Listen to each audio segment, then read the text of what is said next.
Bonjour mesdames et messieurs, je suis désolée, je vais parler en anglais.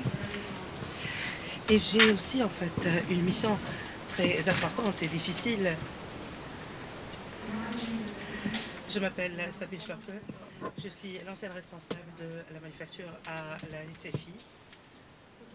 Aujourd'hui, je suis avec vous pour animer cet atelier et ma tâche principale consistera à respecter notre temps et notre emploi du temps très serré. Et j'espère en fait que cet atelier va nous apporter de nouvelles idées. Je suis avec vous et avec aussi la SFI pour justement résumer nos conversations ainsi que les enseignements que nous tirons de cette journée. L'atelier nous a tous réunis aujourd'hui pour examiner en profondeur un sujet important pour notre pays. Et je voudrais souhaiter la bienvenue à tous les participants à cet atelier. Nous avons parmi nous des participants du gouvernement, du secteur privé, mais aussi de marques, fournisseurs, institutions financières, des bailleurs de fonds, des institutions de financement du développement, ainsi que des associations industrielles et plus encore. Cet atelier est diffusé en direct et je demanderai aux participants de bien vouloir respecter en fait la discipline car l'atelier est organisé en virtuel et en présentiel et nécessitera de notre part de respecter les horaires et j'aurai en fait la lourde tâche de ramener tout le monde à la salle, donc je serai peut-être un peu trop sérieuse. Pardon. Les discussions en panel vont nous permettre aussi de disposer de suffisamment de temps pour poser des questions à nos panélistes. Je vous encourage à poser des questions et interagir avec les panélistes, avec les autres participants. Nous avons aujourd'hui une occasion incroyable de nous réunir et d'échanger des points de vue avec des personnes aussi diverses qui travaillent dans et avec le secteur du textile ici au Maroc. Nous, l'équipe de la SFI, espérons obtenir de cet atelier des bonnes idées, des idées perturbatrices et transformatrices également pour aider le secteur du textile à se développer au Maroc. Et nous devons nous rappeler également et garder à l'esprit que bien que ces idées peuvent être perturbatrices, nous devons avoir un esprit ouvert et aussi nous remettre en question et remettre en question les autres également. Le secteur du textile est à bien des égards une voie importante et incontournable pour construire un secteur manufacturier plus complexe et ainsi promouvoir la productivité et la croissance de l'emploi au Maroc. Nous espérons obtenir plus d'informations sur ce qui est possible et comment le secteur du textile peut jouer un rôle important dans la poursuite de l'industrialisation du pays et de la région tout entière. Nous entendrons des idées inspirantes et transformatrices pour le développement du secteur du textile au Maroc en mettant l'accent sur les prochaines étapes nécessaires à la réalisation de ces aspirations de transformation et de croissance. L'atelier est organisé autour de 5 panels. Chacun sera dirigé par un membre de l'équipe de la SFI au Maroc. Les panels se pencheront sur des thèmes généraux axés sur la fabrication du textile et la circularité. Et les panels commenceront à examiner les idées sur la façon dont la mise en œuvre d'une vision évolutive pour le secteur du textile au Maroc. Ensemble avec M. Hassan Kalim de la SFI et les experts marocains en la matière, M. Anas Ansari et M. Taha Razi, je résumerai les principaux points de l'atelier et les prochaines étapes potentielles à suivre à la fin de la journée. Je voudrais encourager les participants à rester engagés tout au long de la journée, notamment dans l'après-midi, car il est souvent très difficile en fait, de revenir après la pause déjeuner, mais l'après-midi promet d'être plus pratique, notamment en ce qui concerne la mise en œuvre de grandes idées, et notamment celles qui auront été partagées durant la session matinale. Cela vaut donc la peine de rester après le déjeuner. Et n'oublions pas qu'il y a l'heure aussi de mise en réseau et de réseautage à la fin de l'événement où nous pourrons continuer à réfléchir et à discuter tout en dégustant des rafraîchissements. J'aimerais maintenant vous remercier et passer la parole à Neil Donahu, le modérateur du premier panel. Merci de votre écoute. kind words before start.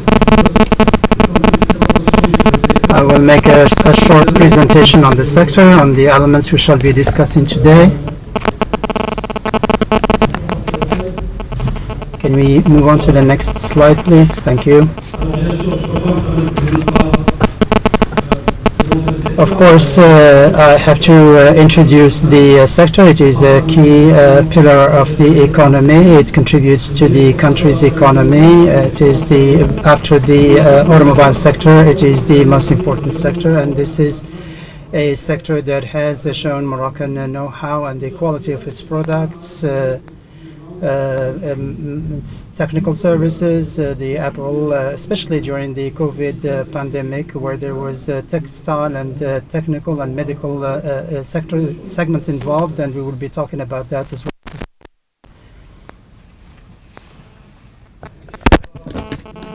This sector has major assets and including know-how, reactivity, flexibility, productivity, competitiveness, including the human capital that has always been the pillar of the sector through a number of dedicated training institutions, Casa Moda and OPPPT, and it's thanks to this that we have managed to attract major investors.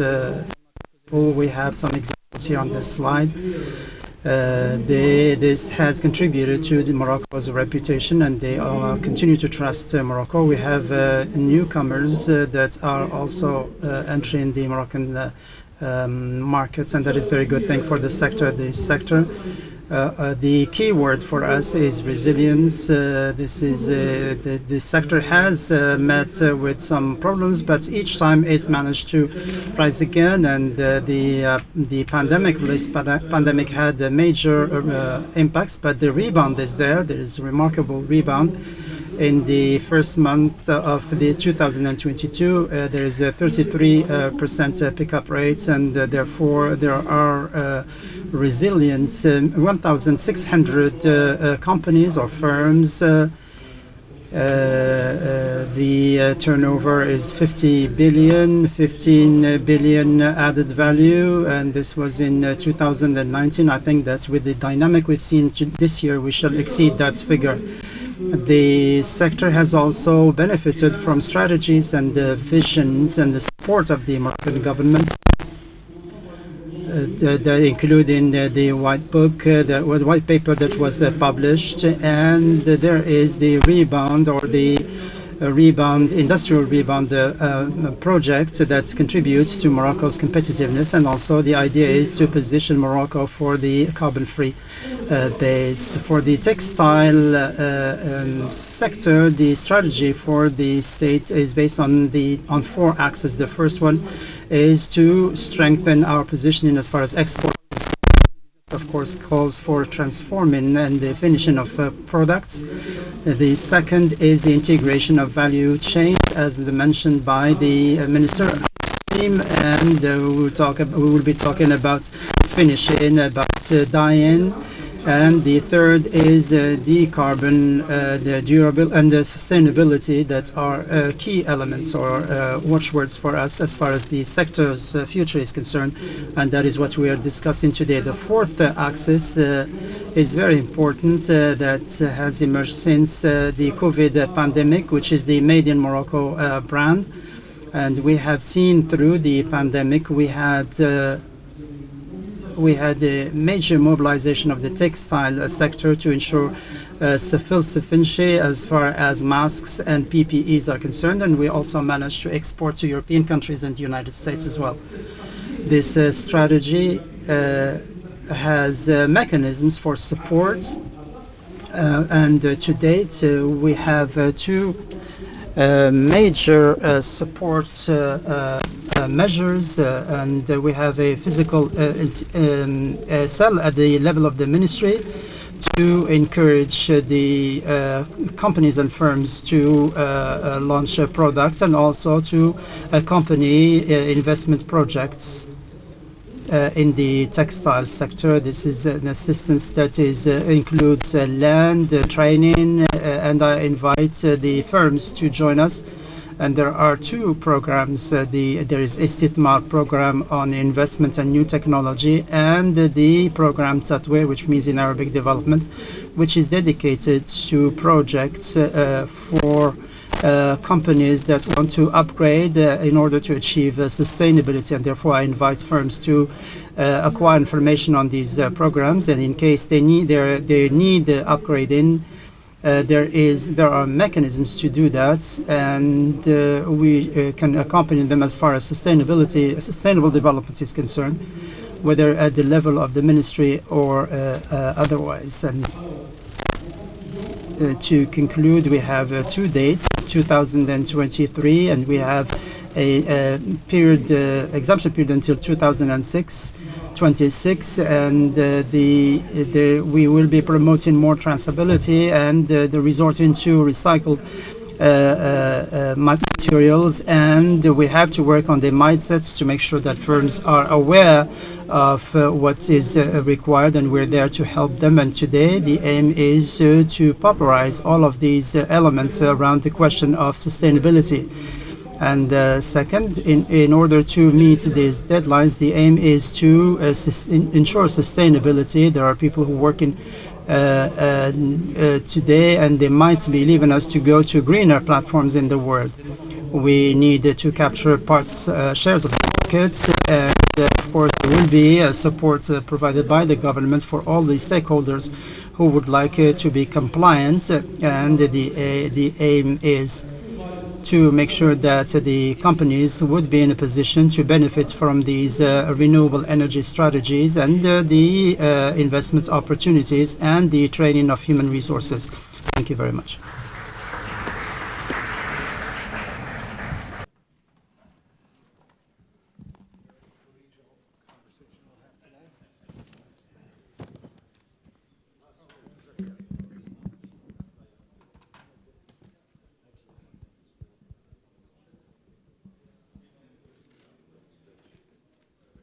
So good morning, everyone. My name is Neil Donahue, and I lead the Manufacturing Advisory Services for IFC. I am currently based in Amman, Jordan, but happily will be relocating to Rabat over the summer. Closer.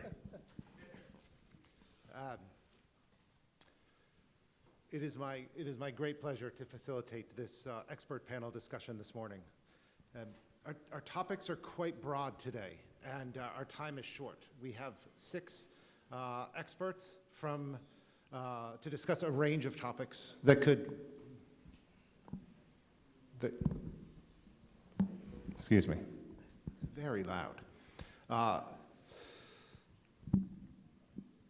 We have 60 minutes and 6 experts to discuss a range of topics. And to maximize the time, we've agreed on an overall strategy for the session. The first half of our hour will be filled with each of the experts briefly introducing themselves and addressing 2 topics from their perspectives in the value chain. We're lucky today to have voices from all along the value chain, from fiber to yarn, to textile, to garment, to recyclers, and finally to global brands. The 2 topics that the panel will cover in the first section are: why is circularity in textiles becoming so important? And secondly, what is your individual company's current approach to implementing circular practices? And we'll spend, as I said, about 30 minutes on that topic. The second half of our session will be a bit more free-form, and we'll talk about 2 additional topics. One is, what are the limitations of circularity that our panelists see in general and in Morocco specifically, and what role can Morocco play in overcoming these limitations? And then we'll spend just our last 10 minutes or so talking about what recommendations what our panelists give to different actors in the value chain, and particularly what could be critical next steps. Now, beyond the panel, we have a lot of expertise in the room and virtually, and today I continue, as Sabine did, to encourage you to ask questions through Sabine, who is in the audience today, and also to continue to deepen the discussion in panels throughout the rest of the day. I want to start by giving you a very basic but universal definition of circularity to give us just a common starting point for how we talk this morning. In the simplest terms, circular business models seek to do two things: to reduce the use of resource inputs and to eliminate the creation of waste, pollution, and carbon emissions. I contrast that with the traditional linear business models where waste was assumed to be the eventual outcome and the cost of pollution and carbon emissions were undervalued. Capture and reuse of pre- and post-consumer waste is currently the most common transition path from linear to circular models. We're going to talk a lot today about recycling and about the valorization of waste. But I hope we also find some time to talk about the role of redesign in circular business models. Redesigning the inputs used, the product's design, or the manufacturing processes employed to go beyond simply recycling waste to achieve our ultimate goal of eliminating waste, pollution, and carbon emissions. And with that briefest of introductions, I have used all of my time, and I will give the floor to Johannes Stefan, a Senior Commercial Director for Europe, America, Turkey, and Africa at Lenzing, to offer our first perspective from fiber manufacturers.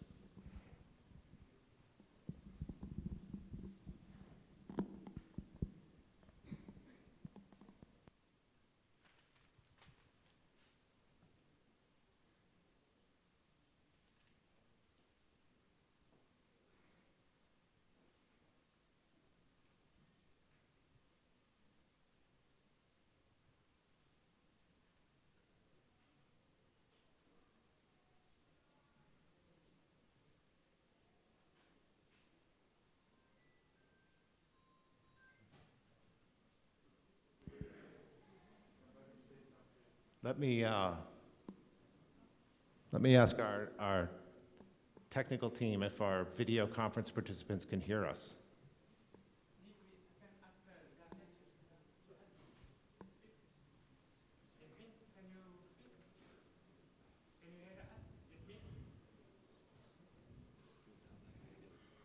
Yeah, it appears that they can't.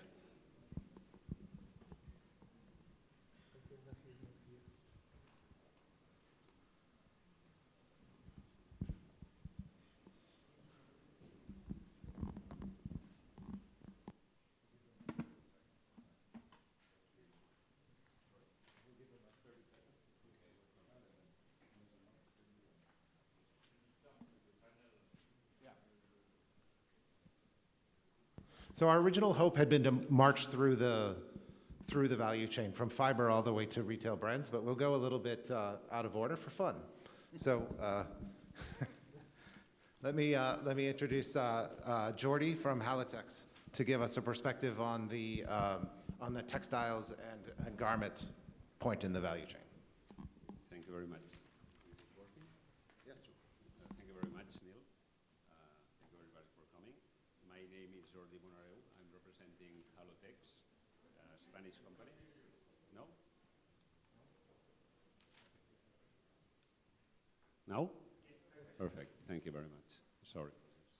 I am Jordi Bonareu. I'm representing a Spanish company operating in Morocco for the last 20 years under the name of Halotex Group.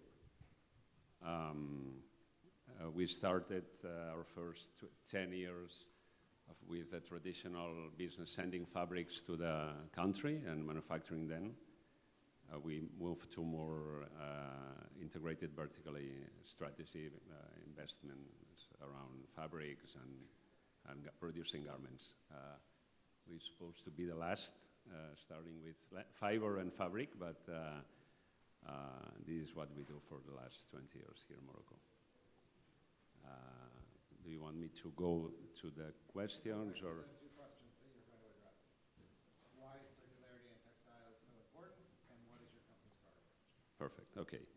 Well, I think that circularity is important for the sector and for our company as the same way that is for as a society, that we need to change the model, to fix the problem. As Xavier from IFC mentioned before, we have new regulation coming in Europe, the Green Deal 2030, and everything will change. We are under a lot of pressure around governments and regulation, and also new generations asking for solutions. And this is why we need to change everything around circularity, but sure that we can have later conversation around pre-consumer and post-consumer waste, how we can fix this.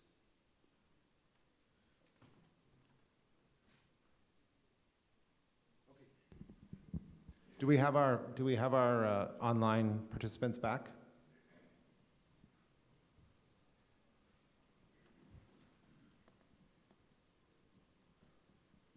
Well, then maybe we can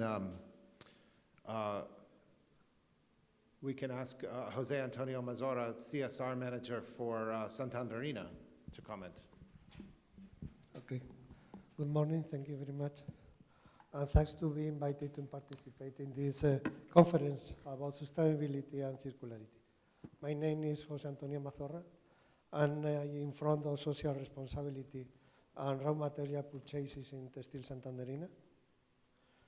Okay, the environmental image caused by the fashion industry is well known, and there is emerging consensus that transitioning to a circular economy is urgent. But it's also a win-win intervention. We can reduce environment damage. Textile sector generates 20% of global waste, but only 1% is currently recycled. This, together with a global consumption increase, makes it urgent to decouple production to meet the demands with the using of virgin raw materials such as cotton or fossil fuels. Why is it a win-win strategy? By one hand, we can transform the waste into a new raw material, which will mean a reduction cost in an environment of increased value. By the other hand, we can be able to reduce the waste production. We have said that 1% only is recycling now, so therefore there is a great potential to improvement. Let me comment that the circular economy must become a priority policy topic in Europe and is a key of the European Green Deal. There is increasing interest in the potential of altering traditional business model to enable material and product to be reused and remain in the economy for as long as possible. With this Green Deal program, Europe has taken the decision to implement its trade and sustainability development. It will work to open new markets of green goods and service and raw material. So Europe is going to develop an upscale circular business model on a wide scale. But meeting circular economy goals requires innovation in the type of business model used, technological innovation and social innovation. Implementing and scaling circular business model requires policy enables that put in place a supportive policy framework and a behavior that leads to a change in consumption behavior and education. What is Santanderina Group doing right now?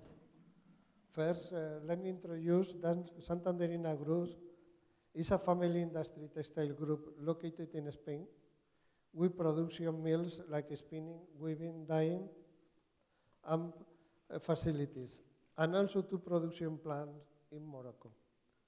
So we are an industrial company, and it is one of our strengths, but also a powerful commercial and design team, where our customers are in the center of our activity. We are working many times ago on sustainability. We were introduced on Global Compact for United Nations 20 years ago, and we did with agreed sustainability time, and from the 3 points of view, environment and circularity, social, governance, reputation, and transparency. Let me list some current action we are doing on circular economy. We are partnered with international organizations that work for the fight against climate change, and we work together with them, such as Fashion Industry Charter for Climate Action from United Nations Climate Change. Today, 25% of our current turnover correspond to products certified by third parties, such as Textile Exchange. As a traceability commitment, we are working to equip ourselves with more powerful IT tools that allow us to be more transparent in our management. Our design and commercial team an increasing commitment to eco-design and thus offer it to our clients and markets using, among others, the tools offered by social network in an effective way, or the 360 campaigns or sequel projects where we use recycled PET bottles coming from the Mediterranean Sea waste. Finally, perhaps the two most important aspects. On one hand, training and awareness to wear ourselves, and the people who make up the Santanderina group. With this, a commitment is not possible. And secondly, an ambitious investment plan in which we apply all the knowledge of our teams and in which Morocco has a preferential place for us. So circularity is the future, but it's also our present. Thank you, Jose Antonio. And I understand our online participants are back. So with that, no, I think it's okay. So I think with that, let's transition to Johanna Stefan, Senior Commercial Director, Europe, Americas, Turkey, and Africa at Lenzing for the original fiber perspective.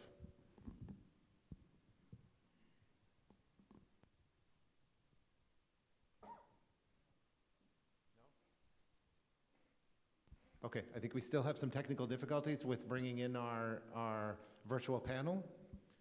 So perhaps would you like to respond now, moving on from Antonio's comments to Halitex's perspective, or should we go to... I think that we okay. can introduce you and then we can discuss a casual conversation between us. Salam alaikum. Let me introduce myself. My name is Mr. Philip Boumans. I am partner, founder from Group Wolcat. First of all, my name is not on the list, but last minute I was able to make it, unfortunately. My partner Khalid Amrani and I created Wolcat Maroc in '95. We started with 5 people in '95 in Tanger, and the vision was very clear in '95. Textile recycling was already done, but not the way we wanted it. So we created a system that we could use post-consumer material, textile material. And this was actually the beginning, not the beginning, I mean, we were a little bit upfront with circularity. Our mission was clear. We wanted to have a full integrated company where we were able to get as input the the post-consumer material, which is a very difficult item to recycle it. We started with a mechanical recycling system, which we started straight away in '95. From there, the next mission was to make yarn, the spinning company, which we did 10 years ago. Then we start a weaving company and a non-woven plant, plus the confection. So everything was done in-house. That has made us very powerful. We were lucky that we invested in Tanger, and according to me, with my experience together with my partner in 27 years, it has been proven that Morocco is a very perfect place for the textile recycling, which is called today the circular economy, to invest in the future. Morocco, thank you. Morocco has all the benefits. It's got a beautiful big port. It's got a very strong king who is business-minded and he wants to help the industry. He's supporting. Already we hear from the ministry that energy transition is there, green energy, which we need, of course. We've got very good workers, skilled workers, people who want to work very hard. I mean, the biggest problem we have in Europe now is to find labor. I mean, even people cannot travel anymore because we don't have labor to check in. Can you just imagine for industry what's going to happen in the future? It's all here in Morocco. The possibilities are here to be grabbed. So I have a few points which I want to say. I mean, currently, because for the next 3 years, we plan to invest like 25, 35 million euro in extending our capacity to extend and develop more things to produce more products for especially export for the European market, where there's a big demand, because the demand is big and the capacity and the possibilities are very small to be developed in the future. So the only thing you can do it is trying, get know-how inside your companies, and keep on talking to each other to get this mission done. Hello? Hello? Hello? Hello? I'm not out of time, I hope, yes, because I have a lot more to say. So really what we need is at the moment one problem we have at the moment, which I must mention, the materials, our input material, it's called rags, it's called post-consumer material, which is pre-sorted into product that is ready for recycling. Now the description of waste is something we don't want, because it's not waste, it's for us, it's a raw material input. Now there's a lot of confusion in the word waste for customs and for transportation, because waste, the alarm bell rings.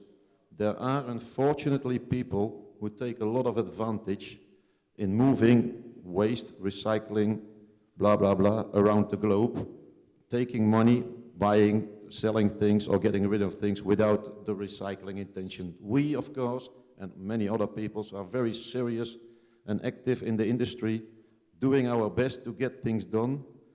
We cannot have the problems in the customs and in transportation by description waste. So please, we need some help there to have a more clear system, and maybe to have some good certifications that we are correct people doing our jobs and not playing and messing around. So that's a big help. Then I want to give you two more topics, one moment. What also was another very strong point, which is necessary. Recycled fabrics needs to be adopted by mainstream fashion companies, that's important. Legalization in Europe, like the Green Deal, are about sustainability. Morocco has the opportunity to be a front runner in this role, and their extensive knowledge of the textile and great workforce. On top of that, they have a strategic location near Europe, which already I mentioned. This location is just 20 kilometers away from Europe. You cannot get better. You're in between America, you're in between Far East. You cannot be in a better place. So it's really fantastic. Recent studies in Europe have shown that there is, and for the future, that we're needing in Europe 150 to 200 recycling hubs necessary to realize the circular textile industry in Europe. This is a 5.5 to 7.5 billion opportunity. I've given Neil an attachment, so you can, later we can get back to that. And in general, we need to be more thinking about a circular way.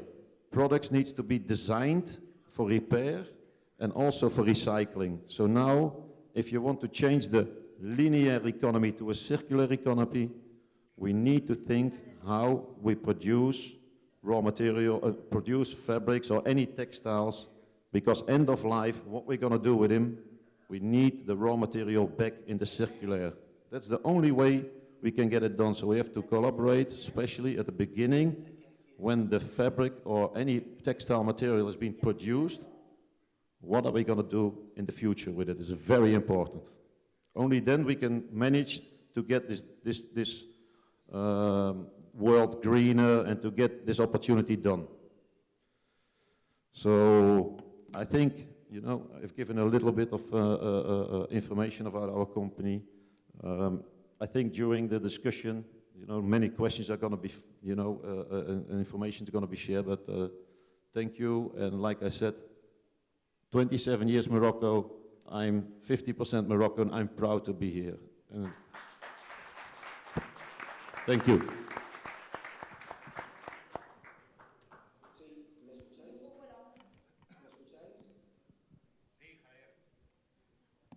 Ah, wonderful. We have our virtual participants. Can you hear us? I can hear you. Excellent. Can you all hear us? We can hear you. I would like to give you a round of applause, but I don't want to waste any time before we potentially lose you. So let me ask us, if I may, and I apologize that you may not have heard the discussions to date, but as we prepped for this session, we had an opportunity for everyone to speak for a couple of minutes about their position in the industry, in the value chain, and to address two particular questions. Why is circularity in textiles becoming so important? And what is your company's current approach? So with that, I'd actually like to go back to the beginning of the value chain and ask if Johannes Stefan from Lenzing would like to make some introductory comments. Yes, thank you, and I hope the audio quality is now okay for everyone. Yeah, great. First of all, thank you also for inviting Lenzing to this conference, for organizing this important conference. We are honored also to be part here to discuss circularity in Morocco. Who are we? For those of you who don't know, we are a producer of wood-based fibers. We produce viscose fibers, modal fibers, and lyocell fibers, and we've been active in the sustainability space for many, many years. We've invested in our own recycling technology, so we are very active in the field, and also Morocco is an important and also growing market for us and our partners in that field. My name is Johannes Stefan. I'm responsible for our business in Europe, in the US, and also in Turkey and the African countries where we are active. And yeah, thanks for having me also on that conversation. So your question, why is circularity so important for us as a company or for us as an industry? We, as a fiber producer, we always think globally in terms of fibers. And if you look at our industry, it's a 110 million tons fiber industry. That's a very big number, so it's always good to put that into perspective. If you put it into perspectives of global shipping, this would be around 5 million 40-foot containers, or about twice the container handling capacity of the port of Casablanca, or it would take around 500 of the largest container ships in the world to transport these fibers. So we're really talking about a very large amount of fibers that the world needs. And the problem is, for our industry, is that most of these fibers are from virgin materials. They are not recycled. And that's something that many other industries have already solved. If you think of the metal industry, aluminum, steel, glass, even the paper industries, if you look at developed markets, then we have recycling rates of 50, 60, 70, sometimes more than 80 or 90%. And so far, our industry was not able to do that. And that creates two big problems. One is a heavy reliance on virgin resources that we need to extract from our earth, with all the water requirements, chemicals, carbon material that we need, and so on. So with a lot of environmental impacts, that's one side. And the other side is we also create a waste problem, because for most of these products, there is no solution at the end of life. And the role for us as an industry is to really find ways how to do it, to learn from other industries, how did they do it. And if we look at other industries, then there are really, I think, a couple of factors influencing that. Number one is there the right infrastructure for collecting and sorting? And if you look at other industries, they have done that. There is already well-established infrastructure for steel, for aluminum. It would be hard for us to think that somebody's throwing away steel. Obviously, that is not happening, because there is a very valuable resource. That's one thing, collecting and sorting infrastructure. Then the other thing is, of course, technological advancements to recycle that material, because obviously textile material is very different from steel or from glass or from paper. So it's really technological advancements. And then the third thing supporting those two things is regulation. So we see a lot of regulation, was already mentioned before, in the European Union, also in other places, that support the building and establishment of that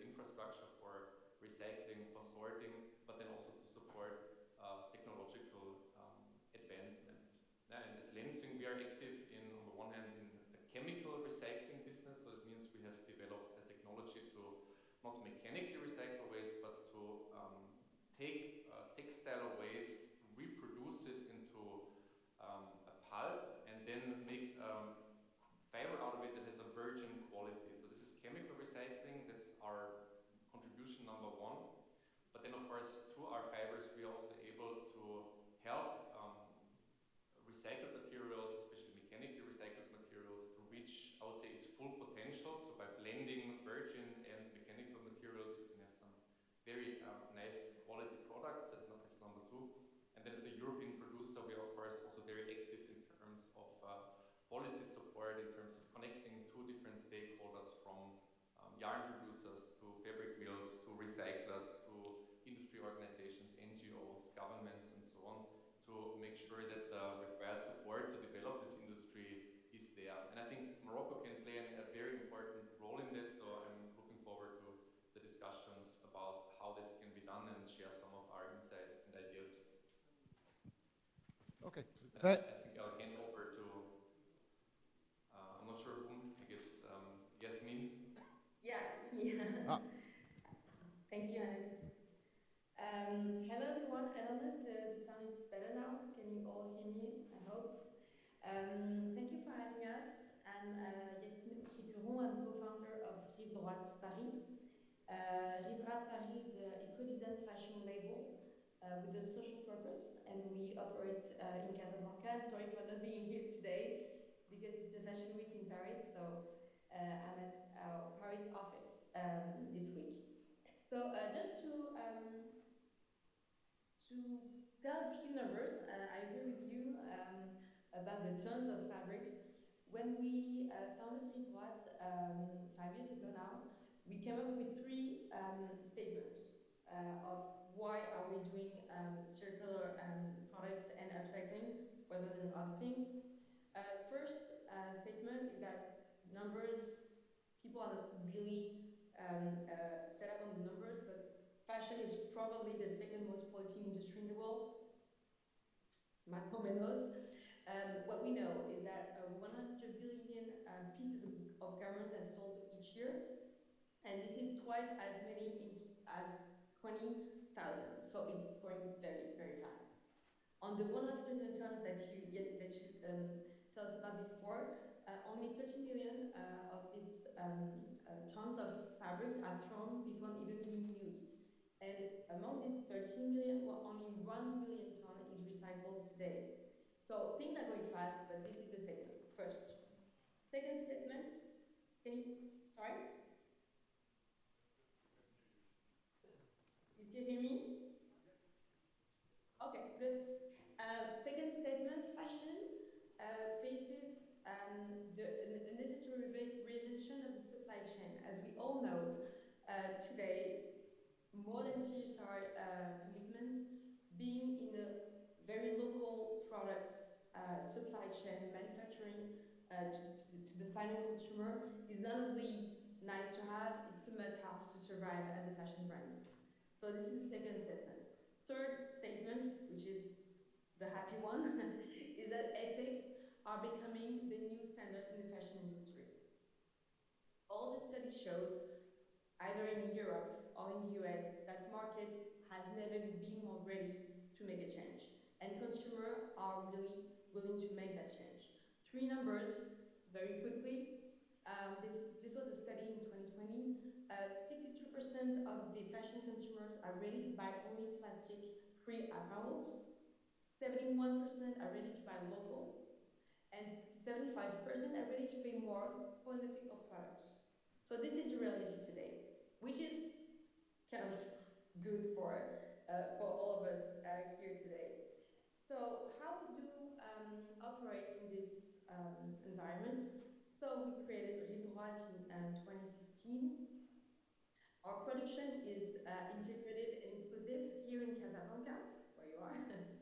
And we do bags and accessories, and each one is created and manufactured with either upcycled fabric when we can, or recycled when we can't. And how we do this, because our vision of circularity goes hand in hand with a socially inclusive model. Because for us, as we operate in Morocco, and there's a lot of couturiers, as we say, that are unemployed, this is really important. So how we do it? We help formerly unemployed couturier designer to reach their financial independence by helping them to have their own little atelier. We microfinance the setup of the workshop and the purchase of sewing machines. And we also take care of the paperwork so that they can concentrate just on work and make a future for themselves. So for us, our model lays on two pillars. It's 100% conscious production process because it's whole, sustainable. The models, the styles are really timeless and really simple to help at the end of the cycle of the product to recycle the bag that has been upcycled. I don't know if you get me, but at the end of the process, we'll be able to recycle it at 100%. So it's very, very simple. And two, it's socially inclusive. Third thing that I want to add to this conversation is that we strongly believe that for the market to change, prices need to be fair. People are not the one that should bear the burden of the transition. We people from the industry have to make sure that because we're in fashion, we offer products that are nice to have, fashionable, but are at a fair price. People are not willing to pay twice the price for the same product as they did before. Let's not dream about it. It's not true. The triggers of buying a product in fashion are the same. One, the product, I like it, it's nice. Two, the price is good. And three, if you have a nice story to offer, that is true, because no greenwashing, you have to have a nice story, it's perfect. But if you don't have number one and number two, we won't sell any product. That's not true. So, but this is quite, I think, an interesting thing to add to the conversation for me. And I'm handing the mic to Javier, I think. Is that true? Okay. Thank you, Yasmin. Thank you, my colleagues. I hope you can hear me well. Is it right? Right, can you hear me well? Perfect. Well, my name is Javier Rosada. I'm the Chief Sustainability Officer of Inditex. As you probably all are aware, Inditex is the parent company of Zara and Pull&Bear, Massimo Dutti, so many other brands. And as you perfectly know, we've been working in Morocco for so many years now. Morocco is one of our main proximity sourcing markets, and well, it's a really important opportunity for us to be now here joining these important colleagues to discuss about the point that we see now in the fashion industry, and particularly the relevance of circularity. Well, I mean, my colleagues, they all have been speaking about the important point and the emergency that the world is facing in terms of environmental and social impacts. There's no question about it. And we think from Inditex that the fashion industry is at an inflection point, and we need to address this inflection point, and definitely we need to make a change. We need to transform our industry from a linear model to a circular model, one that can become this industry clearly more sustainable. Our industry is very intensive in the use of resources. We use water, energy, raw materials that impact really the environment, and circularity can provide a solution for that. Circularity reduces the use of virgin raw material, which at the end of the day means less impacts on the resources, but at the same time, it addresses the main problem of the waste generation, which is some other of the big impacts our industry is creating in the world. We all have in our minds the images coming from the big landfills for waste in Chile or Africa, in Ghana or whatever. And if we find a way to get all our garments included in the process again, it can be really a differential point for our industry. And this means in a country like Morocco, where there's not a big industry raw materials, virgin raw materials, circularity could become a big opportunity for a new business in the industry, creating an integrated vertical industry in the country based initially on the big amount of pre-consumer or industrial waste that is absolutely abundant in the country, and that could be the starting point for this circularity industry in the country. Additionally, another important point from our point of view is the proximity Morocco has to one of the biggest fashion markets, which is Europe. I mean, we are having, and we will have a legal framework better prepared even in Europe for the collecting and the treatment of post-consumer waste, and the proximity of Morocco to this waste could become an excellent opportunity for the country to be a source of circular fiber to source on a good industrial base of production in the country. So, from our point of view, Morocco is really, really well positioned to be to create a vertical industry prepared to address the circularity challenges. And well, I would like to speak more maybe about the challenges that the circularity has, but maybe in a second round of discussions could be a good opportunity. I think this as an initial point to rise some of our points of view could be a good initial point. Okay, thank you, Javier. Thank you, Yasmin. Thank you, Johannes, for your comments.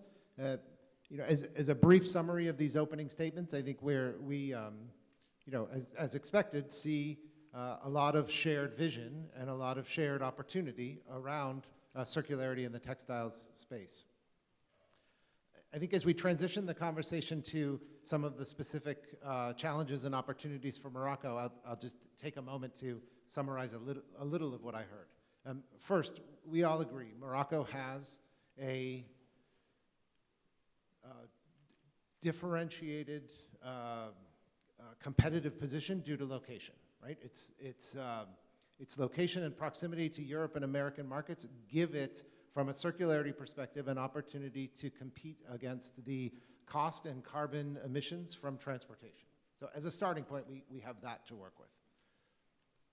But there are some I think challenges that we heard that are worth delving into, and I'll just summarize them in sort of three topics for us to talk about. First is this issue of trade and waste. Do we have a structure to effectively introduce circularity and be able to bring waste and materials back into the country and effectively use them? The second is a question of operational efficiency. Do we as an industry have the coordination and do we have the technology to efficiently and cost-effectively produce recyclable and recycled materials? And then the third topic I think that is worth spending some time on is the question of traceability. Do we have the structures in place to effectively promote to the market and defend to the market that the products being produced are in fact utilizing as much of the recycled materials as we promote. So with that, let me ask any of you really who would like to start to address those topics in any particular order and at your interest.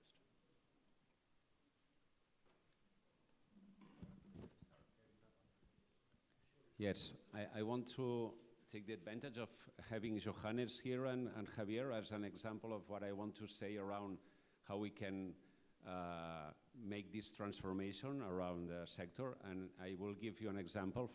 In 2017, we had a very strong collaboration between Inditex, Lenzing, and Santandrina and Halotex launching Refibra.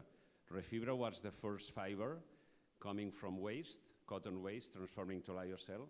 And this is, for me, a perfect example of what I wanted to say around how we can make this transformation. It's only about collaboration between all the companies.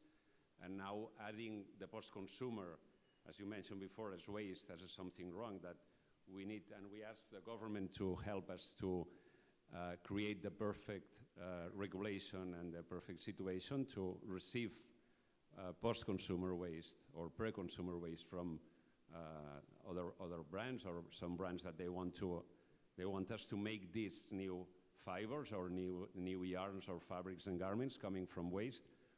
And this is something that I can suggest to put on the table. How can the governments and the regulations of duties and taxes changes to receive this and create these circular concepts around the total collaboration with all the people and companies.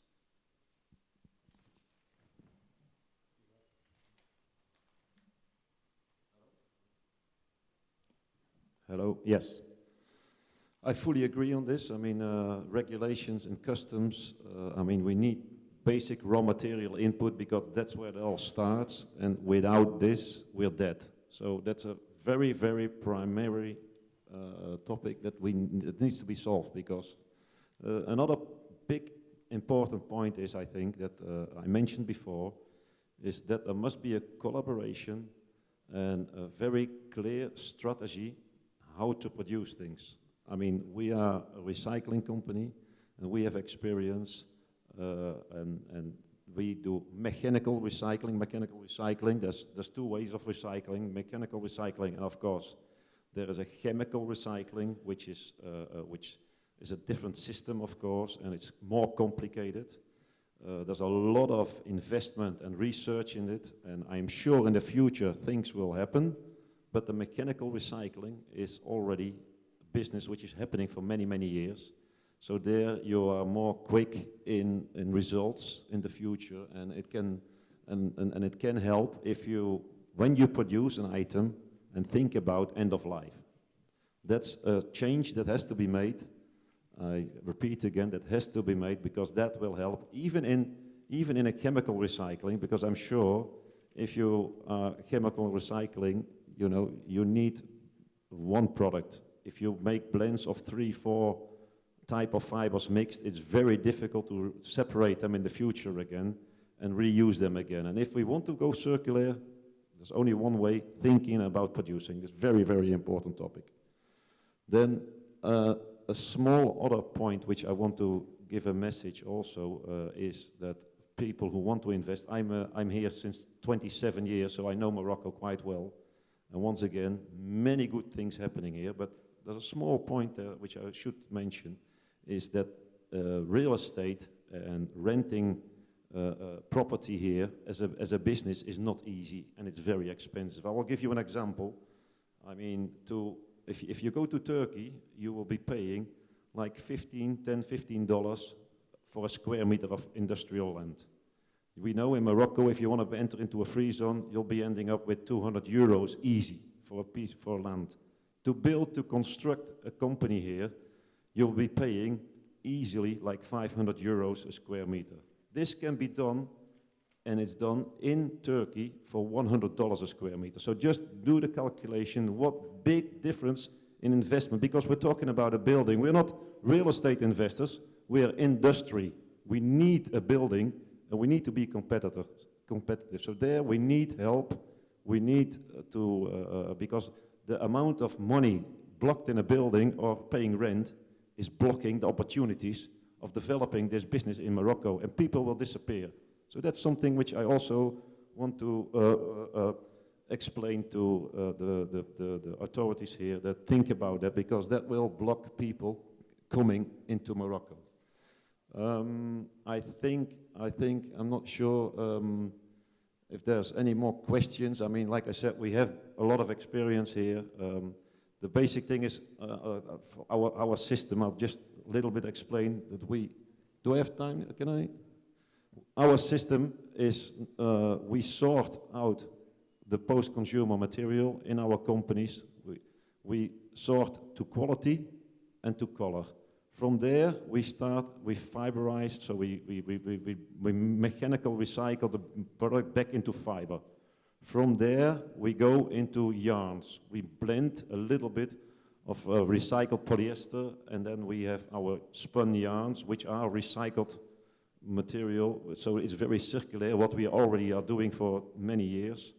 Then we weave a fabric, or we commission, we do sometimes commission work for knitting, which is a very important business also, the hosiery.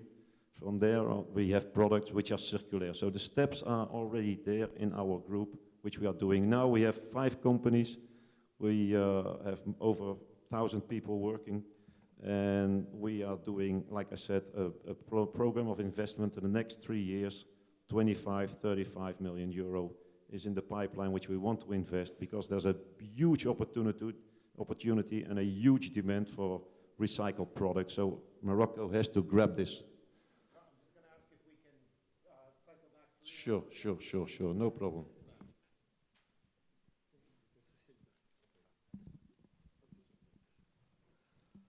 Okay, well, circular economy says that there is no the waste in the future. So the waste is belong in a new raw materials. This is an important key point, because if it is a new raw material, we have to think about what we are doing with this new raw material.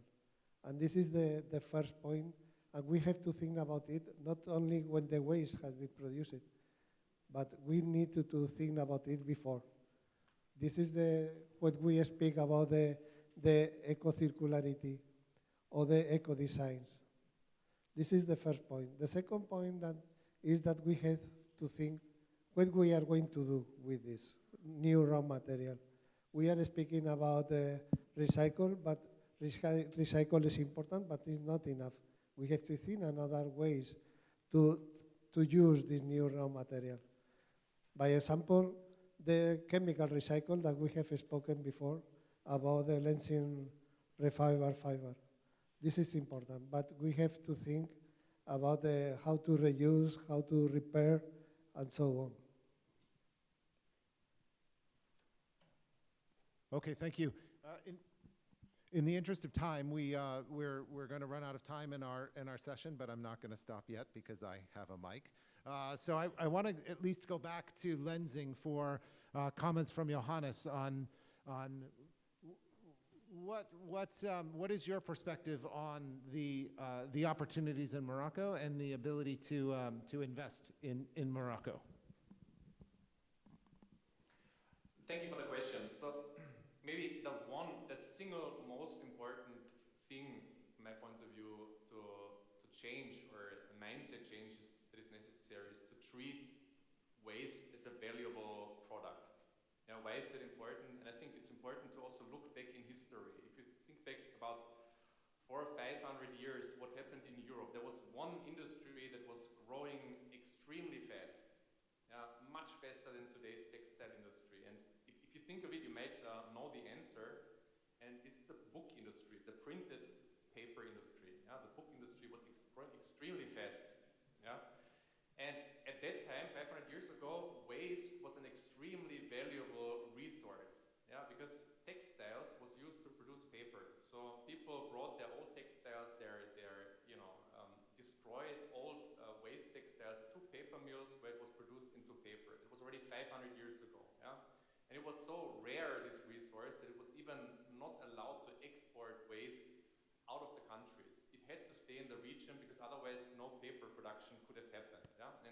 The mindset back then was that waste is a valuable resource, and we need to get back to this mindset again, I think, as an industry, and see waste as a valuable resource. And adding also to what Yasmin said earlier, I think the critical enabler is that consumers understand circularity. They understand recycling.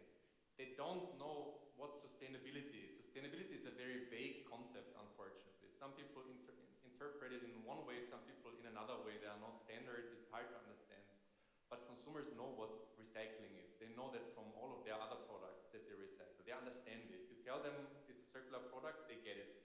Yeah? And I think this will enable also the development in this industry. And if you ask me what are a bit the opportunities in Morocco, I think there are, for every country that has textile industry, I think there are 4 factors that enable the growth in this industry. Number 1 was already mentioned several times. It's the proximity to European brand and retail. Yeah, because circularity will remain for the time to come. Will remain a regional business. It has to be regional because otherwise it's not a truly circular approach. It has to use the resources available in the region. Yeah, so proximity to European retail from Morocco is one of the key factors that is already there.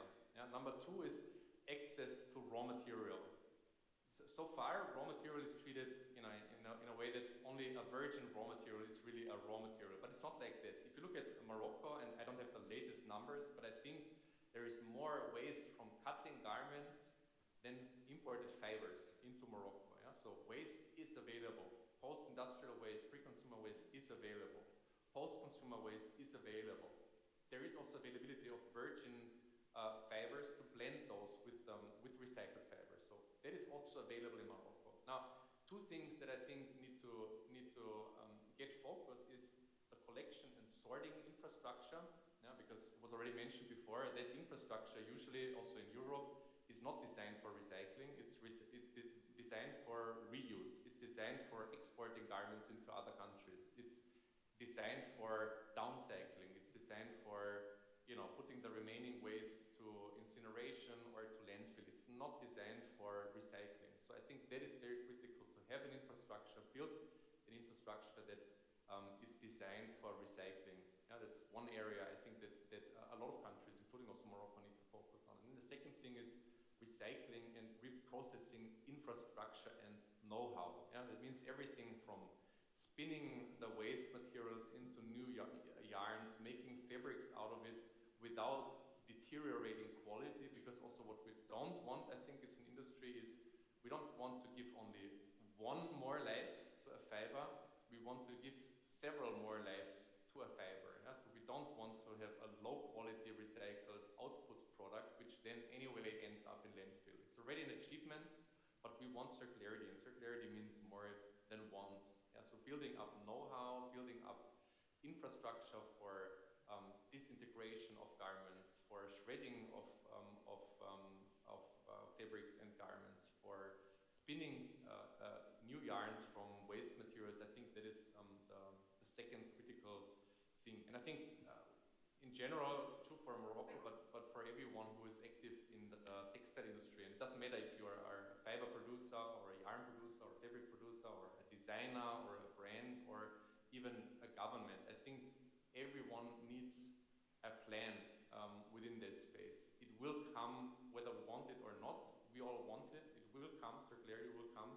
So it really needs a plan. It needs a strategy, but if you don't have a strategy, I think everyone is already very late. It needs a more concrete plan. What is your role and how do you support circularity in that industry and also in that country? So I think a lot of policy support is necessary to facilitate the right materials, the right sorting infrastructure, the right collection infrastructure, the right technologies to disintegrate materials, the right technologies to recycle materials, and overall it needs a facilitation of many industry partners to collaborate together. It will not be any of us here in the room or on the panel or in our organizations to solve that puzzle. It needs a strong collaboration across many stakeholders. There's not one solution, there are many solutions. I think this collaborative stakeholder dialogue is what's most important for all of us.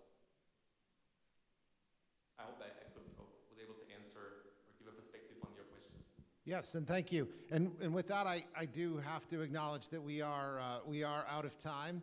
I will just end by saying that I think Johannes gave us a very structured set of next steps that we need to consider. Clearly, there is an opportunity for collaboration between industry and government around this question of trade and waste and finding solutions that bring efficiency to the market while also protecting the state's interest in controlling some of the trade and resale of used clothing. That's a clear next step we can take from this. And then to the question of redesign that has been raised a number of times, and the need to reconsider the products that are being produced to enable more sustainable circularity and more sustainable recycling and reuse of materials. I think maybe that's a question we can leave hanging for our next group, which is the global brands who have a substantial say in what the market is willing to purchase and what is promoted in the market in terms of trade-offs between recyclability and other attributes of a given garment.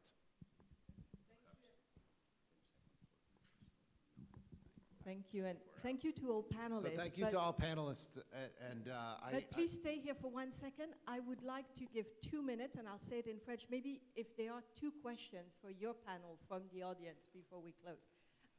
Mesdames et messieurs, la conversation est assez dense et intense, et donc, mais quand même, pour se donner le temps de la réflexion, avant de clôturer, je voudrais ouvrir à la salle, si peut-être on a quand même de quoi prendre le temps de répondre à 2 questions, peut-être maximum, de la salle, si vous avez des questions. Et sinon, je vous invite à parler avec les intervenants présents pendant la pause café. But I would like to open it to the floor. Maybe we have time to take 2 questions from the room. This is quite an intense discussion. It's the first time we're having it, so if we can maybe take a few minutes for you. Okay, I see a hand. I see a brave person.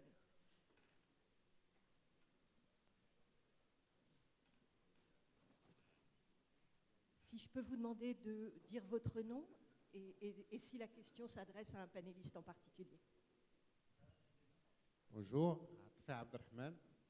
Je suis industriel et en même temps président de la MIT région Casablanca.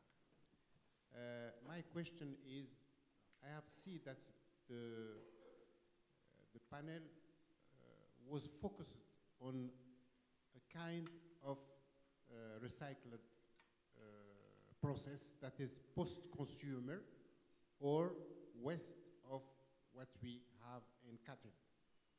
There are another way, that is the recycling of this.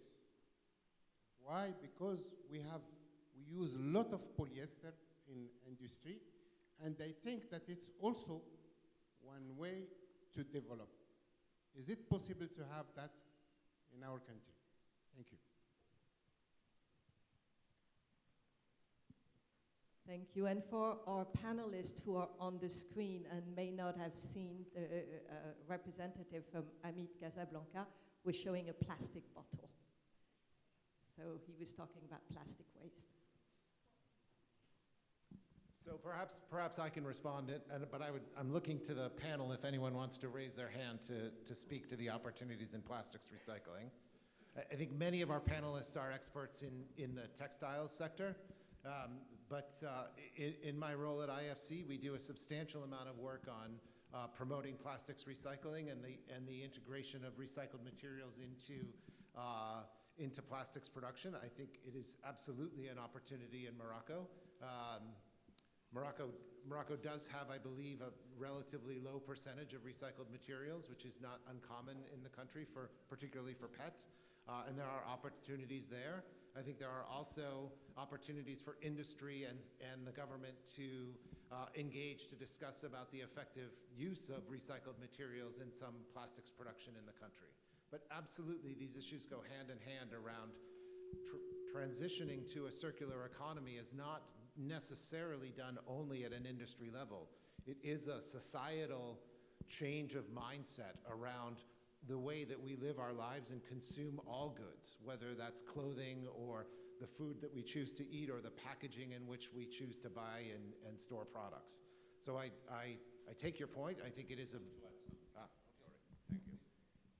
Hello, I think this is our company vision, but we don't see bottles or plastic bottles as an option for the future on recycling textiles.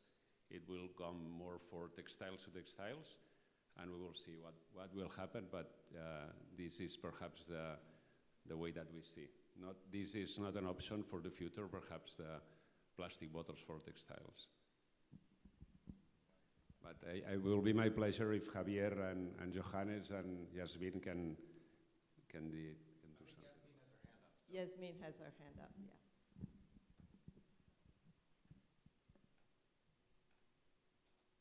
Yeah, Yasmin, go ahead. Unfortunately, it was difficult for us to understand. So if it's possible to repeat the question or put it in the chat, I think the three of us would appreciate it.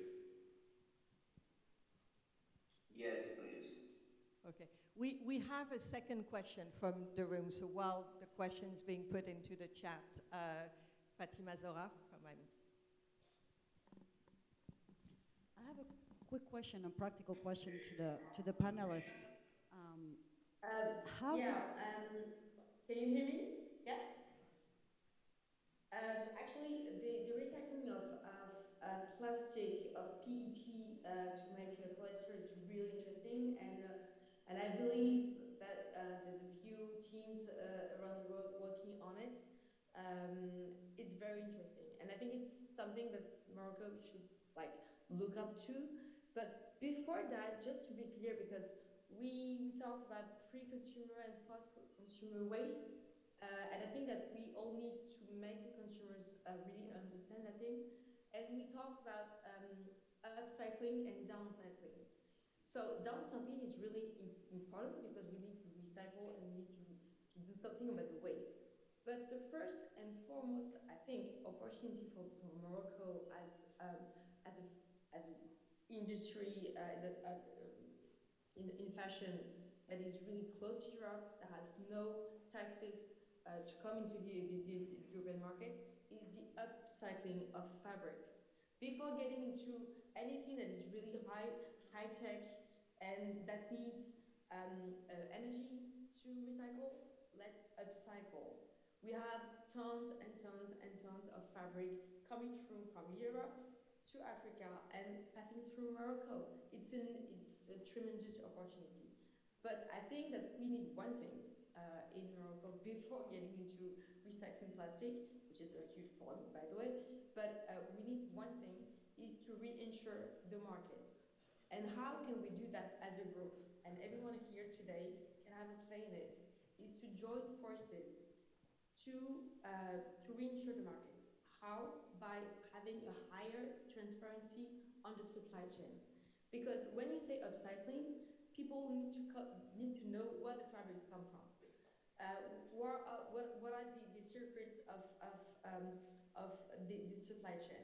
So what I'm thinking, and I think I'm not the only one, is that if we join forces to have kind of like a high international standard certificate of upcycling made in Morocco, that would be a huge opportunity for this country, because there's tons and tons and millions and tons of fabrics coming through Morocco.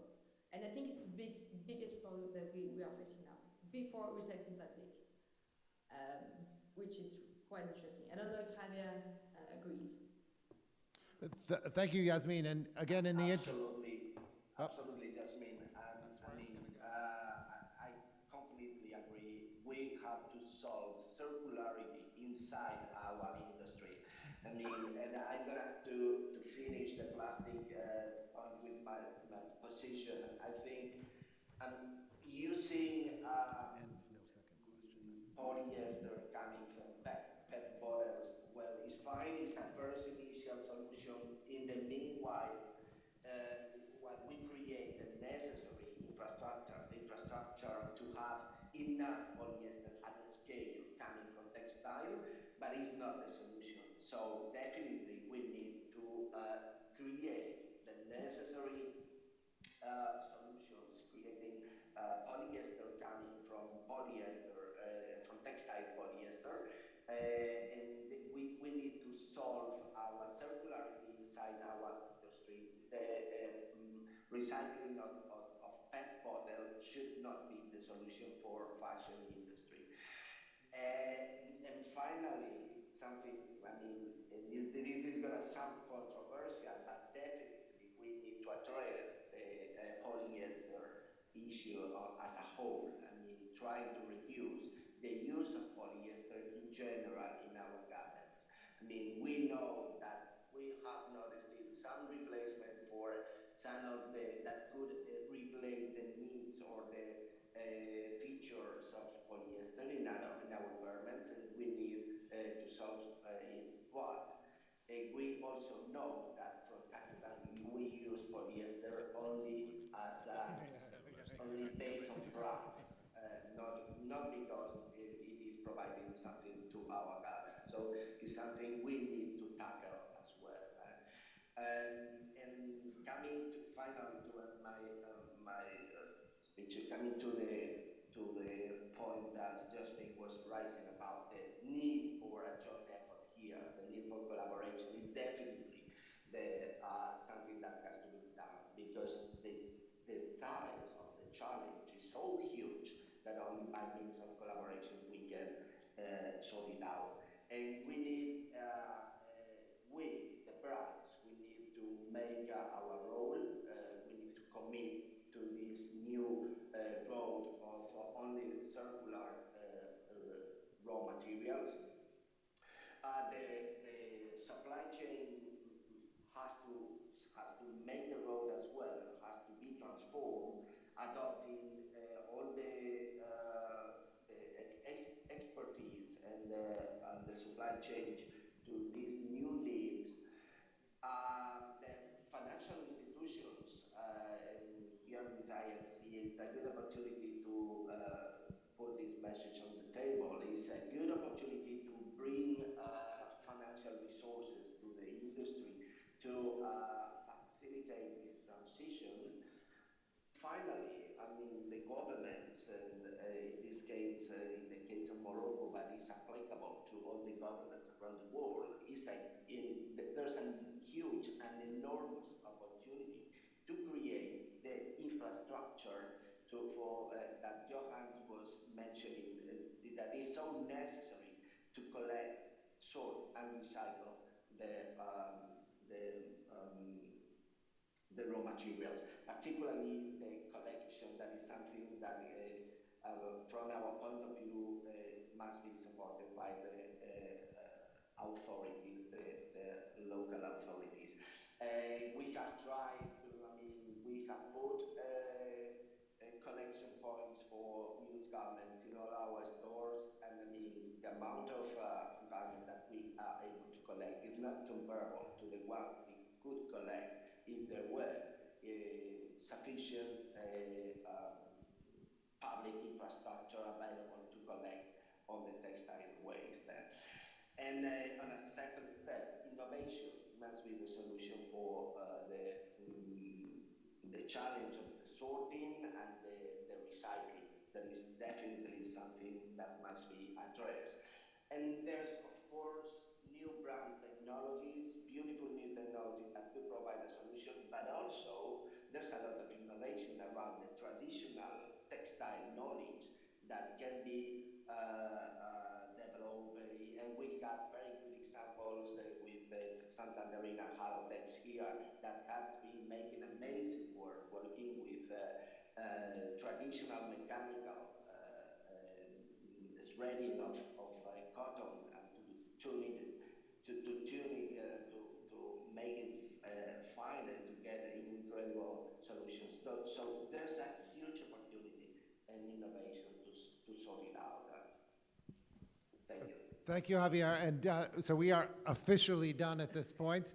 I will just say from my perspective and from my team at IFC, we're very much committed to facilitating and continuing to foment this collaboration that has been referenced a number of times. We clearly have an opportunity for engagement with government, particularly to address this challenge of trade and waste, and how to do that so that all interests are best met.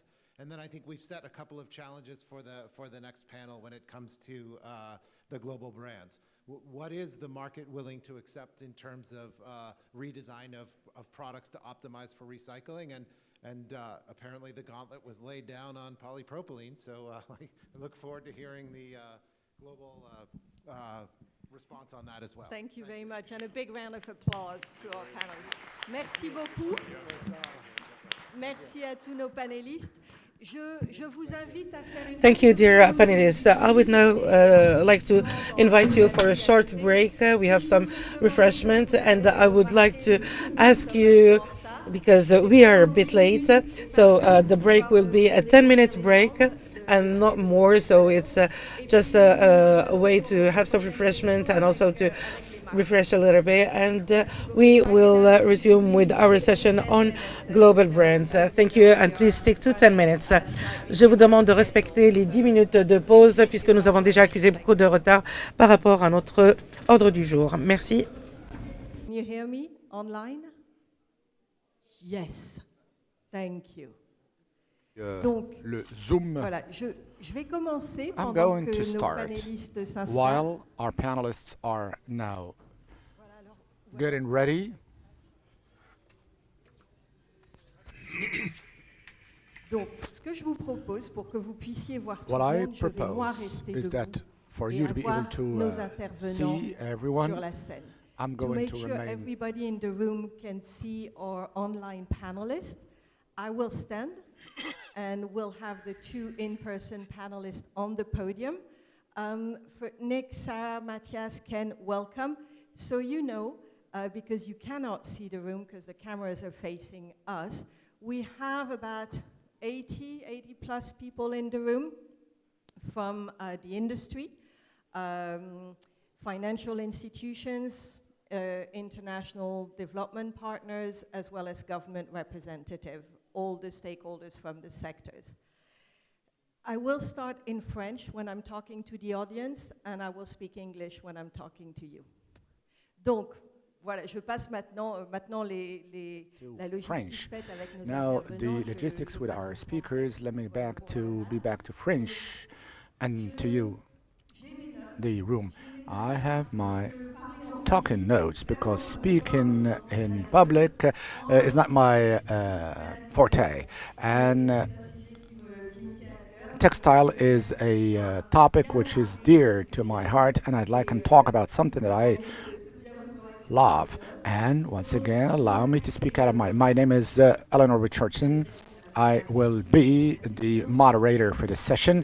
I'm part of the IFC, International Finance Corporation team that covers the tertiary services and advisory services to manufacturing companies in the region of the Maghreb, with particularly as relates to the apparel industry. I have been working for more than 20 years with the players in the sector, 12 years within the IFC, to conduct our research, product advisory to companies in Asia mostly, and for the last year in Morocco.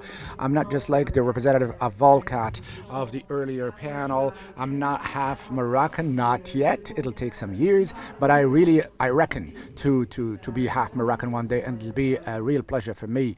And it is a real pleasure for me here today. Aujourd'hui avec moi, the lady speaks in English and French. Sorry.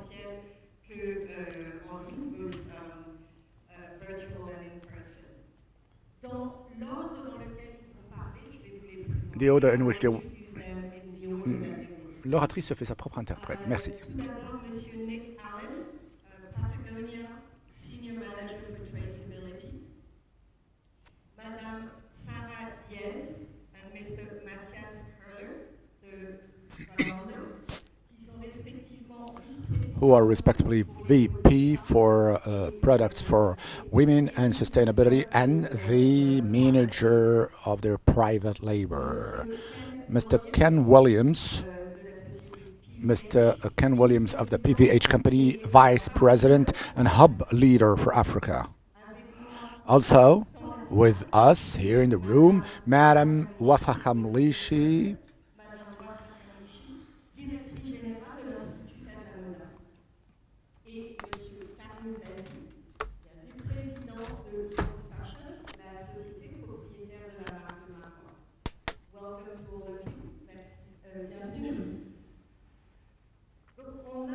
well, quite a dense, albeit interesting discussion, which certainly paves the way for an ongoing presentation and ensuing talks about circularity and what the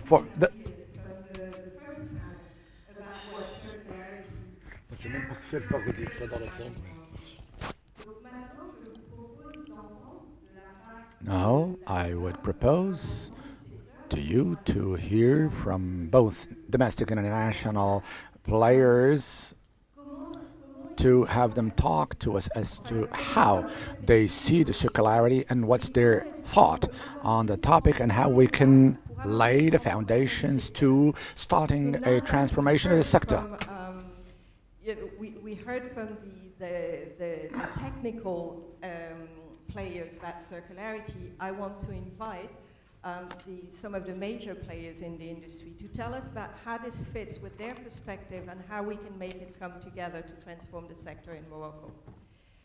Chaque panéliste parlera 6 à 7 minutes et je serai extrêmement stricte sur le temps. Je vous couperai la parole pour que ensuite nous puissions ouvrir aux questions à la salle. So each panelist will be given about 6-7 minutes. Salando, you will get 8, but you have to share them between the two of you. You're not getting double the time. And I will be very strict because I would like some of our time to be dedicated to questions from the audience. So, without further ado, let me turn to Nick. And Nick, after that, I will translate the question into French briefly before you start. Nick, what I wanted to get your thoughts on was around what is a sustainable material for your company? How do you see opportunities in textile-to-textile recycling? And in addition, if you could talk about a little bit about what is your biggest hurdle to achieving material sustainability and how you work with your suppliers in your sourcing country to achieve your objectives. Let me translate. Donc, les questions que je pose à Nick Allen de Patagonia, c'est de nous expliquer un peu ce que représente un matériau durable pour leur société. Pour Patagonia, qu'est-ce qu'ils entendent quand on parle de matériaux durables? Quelles sont les opportunités qu'ils voient de recyclage textile to textile? Et également, quels sont les obstacles auxquels ils sont confrontés dans la quête de leurs objectifs de circularité et comment ils travaillent avec leurs fournisseurs. Déjeuner de 2h à 3h15. Et ouais, peut-être. Essaye de voir s'il te plaît si vous avez la parole. Essaye de voir si tu peux. Je pense que j'ai ouvert le... Mohamed, toi tu as apparemment le dernier programme, le plus actualisé. Il est fait le déjeuner à 14h. Eh ben c'est bon. Nick, apparemment, on ne vous a pas trouvé pour vous perdre. Hein, on ne vous a pas même pas entendu, s'il vous plaît.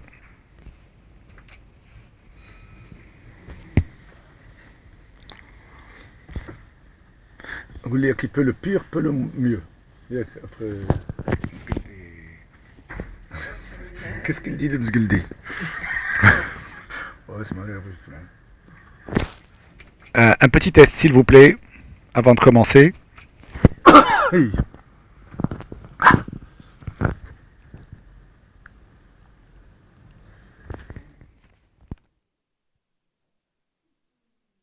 Okay. Well, we will be nimble on our feet.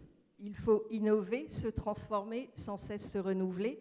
Je vous propose donc de reprendre entièrement l'anglais et de commencer par ceux qui sont avec nous en présentiel. So we'll start, we're always reinventing and transforming, so we'll adapt.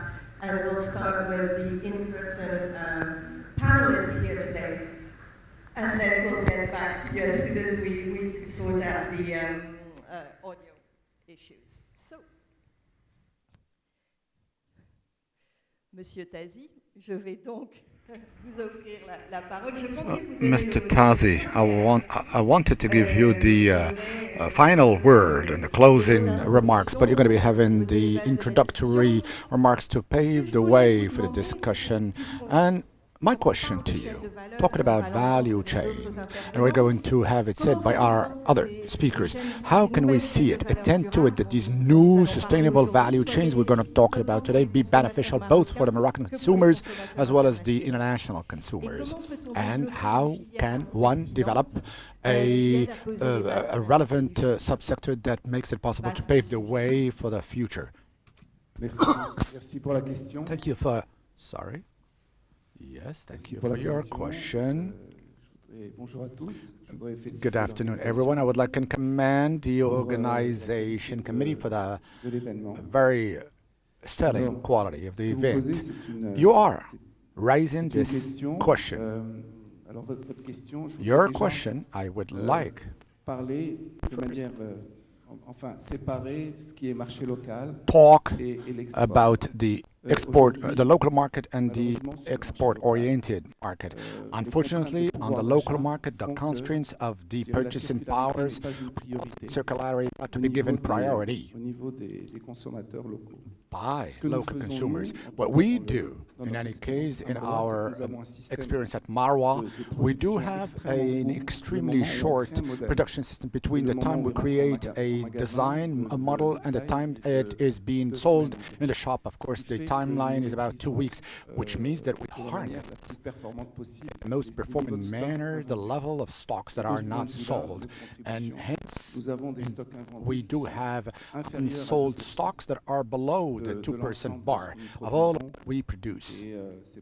And this is maybe our contribution, albeit small. Of course, today there are systems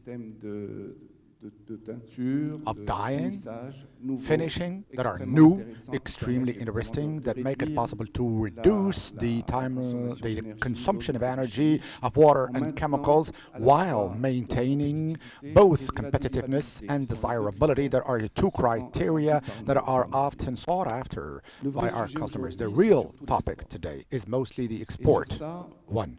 And thereupon, I would like to share with you first, do 3 seconds of history. We have always built our value chains the other way around. In other words, the good order for us was to start from the natural resource and to build the value chain going through upstream to downstream. But in reality, when you have a when you have an upstream which is not competitive, you condemn the whole subsector. Today, before us is a formidable opportunity to build a new circular subsector, value chain in other words. But as I see it, we need this time around to start by taking it in the right order, in the appropriate order. So, i.e. in the right order means started with the consumer. We've said that again and again. The expectations of the consumers are here and towards products that are desirable, competitive, and ecological. To build this subsector, we need to have a downstream. Morocco has a strong downstream for export, a downstream that caters for demands from consumers, how therefore how to create that link. All of the stake for us is to create that link with the upstream circular economy that is necessary. There are cases that have been mentioned of companies that are Allotex is a case in point here, who have started in Morocco, who started by downstream and who've got up, of course, the subsector or the value chain towards the upstream little by little. Today we have a very strong downstream. We need to increase, to beef up our upstream and guarantee the ramping up of these upstream and create a nexus between the upstream and the downstream, which ramp up is not going to happen quite naturally because the upstream actors themselves do need a critical mass of players and actors upstream their value chain and below and downstream their value chain. And it is therefore when this ecosystems of actors, this critical mass of players would be up and running, then the ecosystem will be competitive. And to do just that, it's been said again and again, it is obvious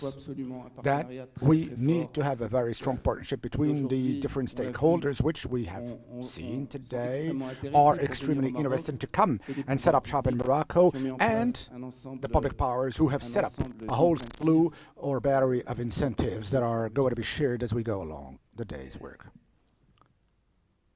Mind you, the gentleman is trying to Merci speak beaucoup. of Je crois que the c'est Zoom. une réflexion très Merci intéressante beaucoup. et j'aime beaucoup This is a very interesting thought, and I really like this futur vision des of the industries future and different Je vais industries. me tourner vers la salle I'm now going pour to vous expliquer que nos look to panélistes en the ligne room sont to toujours explain là. that our Ils ne nous online entendent pas. panelists are still Mais here. We nous can pouvons hear les them once and again and again, but we can hear them. Now we are going to be a little more technologically oriented, but my colleague Chomin is now giving the floor through WhatsApp. Give the floor to Nick Allen from Patagonia. Concernant les matériaux durables. Nick, à vous la parole. Nous pouvons vous entendre. Nous sommes tout oui.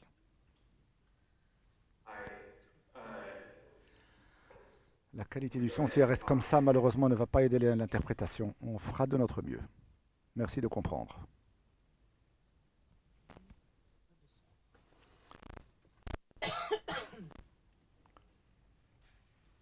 We lost you. Nous vous avons perdu, monsieur Nick.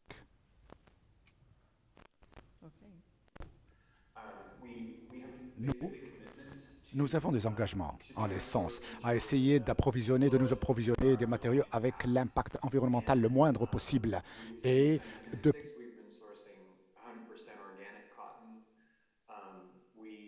we have a commitment by 2025 to source only recycled synthetic materials, and all of our wool is responsible wool standard, and all of our down is responsible down standard.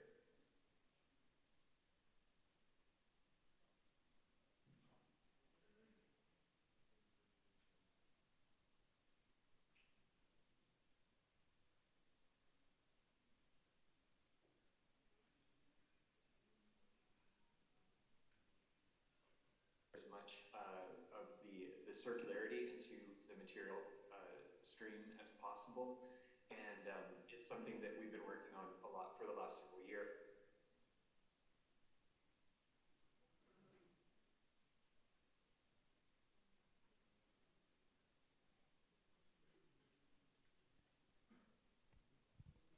Nick? Feedstock for circularity.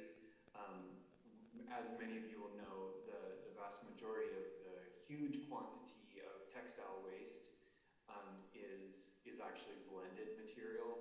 So what that, if the goal for a brand is to have a circular cotton t-shirt, we cannot take the blended material as our feedstock.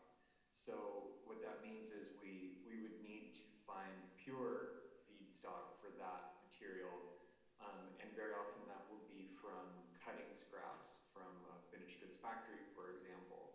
So what we're trying to build is relationships where we can obtain enough of the feedstock and that will be scalable for our needs.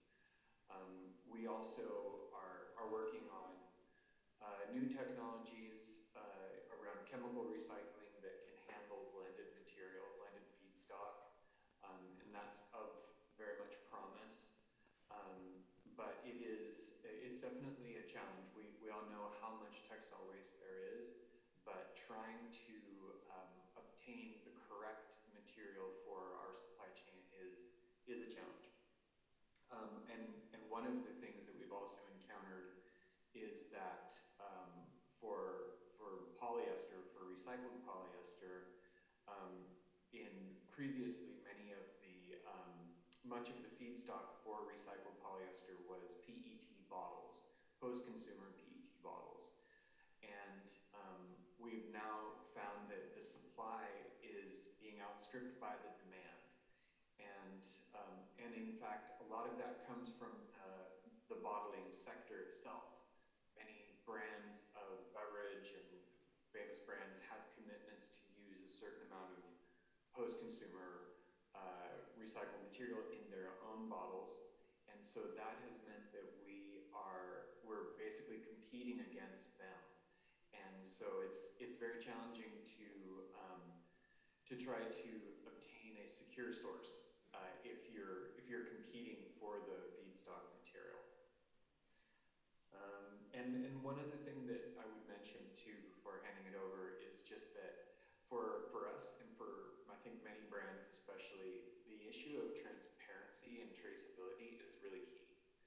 because previously we were doing this for due diligence, but in the last couple of years especially, there are legal requirements now. In the EU, we know in a couple of years there will be requirements around providing evidence for any sustainability claim, so empowering the consumer through the EU Green New Deal, and that's it's causing a lot of work for us, and it's a good initiative, but it's definitely has a lot of onus on us. And also for other requirements in the U.S., either the New York bill or else the Uyghur Protection Act, we have to be able to show where our materials are coming from and prove it with documentation. So trying to obtain transparency and traceability from our suppliers is really tricky, and it's something that if you can build in at the very beginning when you're setting up your supply chain, it will save you a lot of work. So with that, I'll pass it over. Thank you, Nick. Et je vous remercie d'avoir abordé le point extrêmement intéressant et essentiel de la traçabilité des matériaux. Of the materials, because this is a part and parcel of the circularity, successful circularity. Since we're having a connection, I don't want to really make it to later, and I would like to give the floor to Sarah and Matthias from Zalando. And my question to Sarah and Matthias is exactly what you're seeing on the platform. Of what you've seen on a platform, do you think that the brands are ready, willing, and able to pay more expensive a price for more sustainable product? In any case, maybe they're not going to be having any alternative with the Green New Deal set up in Europe. And as to how this is going to impact their cost. Sarah and Matthias, I was saying, while we have the connection, over to you without further ado. The question is really whether you think, from what you're seeing, whether you think brands are willing to provide a commitment to offtake sustainable products potentially for a higher price, and will they be forced to anyway given the implementation of the Europe Green New Deal? And how do you think this may affect your offering? And again, you have a total of 8 minutes between the two of you. Thank you. Thanks, Eleanor. Bonjour à tous, c'est un vraiment plaisir d'être ici avec vous. It's my pleasure to be with you here. Je vais Je vais continuer en anglais, j'espère que le son vous parvient clairement. Je sais en fait que la qualité du son n'était pas bonne au début, j'espère que les choses se sont améliorées. Maybe just starting by giving a little bit of like what Zalando is also, because we are a fashion platform that operates only in Europe, but we do have connection to 5,600 brands, and in that sense, we are able also to see what are those actual commitments that we're talking about around the different brands that also operate with us. At Zalando, we have made very clear commitments towards how do we see the fashion industry moving forward. We have made, as part of these commitments, also encourage the brands that operate with us to make the same type of commitments towards sustainability.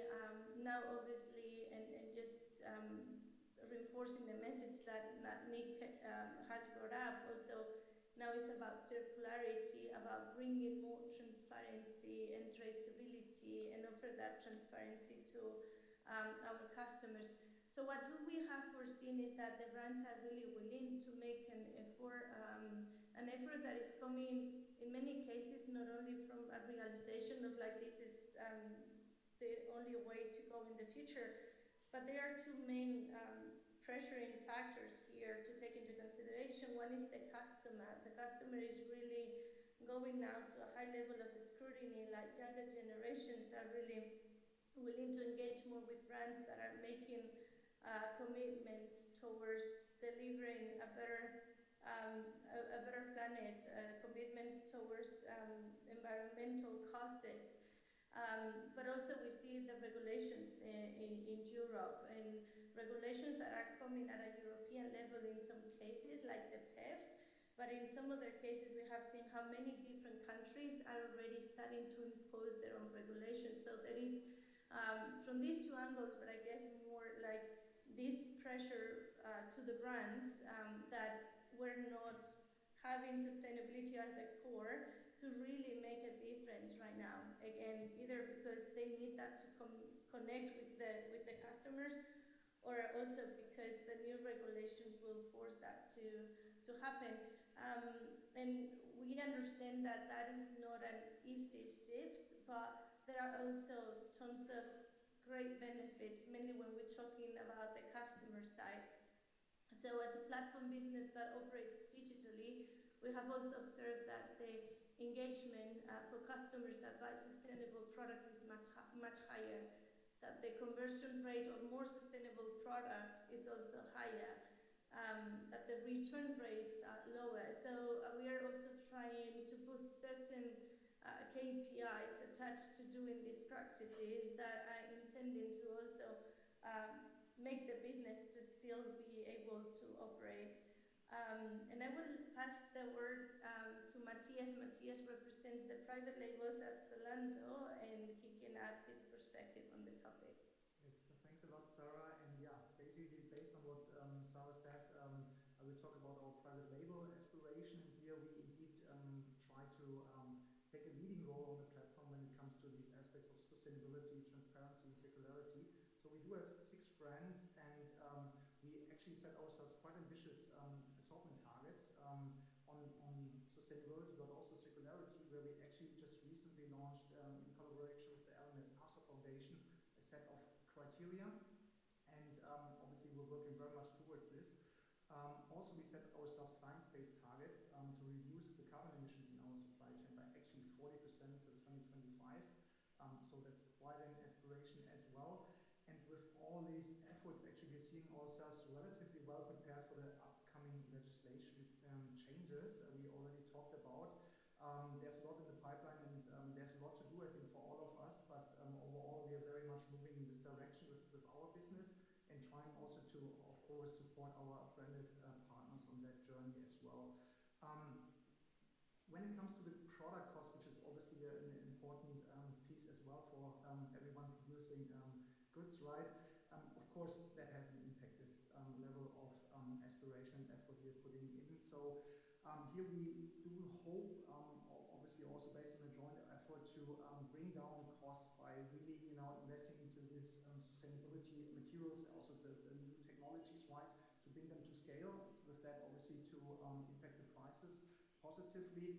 And also, what is a big aspect for us, selling in Europe, also to leverage nearshore sourcing,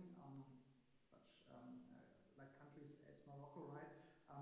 To be closer to demand, to react faster, which is obviously also helping us a lot to address these cost aspects. Thank you.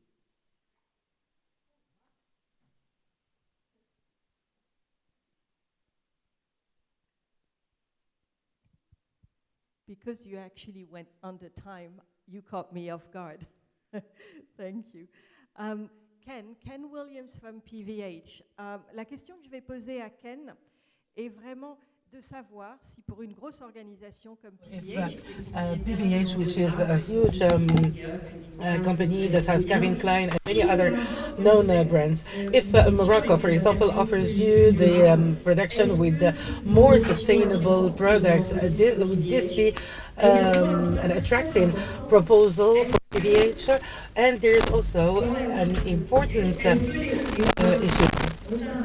Do brands play a role in investments that take place in countries, or that help also providers to develop more? Alors la question que je viens de poser, je la traduis aussi en anglais. Including more sustainable materials would be attractive to increase production in the country. Would it be attractive for PVH? And more broadly, but also very importantly, do you think brands have a role to play in capital investments in the supply chain? Over to you, Ken.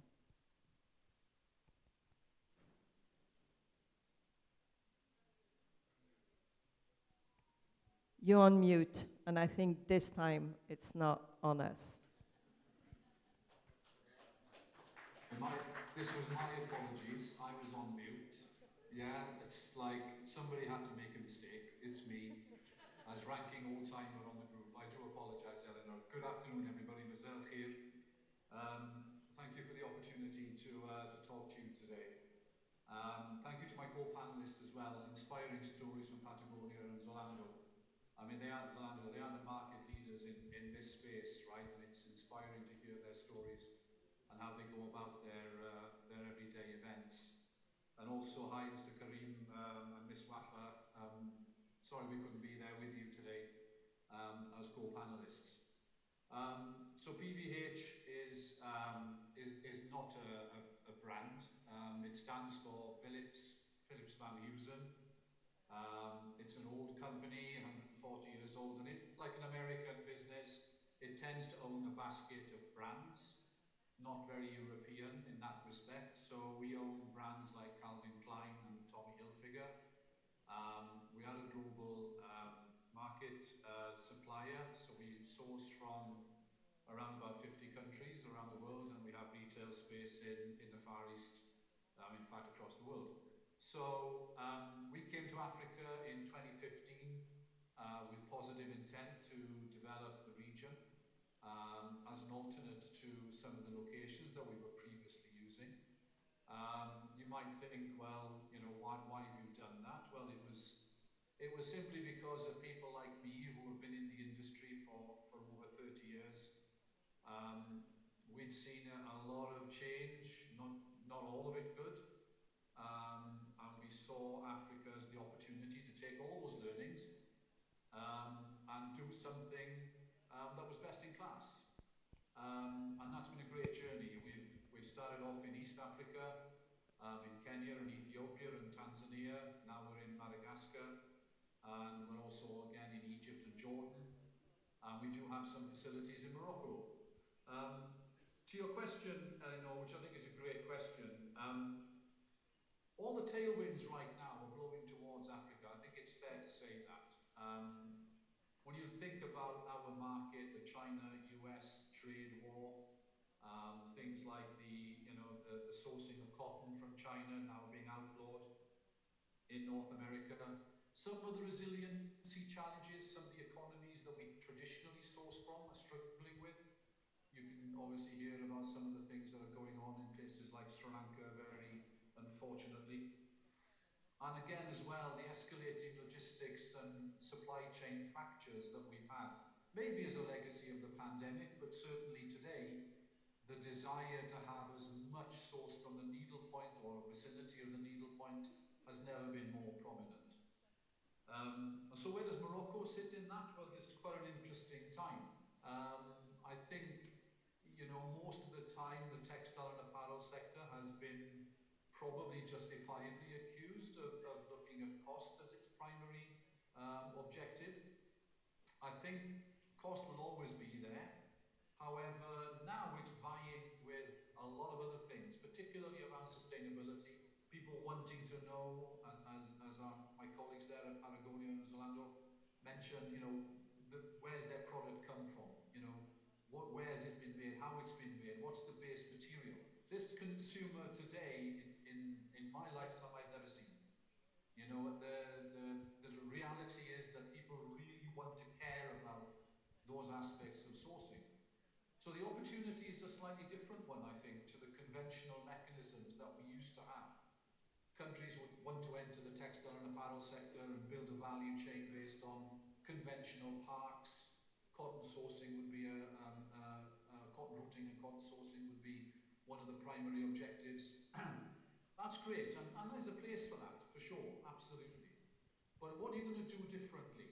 If you want to expand and grow in a sector like textiles and apparel, what's your differentiator? And I think that's the question for Morocco to have a think about.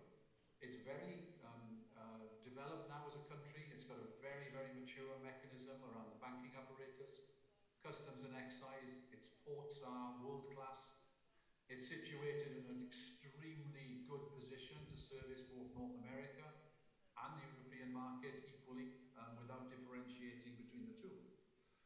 So now we've got a position, I think, where Morocco can lean into those values a little bit and maybe focus in on that differentiation.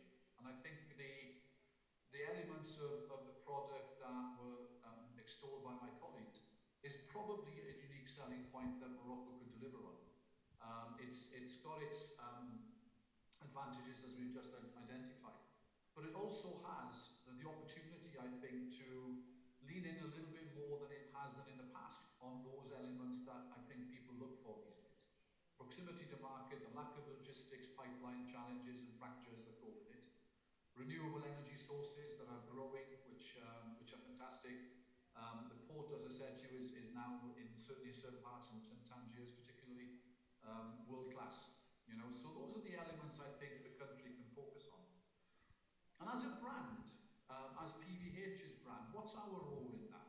Well, in the model that we've used in East Africa, first of all, we look for the governance of the country to believe and care in the same values that we believe in. So they've got to believe in regulatory compliance. They've got to believe in building regulations, fire safety regulations, electricity installations. They've got to believe that labour proclamations need to be as standard, and there needs to be a review mechanism of collective bargaining and dealing with the challenges that come along from a labour-intensive industry. Lean into people like the ILO, to use those guys as benchmarks. Better work initiatives are incredibly important to us. That's the first piece of it. If we find like-minded people in the governance of the country, then it's a very fertile ground for a brand to consider its next steps. And what we've done in East Africa, I'm not suggesting that we could replicate this, but we've introduced selected our global investor partners to come with us on the journey. Now, they are selected based on their governance as well, of course, and their values, but also based on the fact that they are the best fit for the region and country that we're trying to move into. And then, of course, the brand, what do? Well, we obviously underpin that investment in those first few fragile years when a new entity sets up in a country. We are there to underpin that investment by guaranteed business. Yeah, so we basically underpin that with saying, okay, you want to produce 1 million garments a year? Okay, we'll take that 1 million garments so long as it's in this particular product category, with this particular brand and made in this particular way, with this particular value addition, whether it be an ethical attribute, whether it be an environmental attribute, etc. So that's what we do as a brand. I'm not suggesting everybody does that, but I think that's the type of partnership maybe Morocco should be looking for to grow this particular textile and apparel sector to its next level. I had the advantage of living in Morocco for 8 years, from 98 to 2006. It's got a soft spot in my heart because of that. It's an amazing place to live, and it's great to see that you're now thinking about taking the country on to the next level. Thank you. Thank you, Ken. And thank you to our panelists. I will now hand over, but I know that Sarah, Matthias, and Nick may need to disconnect, and I apologize once again that we were late. So please go ahead. Ken, please stay with us for questions from the audience. So we've heard, on a entendu parler de communautés de pensée, de vision about like-minded communities and the role that brands can play in order to support investments and also the development of a different sector. But when we talk about circularity and sustainable products, we need to start from A to Z. We need to concept and design these products, and we need designers, which some of whom are trained here in Casablanca. And I would like now to ask Mrs. Wafa Khamnishi, who's the Director General of Casa Moda. So we speak about needs and also some constraints. So what are the needs of training in order to meet the objectives of brands, and how can we set bridges between the training and also the brands that produce here in Morocco? I give you the floor, and I would like to thank you in advance. I should like first to take a minute to talk about Casa Moda. This is a public-private partnership product between us and the Ministry of Industry and Commerce. the Ministry for the Inclusion of SMEs and Competencies through the Ministry of Finance. It was set up in 2010 in order to support or accompany the sector as it transforms towards the finished products. We have three major lines of business, the stylism, and the next, we will be including the fashion sector in they are all interested in this circularity project, and we have, of course, training that leads to diplomas. And in order to meet the objectives of brand circularity, we base ourselves on the assumption that this is a behavioral question. This is a reflex that has to be promoted among our youth in order to include that in their mindset and in their way of doing business. That is not part of our basic programs. We have to recognize that.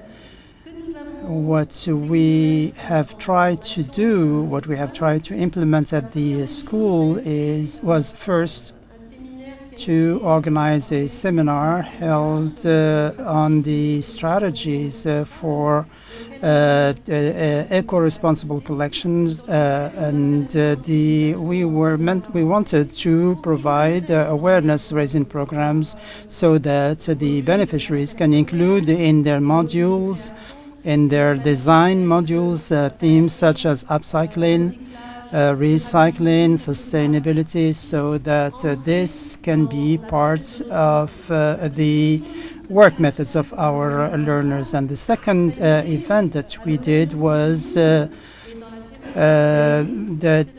within the framework of DAIM, which means sustainable in Arabic. We have tried to work with industrialists, Moroccan industrialists, to take unsold items and to undertake upcycling, to show first our know-how as creators, and to involve also our students in these upcycling efforts. And these were workshops for them so that they can integrate or mainstream circularity in their mindset. The third action that we undertook was within the framework of a program that was financed by the investment bank, European Investment Bank, and we worked with the Workforce School to introduce a number of modules that can provide additional skills to our learners. And one of them was the decarbon approaches, and we have tried to make sure that this is not directly, the module is not directly provided by the Frankfurt School, but that they should be training our trainers so that they can include this module within the school, so that the learners can have a diploma from the Frankfurt School. We did this in such a way that this would not be just within the limits of the time frame of the program, and that there would be sustainable, that is in the long run, with the Frankfurt schools. And of course there is a problem with cost, because we take care of the costs that of course of our teachers. And of course, at one time or another, we have to make sure that these teachers should receive in training or continuous training or attend continuous training programs. And at the same time, we have possibilities with foreign schools, and we're discussing with them, with the Institut Français de la Mode and the Cosmo Foundation that has 3 schools, and to see to what extent we can provide diplomas or additional training to our graduates on sustainable development for our youths, and also for designers who are working in firms currently. This causes quite a big problem for us as far as cost is concerned. How can we be assisted in that regard, because it costs a lot of money. The last thing that maybe we can consider at this juncture is how the eco-responsible brands how can we have partnerships with them so that they can provide us with their archives, with their specifications, so that we can work and with our learners, that is, and our students, taking into account these eco-responsibility constraints. We can do that, that is in paper form, but of course, later on they would have to work on the raw materials, and where can they get that when we talk about recycling, about circularity? How are we going to deal with that question with our learners? Very good question, and this brings us back to investing and investors. There are investments in human resources as well to ensure that we deal with developments, especially sustainable developments. I want to first to thank you all. As I said, Ken Williams is still online with us. We've just disconnected the audio to save bandwidth. Donc, nous avons encore Ken Williams avec nous de PVH. Je voudrais donc maintenant me tourner vers la salle, peut-être si on a 2 ou 3 questions avant de clôturer la session. If there are 2 or 3 questions from the audience. Move on to the next panel. Je vous passe le micro. Si je peux vous demander de vous présenter. Can you please introduce yourself? Bonjour. Good morning. I represent the Quiron firm. And this is a personal comment I'm making. I would like to thank you for this opportunity. Now we're talking about involving the environmental dimension or mainstreaming the environmental dimension in our work, and we're trying to see how we can create that bridge between the environmental aspects. That is, from the beginning of this event, we can see that there is a constraint, and it's not really based on an approach, environment-based approach, and therefore we try to adapt to the consumer behavior and changes in his behavior, and the aim for us is to increase volumes to sell more fabric. And therefore, we are looking for a material that would be circular, whereas our aim is to increase the volumes. And therefore, I have a problem with respect to the approach, and I want to go back, as Mr. Karim Tazi put it well, to separate the question of exports from the domestic markets. And I would like to look at this from the national point. My question is the following: priority for us to work on the at the national level, and awareness raising as far as the consumer behavior is concerned, as a consumer, that a person as a consumer, and also on the other stakeholders involved, or are we going to take into account a constraint of the external market? That is my question. So your question is addressed to whom exactly? Mr. Tazi, would you like to answer, or do you want me to say a few words before that?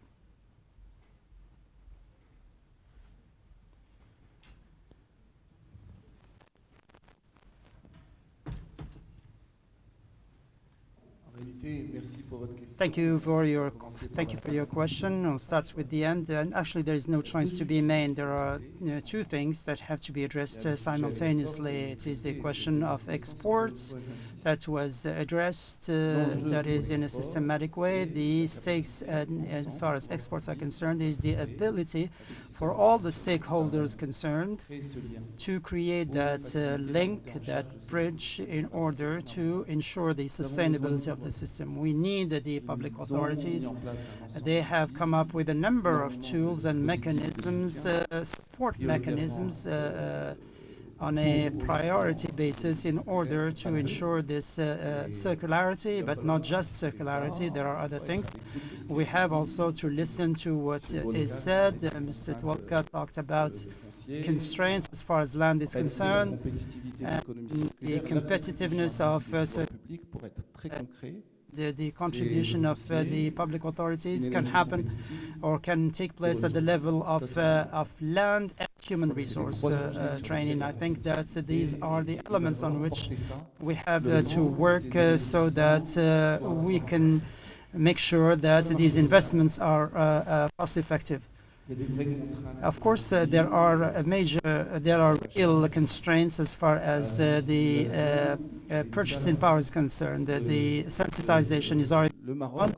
Morocco is a country that is very much committed as far as the environment is concerned. We have seen a number of illustrations of this. But I think that this is a phenomenon that will be time-consuming. And as far as the domestic market is concerned, we need to identify the industrial processes that make it possible to answer the regarding the purchasing power and at the same time the environment preservation considerations, and we have to be able to differentiate between the various processes involved. Thank you very much. I fully agree. It is very important to make sure that we have an approach that addresses the two things simultaneously.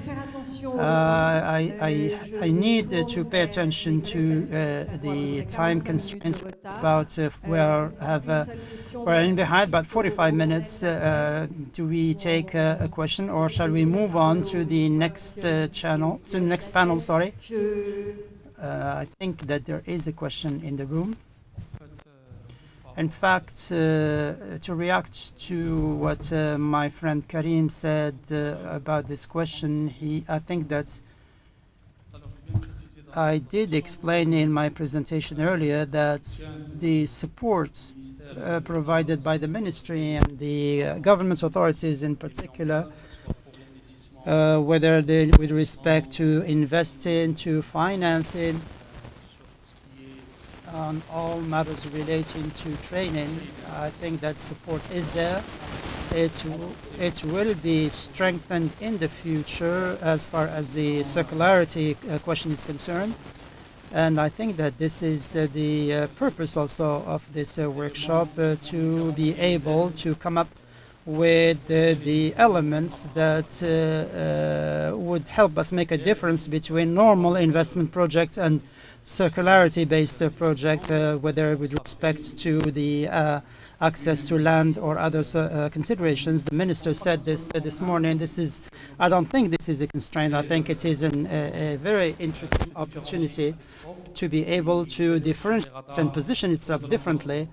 That is internationally, and I think that as far as the domestic market is concerned, it will follow suit, and I'm sure that we will be applying what is taking place currently at the international level. And as Karim pointed out, despite the purchasing power problem, we will probably be moving towards the same objective and addressing the two things simultaneously, and I can assure you that the state will be there behind the investors and the stakeholders, and we're talking with the industrialists, with Amit, and we see eye to eye on this. We have been hearing from this morning a strong signal support, commitment and participation of the ministries and public bodies. We're going to Merci à tous d'être restés avec nous. Maintenant, je vais donner et passer maintenant le micro et le panel aux présentants, plutôt aux intervenants suivants. Et donc, voilà la prochaine personne. J'espère que la prochaine réunion se fera en personne. Now, Mr. Tazi will be saying the closing words. One last sharing of experience example. I have been working in the industry for many, many years. I have never seen a dynamic and requests made from principals and foreign clients as strong as it has been since the 90s. We are here in a formidable window of opportunity. It is up to us now, and it is time us players to really invest and to really seize the opportunities. I'm here not only talking about the international but also national actors. This is a momentum. I wanted to share this with you. Thank you.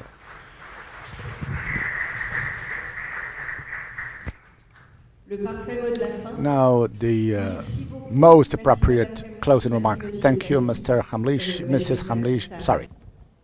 Bonjour, bon après-midi, bonne journée. To start the panel 3. So far this morning, we have heard opportunities and some challenges of bringing a circular economy in textile and apparel industry in Morocco. In this session, we are going to focus a little bit more on the land and infrastructure. That will be the foundation for support for the industry. One of the most obvious manifestations of that support for infrastructure is eco-industrial park. It's an industrial zone that will bring social and environmental standard to the Moroccan industry. It could allow the cost sharing of the services and that will allow circular economy. It could allow for the cluster development for innovation. It could also help collectively achieve a higher standard for social and environmental challenges. However, developing the industrial zones in general, and let alone the eco-industrial park, is not an ordinary task. It can be very challenging. It requires concerted effort of all different parties. We need the help of the government to set the conducive environment, but we also need the private sector to bring the innovation to its forefront. So today, we are going to discuss a little bit of that challenge, how the eco-industrial park, green zones, can be a part of the solution to encourage the development of further textile and apparel circular economy in Morocco. My name is Maiko Miyake. I'm an IFC program manager, and today is this session's moderator. I had the pleasure of leading IFC's support, working with the Tangier-Med zone in Morocco to bring a circular economy and industrial symbiosis agenda for Tangier-Med in order to qualify them for eco-industrial park. In case of IFC, we are using eco-industrial park standard with capital EIP, which is a standard created by the World Bank, UNIDO, and GIZ from Germany. There are a certain number of indicators that you need to meet, and if you do, you can self-certify as an eco-industrial park. Therefore, for that initiative, Tangier-Med has been our partner to showcase what eco-industrial park can look like. With that, I will be accompanied by wonderful panelists here today. Fatima Zora Alawi, from General Manager of AMIT. Harvey Johal, the CEO of Carlton. Munir Ben Yaya, the Director of Industrial Parks of the French Chamber of Commerce.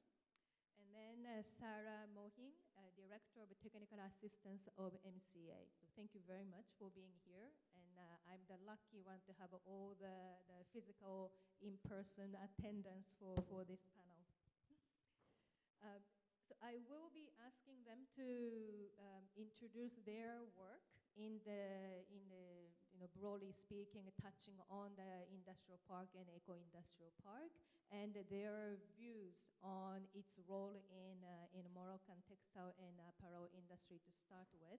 But before going there, just wanted to highlight a few things. First, I am very conscious that I'm standing between you and your lunch. Some of you are hungry, and some of you probably also need to walk around a little bit to stretch your legs. So if you do have the urge to move around, feel free to do so. And while you do that, I invite you to write your questions and share that with some of my colleagues. Then we will try to collect those questions as we go along. I will ask my colleagues to have hands up so that they know where to find you. Okay, most of them are sitting in the front table, left and right. So yes, that will be a great opportunity for you to move around and stretch your legs, and then do not fall asleep, okay?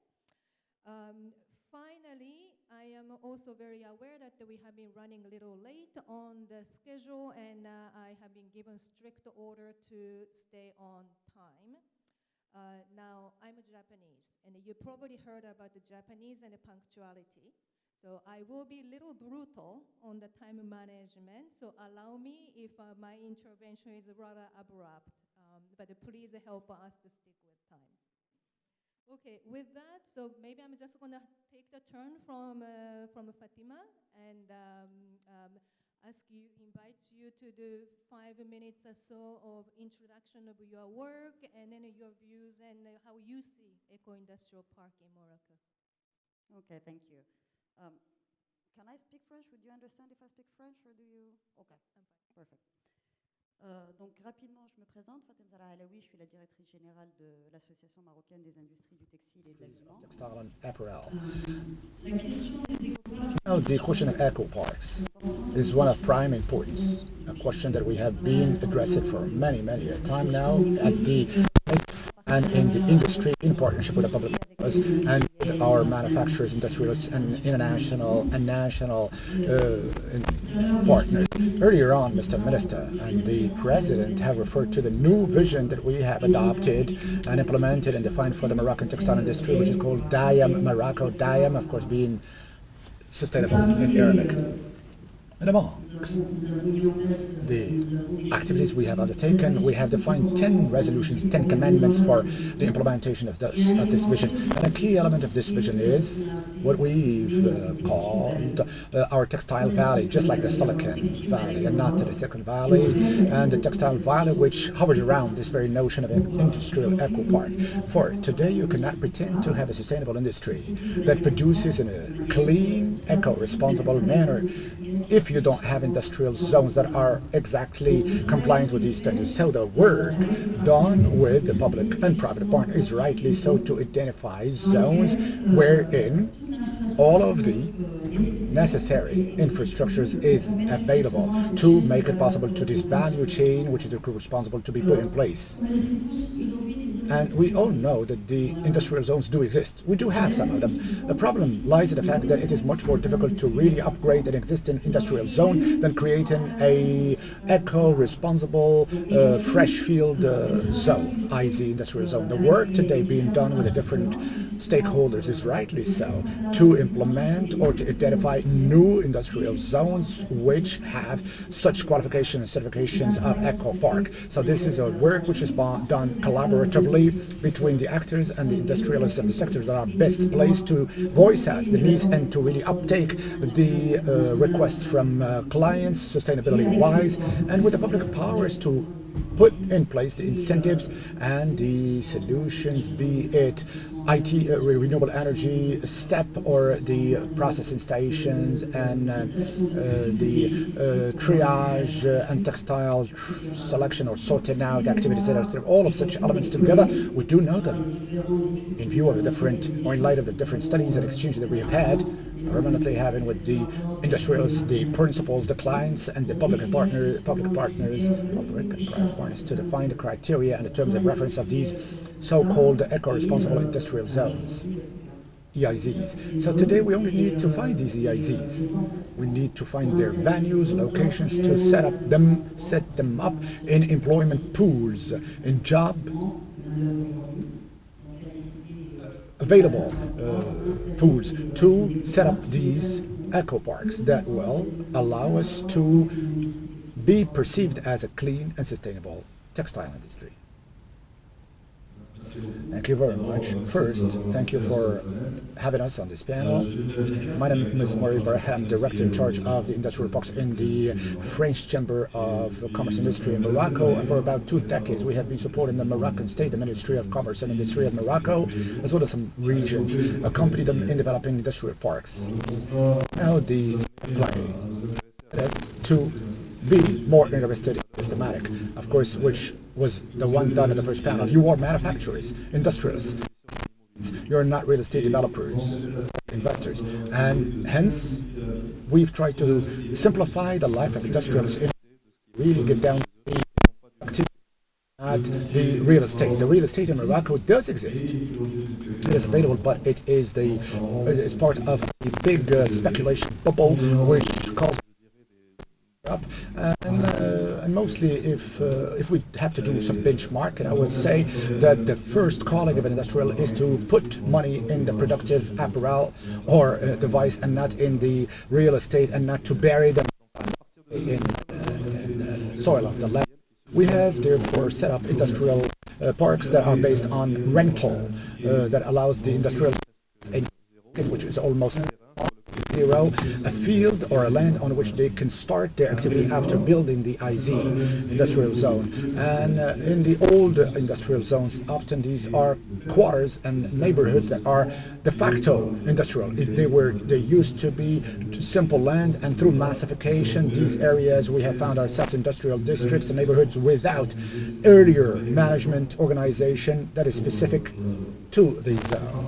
So starting from set up a management structure that secures the role of co-ownership manager, that secures the role of waste management, of maintenance of the area, security, safety, maintenance, servicing, roads maintenance, and the introduction of the notion of service in the area with a life center, quote unquote, in which we find catering, pharmacy, proximity services, and the like. And this is really the first level, the first step that could lead us to sustainability. The third point or item has to do with the administrative facilities, with a SPOC, a single point of contact, or one-stop shop, to secure the interface between the investor on the one hand and the public powers, to obtain all of the authorities and facilities for them to be able to set up shop that are being related to that project. On this very note, we have developed several industrial parks. The first has been developed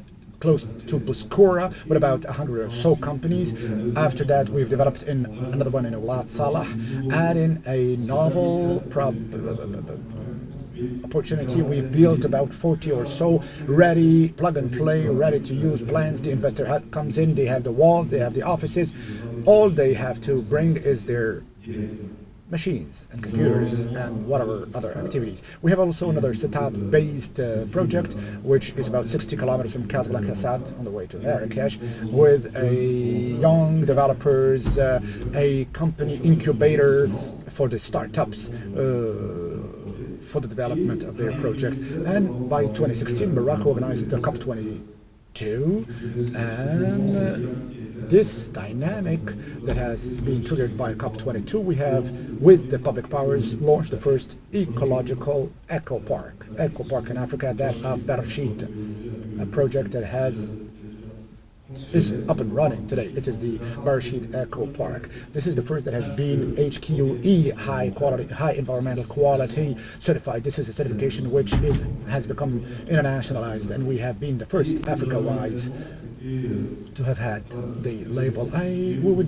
We have been certified or scrutinized under the criteria of the World Bank with UNIDO. They have a certain number of criteria that we have met with and complied with, and I think that the Barshid Park fills with the UNIDO standards framework there.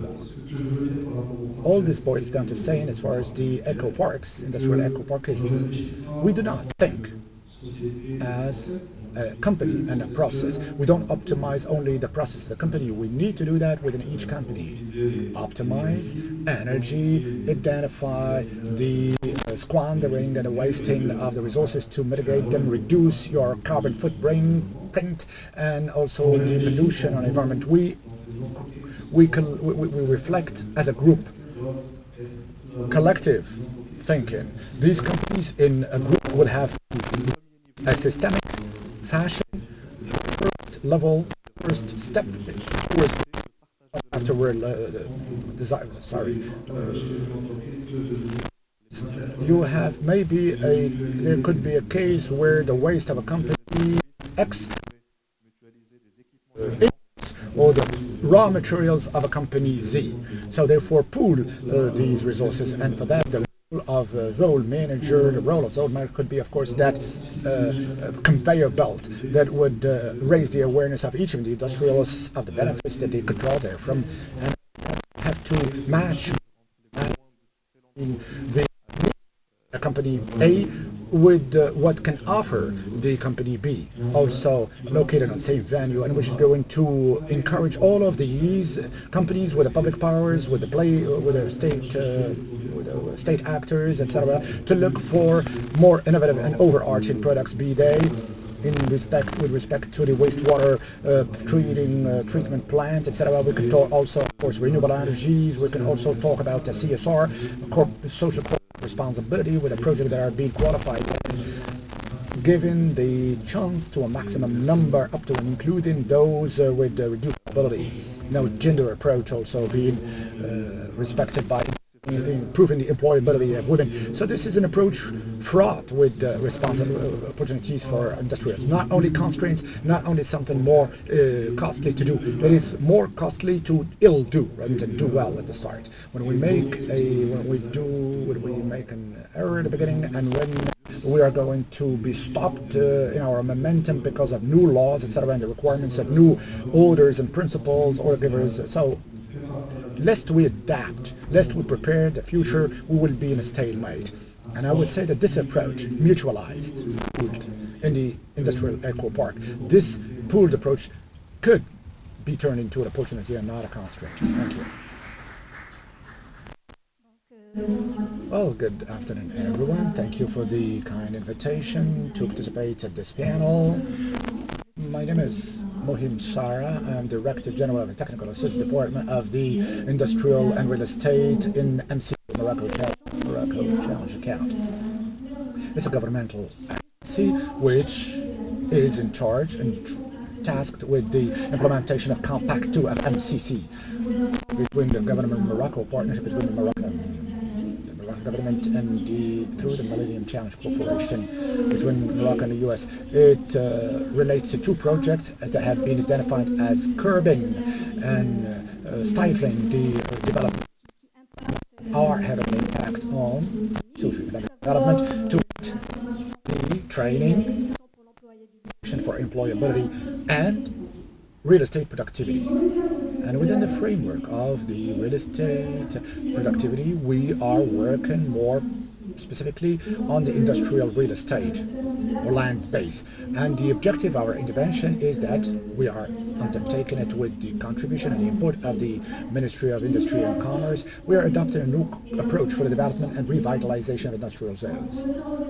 Okay, not to repeat what Mr. Bennett has said. A curb impeding industrial investments is we don't have the base that meets with the needs, the requests of such industrialists. This new approach, call it new method for the revitalization and the industrial reception system, is based on three pillars. The first pillar is an approach which is market-oriented, i.e. prior to planning, before servicing an industrial zone, we need to know exactly the need of the market. Real estate offer-wise, are we much more sales, rental, ready plug-and-play building-oriented, in terms of connectivity, in terms of value or location, in what territory we would like to have industrial land base that is going to host, but also with respect to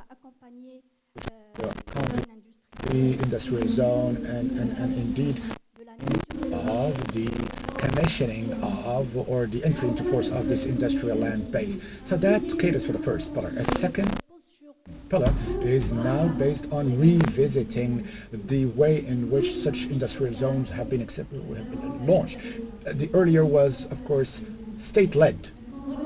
Now the objective is to involve the private sector much more so in the development, in the services, in the marketing, and in the management of such spaces.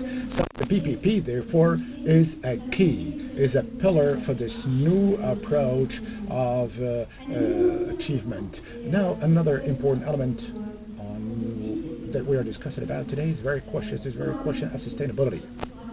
Be it sustainability from an economic standpoint, social standpoint, and environmental standpoint. And indeed, our projects by CC, we have requirements respect the standards, high-level standards of the World Bank, of the IFC, and hence the projects that are on the are also obeying. We are working towards and striving to set up 3 pilot industrial zones in the Casablanca-Sotat area. These are projects which at the same time are extension of existing zones after the fashion of Buznika and Hadaswalam, and the creation of a new with this approach, which is in Sahel coastline, to promote further this new approach towards sustainable industrial zones within the framework of the FUNSIP, the Fund for Sustainable Industrial Parks, to be able to implement this dynamic of integration of sustainability in all of the value chain of the IZs, industrial zones.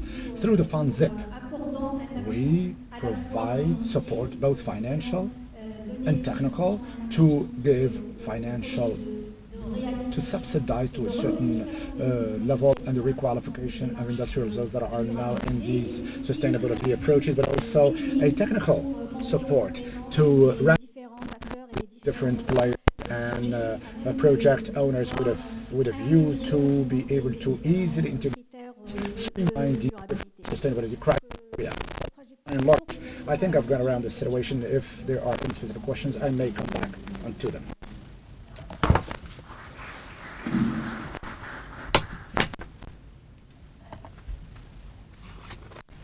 Thank you. Good afternoon, ladies and gentlemen. My name is Harvey Jalal. I'm the CEO of a new project that's being launched in Morocco called GMI. GMI stands for Green Manufacturing Initiative. We are part of the Carlton Group of companies. We're an international organization. We already specialize in manufacturing of fashion, leather, footwear, home textiles, technical textiles, and we're also active in retail and real estate. So GMI is a new concept, and it's a new project that is now launched. And just to give you an idea, we come up with the idea of creating a integrated manufacturing zone that is sustainable and green from the onset. So basically, GMI is going to be in charge of developing the zone. It's going to construct the buildings. From the onset, we are looking at sustainable materials. We're looking at renewable energy on all the buildings. We are looking at supply of renewable energy. But the key area is GMI is, along with its associated partners, are going to create the actual businesses inside the zone. So we are going to create a truly integrated supply chain for the consumer. GMI is basically going to be a system of 5 ecosystems within the zone. Each ecosystem will be totally independent and totally circular, starting from recycling to spinning, to weaving, to knitting, dyeing and finishing, CMT, and obviously the final product. The different ecosystems are going to be in fashion, technical textiles, home textiles, leather and footwear, bags, accessories, and obviously denim. The key for the ecosystems is the integration of the supply chain, and I think the future of sustainability is transparency and traceability. So by creating the closed loop manufacturing zone ecosystems in the form of dedicated clusters within our zone. We will fully offer the services that is required for the future. And I think the key is transparency, and in order to aid transparency, we are looking at closed controls in terms of AI. We're looking at RFID, we're looking at blockchain. So these are the areas that we're going to concentrate on, because I think the future is going to be about legislation control. And I think when the governments install legislation and the EU and other countries want transparency of whether the supply chain is actually adhering to the legislation. One of the key areas that we're looking at is research and development. So we are setting up within the zone Research and Development Innovation Center, which is going to house technical hubs for enhancing technical processes. We're going to have design labs to encourage design and innovation within the zone for a final product. And some of the speakers earlier have been mentioning about the future of sustainability is designing fashion from the onset. Well, this is our concept from the start, and we will be incorporating from the very onset the design to be sustainable. And this not only is related to product, it's also related to the processes, and it's also related to the materials. One of the key areas that we also highlighted is incubators. We have done collaborations with several organizations around the world, and the key incubators we want to install are in order to specialize in the future of fiber technology, because I think that's the key for sustainability, is having fibers that can go into fashion, that can then be recycled, which is a major issue at the moment, as we're all aware. We're looking at chemical recycling, because the real end product, if we want to have true circularity on post-consumer fabrics or garments, I think the key elements are going to be chemical recycling and obviously fiber recycling.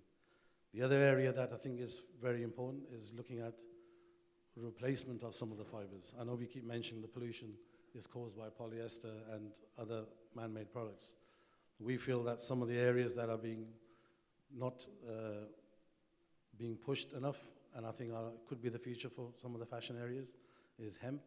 And we have a very strong collaboration with a big organization in America who are specializing in the future development of hemp. And hemp is a sustainable product, as you know.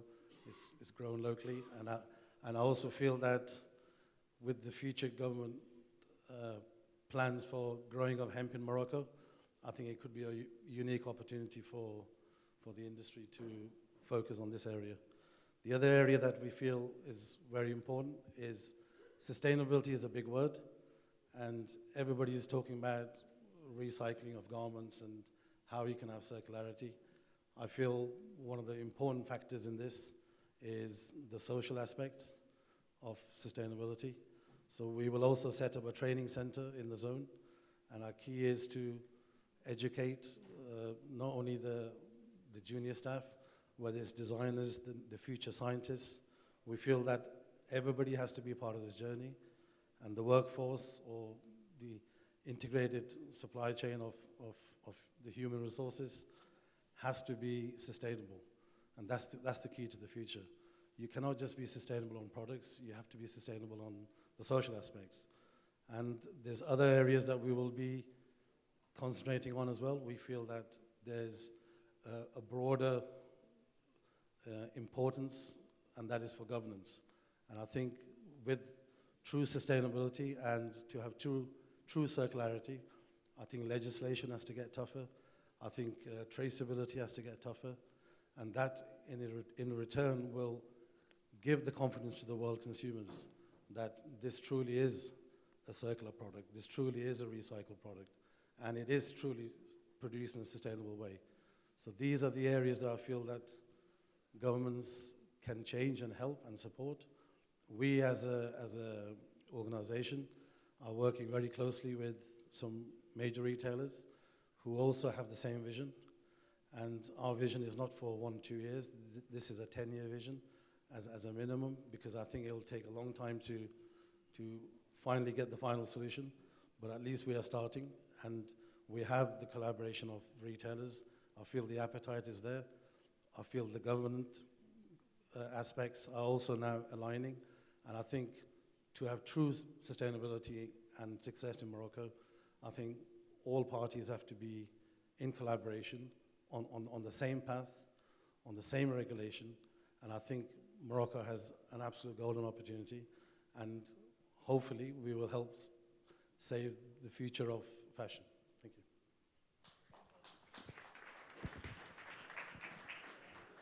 Thank you. Well, clearly our panel members have so many different experiences looking at the industrial park and eco-industrial park development from different angles. I have picked up few themes, but by the way, I wanted to tell Mr. Ben Yahya, I would really love to hear more about your experience of meeting an eco-industrial park standard in Morocco, and the experiences and challenges and how you overcome those challenges. I think that would be an inspiring experience for other industrial parks in Morocco.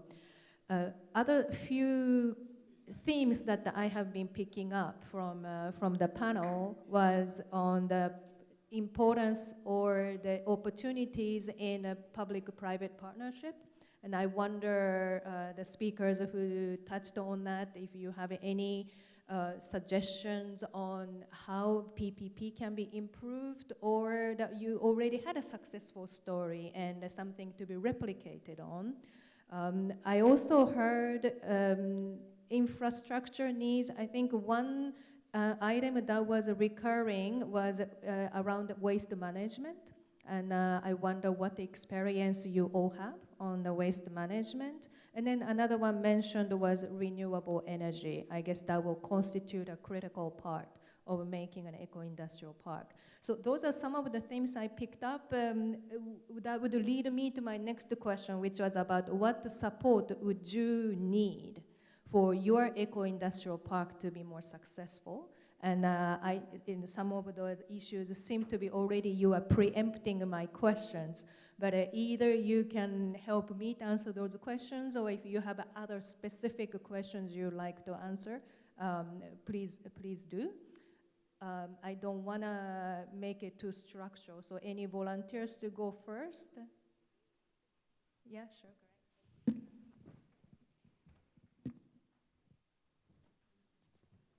Alors, merci pour vos questions. Tout d'abord, en quoi consiste un parc éco-industriel et quels étaient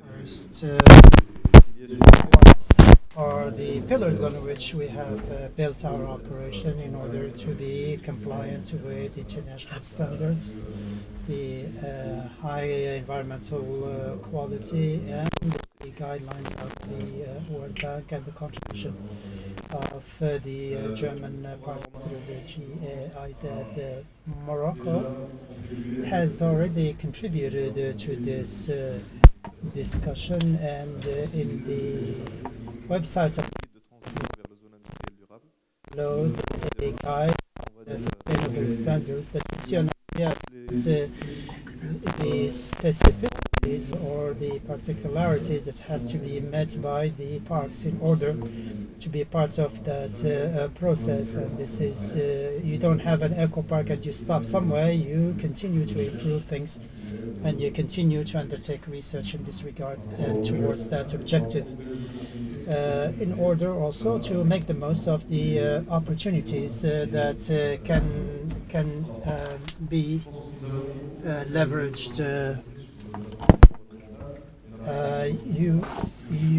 Of course, the environmental dimension is important. You have to take into account also the economic aspect, and how you can come up with the resources that will make it possible to ensure there is a sustainability and to be economically competitive.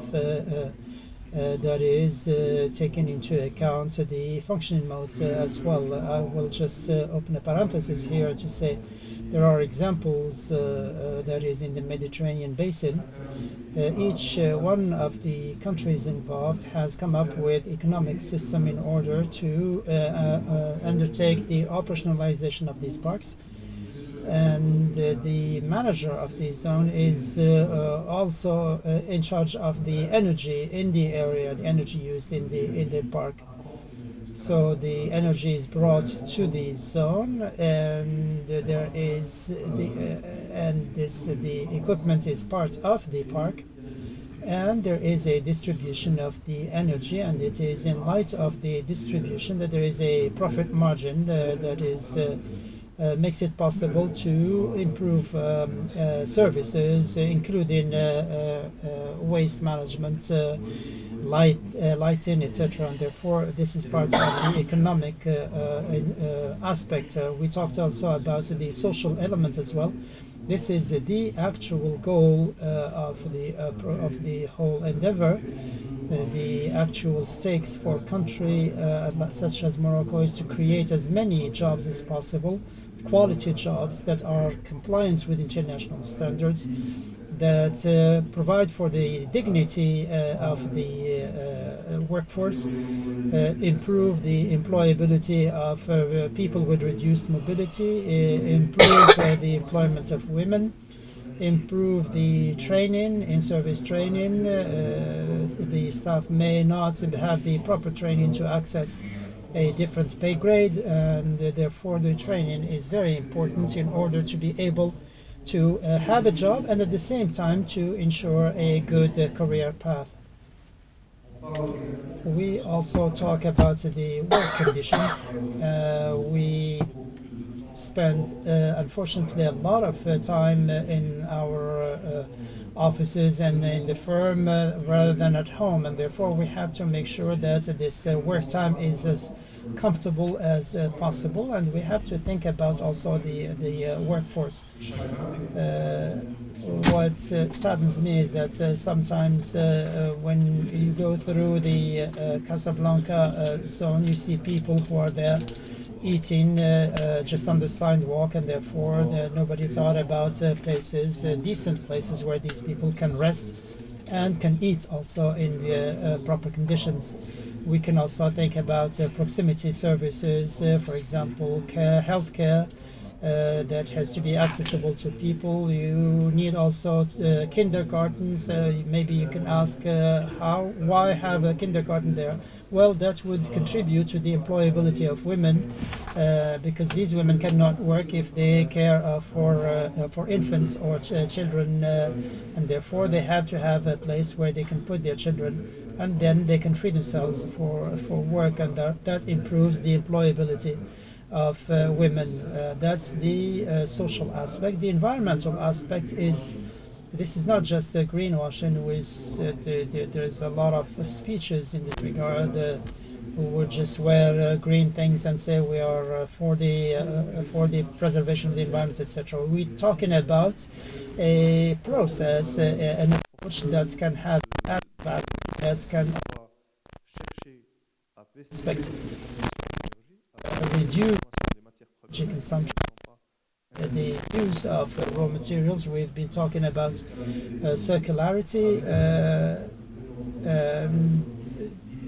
of course, as opposed to a linear economy in which we just consume and throw away. No, we are talking about particularity. That is, we should privilege and favor recycling, even the eco-design of. We have to come up with a product that uses the least product and generate the least waste possible. This has to be done upstream. That is, we have to improve this approach. Again, still under the environmental aspect, there are sometimes ideas that have to be taken into consideration. How the real estate is used. How can we use natural lighting? In Morocco we have a temperate weather, so we don't really need to use heating all the time, and therefore with a good orientation of the buildings, you don't have to use electricity 24 hours a day. So these are things we can capitalize on in order to reduce energy consumption. There is also the question of water consumption. Water is the critical part of countries such as Morocco. We have a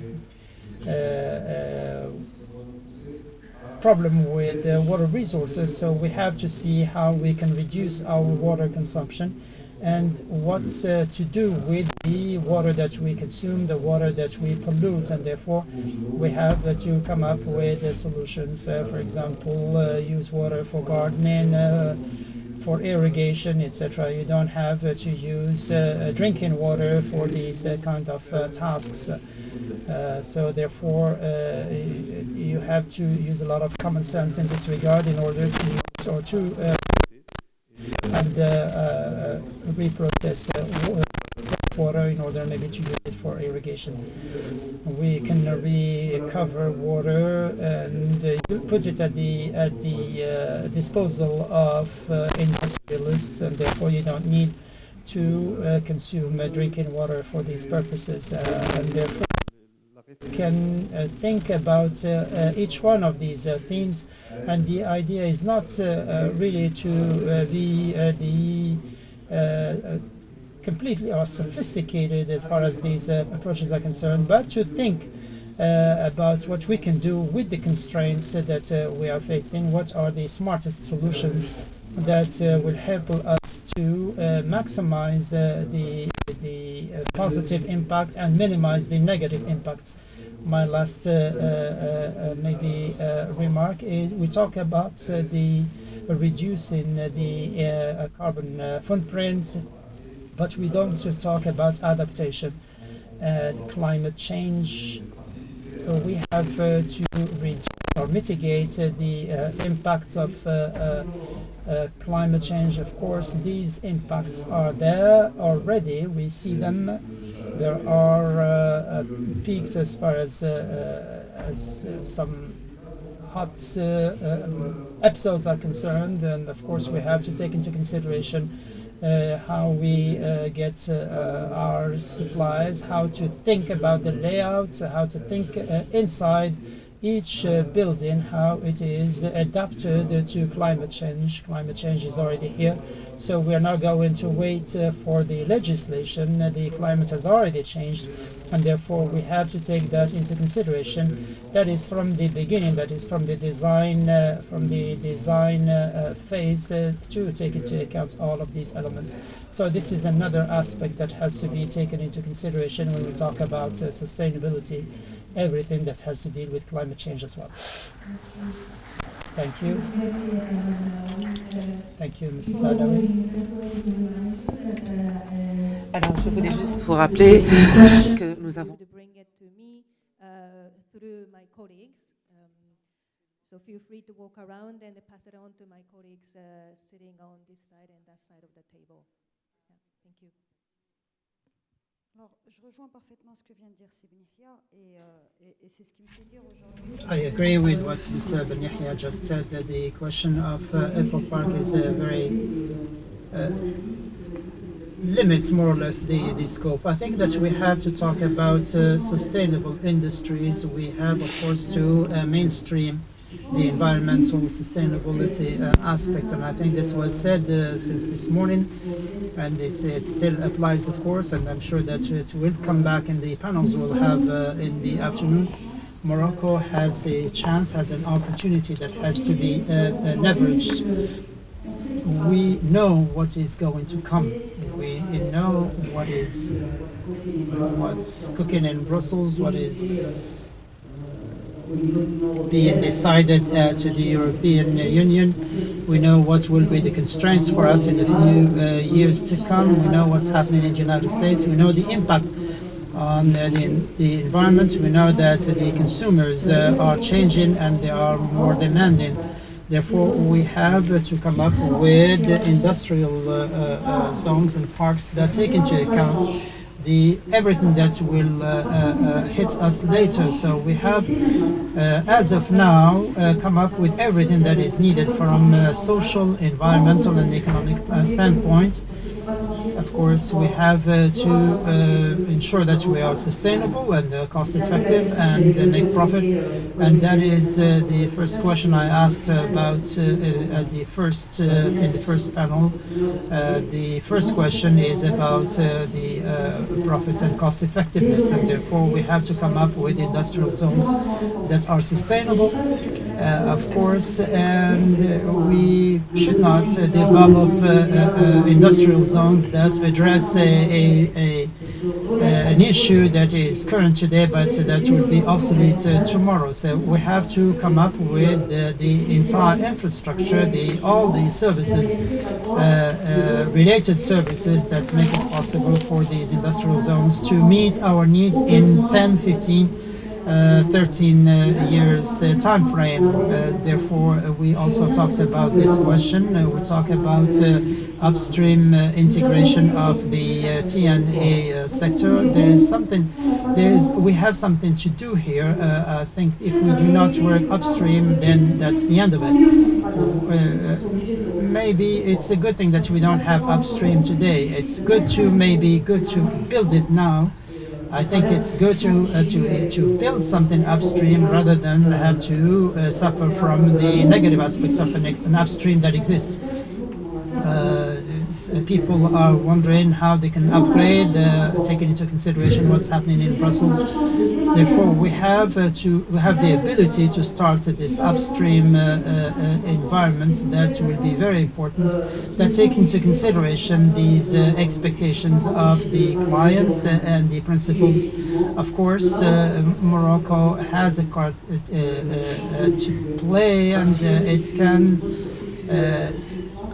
The hemp is something that is very important and that can be leveraged as far as the environmental and social aspect is concerned.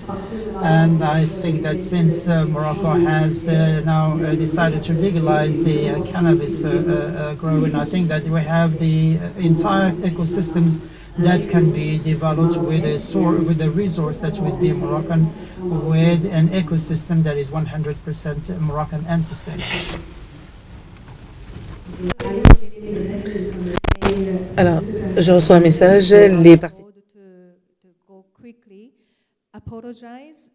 I will give the floor. Would you mind if I take a question from the floor? Is that okay? Okay. No? Okay. Yeah. So I will take one question, and then I will give the floor to the panelists, and we will wrap it up. I see lots of hands in the room, which I am very, very grateful. Could we, my colleagues, could you put the hands up? Could we make sure we take those questions and then we follow up after this conference? Kevna, Hita, Neil, they will be available for taking all the questions, and we will make sure we will get the answers that you're looking for. So apology for not being able to cover everything. Merci, je voudrais juste apporter un commentaire par rapport à ce que I simply want to react to what was said as far as the contribution of the state is concerned, as far as these industrial parks are concerned. We have at the ministry a lot of requests that are submitted by heads of communes. They want to have industrial parks. Are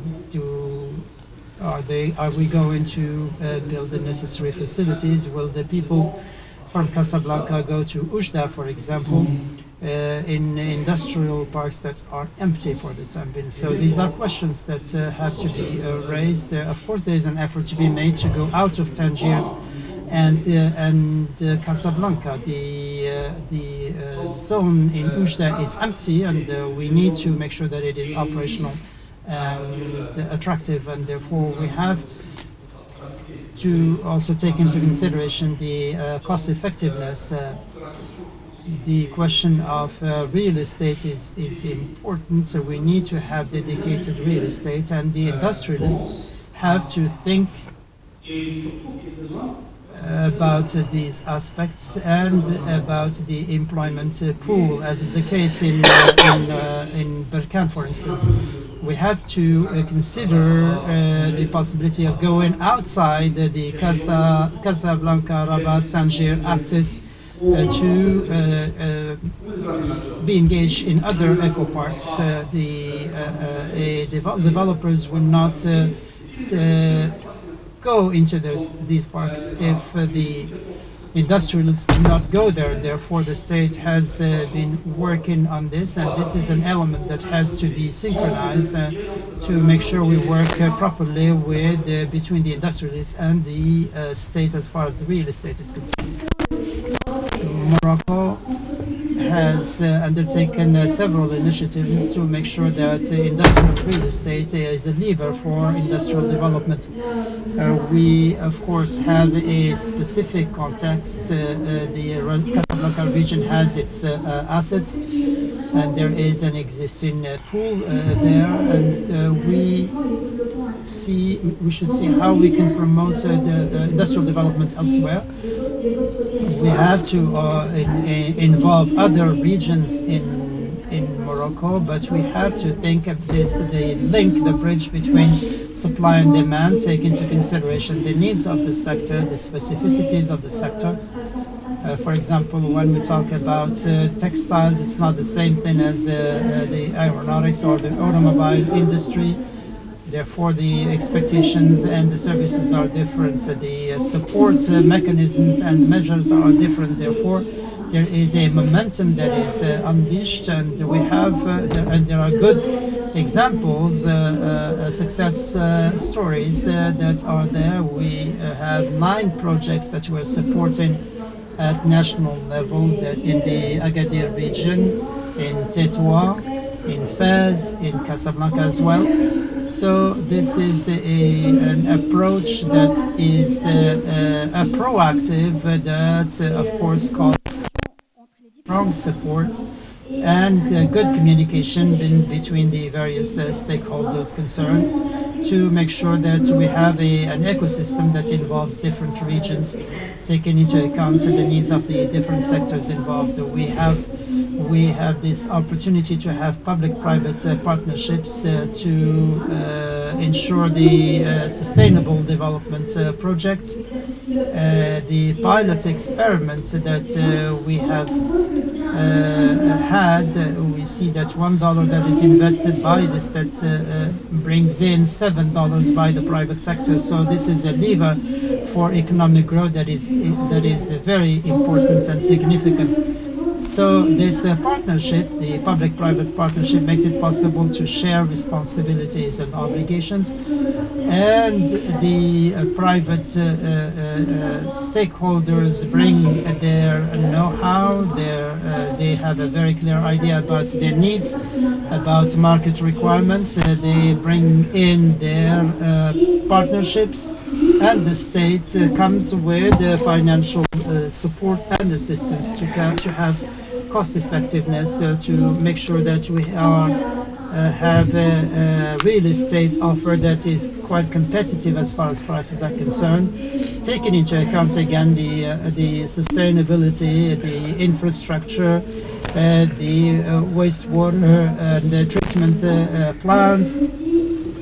So all of this support, all of these accompaniment measures that make it possible today as part of this partnership to build on this in order to have to attract new private investments in the new industrial zones, and this ecosystem has been achieved thanks to this approach. And I would like to share with you an example of public-private partnership that involves a sector that is close to the textile and apparel sector. It's the Ahl Ghlam project that is implemented with the Federation of the Leather Federation. This is an association of the sector that they have come together to identify their needs and to tell us what their real estate needs are. And of course, we're here to meet this demand through the creation of a unit that will be in charge of providing the different services needed by industrialists. And we are now developing ready-to-use buildings for these industrialists. So the industrialists will come and focus with their ecosystem, and they would be fully operational and provide the necessary services, develop the business centers that they need, and have this suitable environment for the achievement of their activity. Of course, kindergartens are also provided for, also spaces for people to rest and also to have dinners and lunches. Merci. Avant de lever la séance, nous avons donc des investisseurs du secteur privé dans les... And also the location choices. You have chosen certain location in Morocco, so I wonder if you can share your experience on that. Briefly, please. Briefly, yeah. We have chosen the Rabat region for being our location, primarily due to its central location in Morocco. We also understood when there's future growth for Morocco itself, we want to be in the central location. And obviously with Tangiers, with these issues of labor force and transportation, we wanted to go somewhere where we felt was green.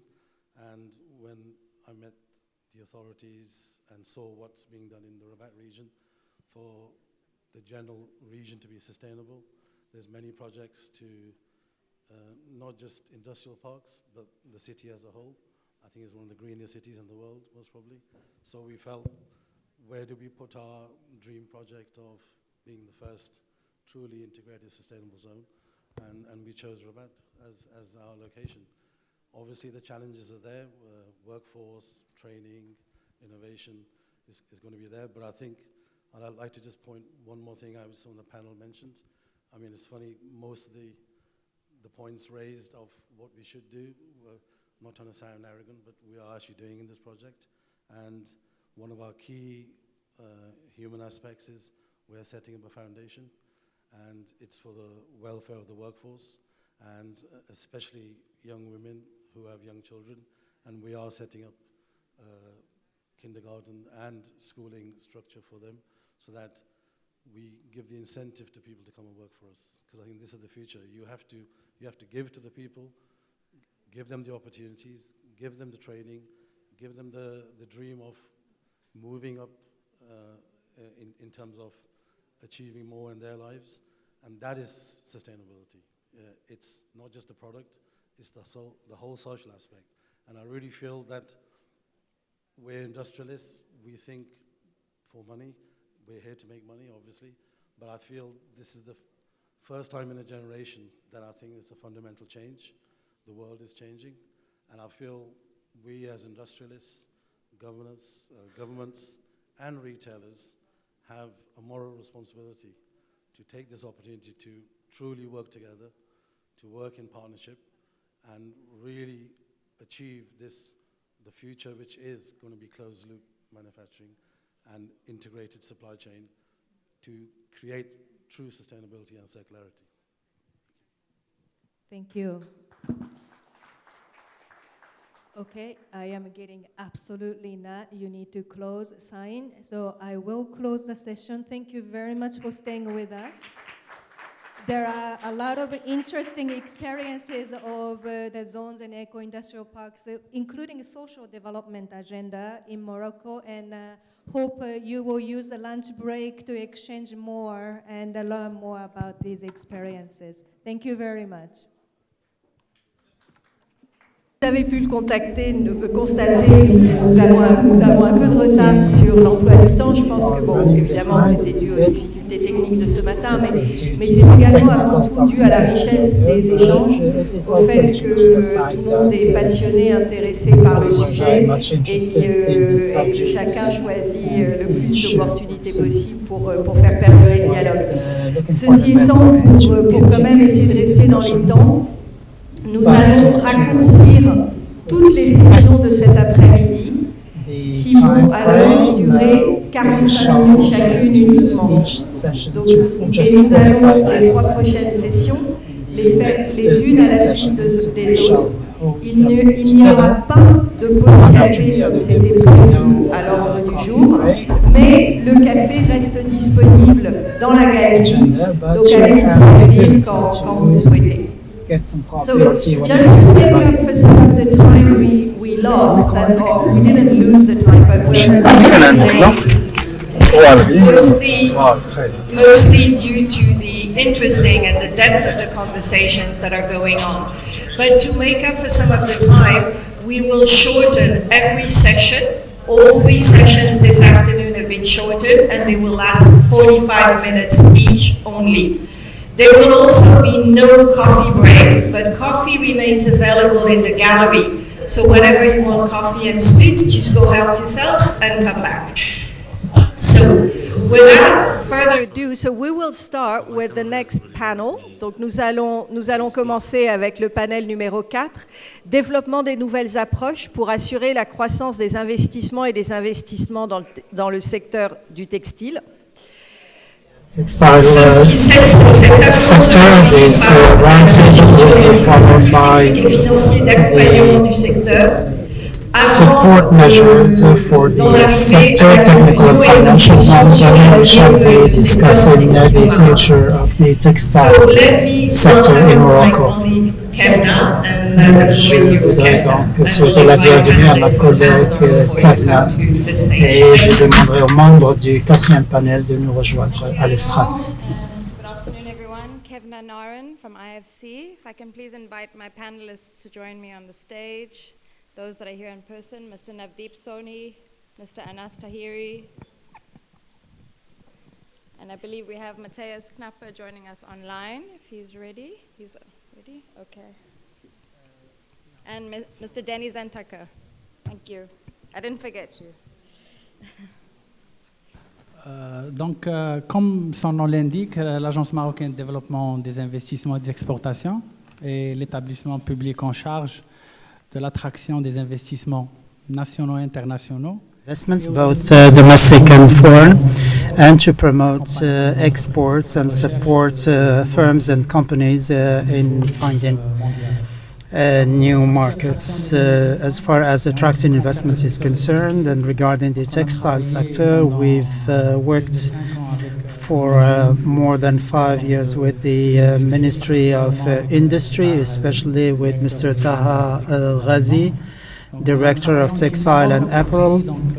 And we also worked with the Moroccan Association of Textile and Apparel in order to identify opportunities that would make it possible for the textile sector to respond to the needs of clients. So we have identified as a major part of the industry is the need to work upstream. We worked together to attract foreign investors, and I have next to me Mr. Denizen, who is the board member of Carnaval, and we have worked with him in order to come up with an integrated project in the Rabat region. The work lasted a number of years, and we are now seeing the fruits of this cooperation, and the coming months there will be an official inauguration of the project.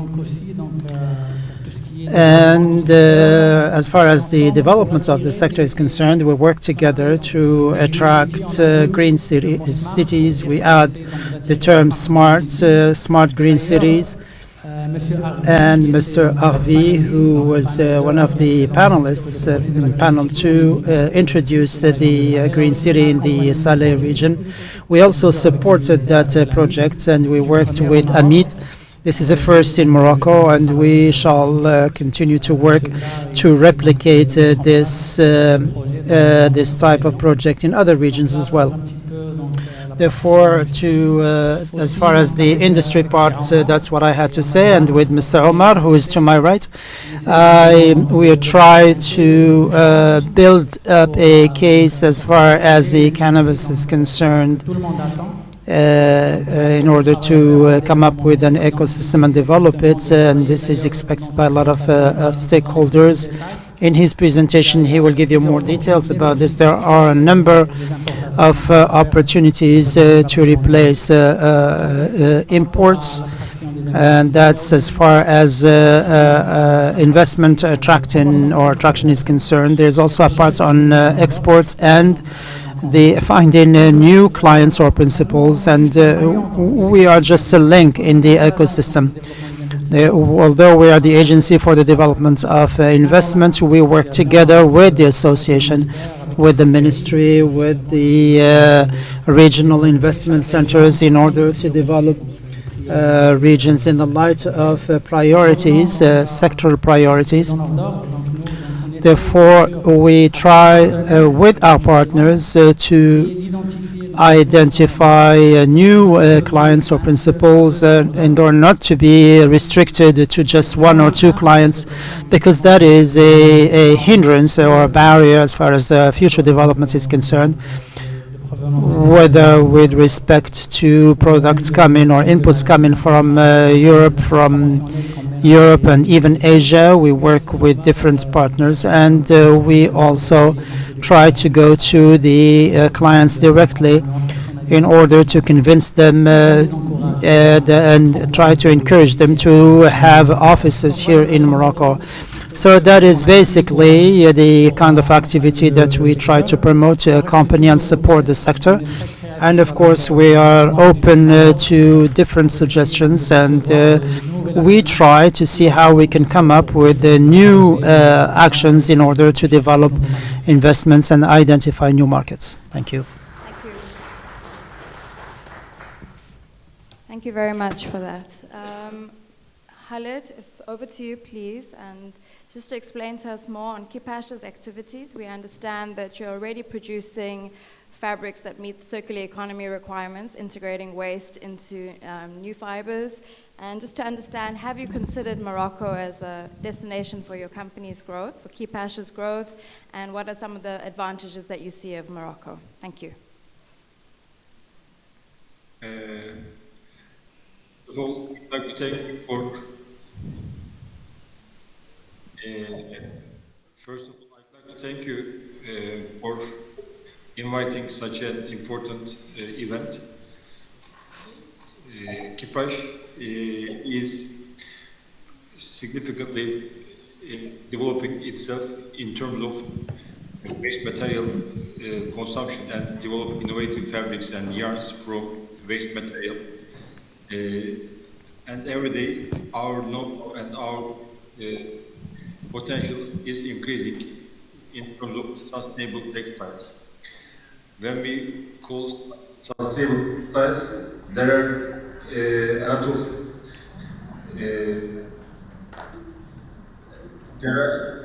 I think you hear me, right? Is there any problem about you? No, Khaled, we can hear you fine. Thank you. Please go ahead. Okay.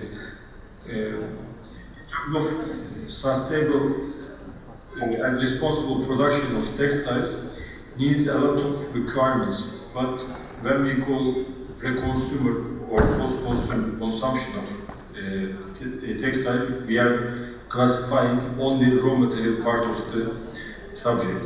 And raw material is very important because normally we are using raw material from virgin materials such as cotton and cellulose fibers and synthetic fibers. The carbon footprint or water consumption of all these virgin materials are very significant. So we are really considering to use waste material.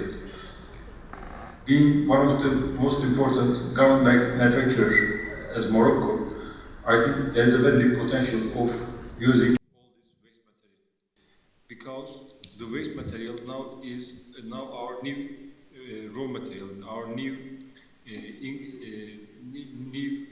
treasure. Today, everybody is investing for using pre-consumer or post-consumer wastes in their factories, but availability of the good quality waste material to find is very difficult, and it's becoming another commodity item. I think this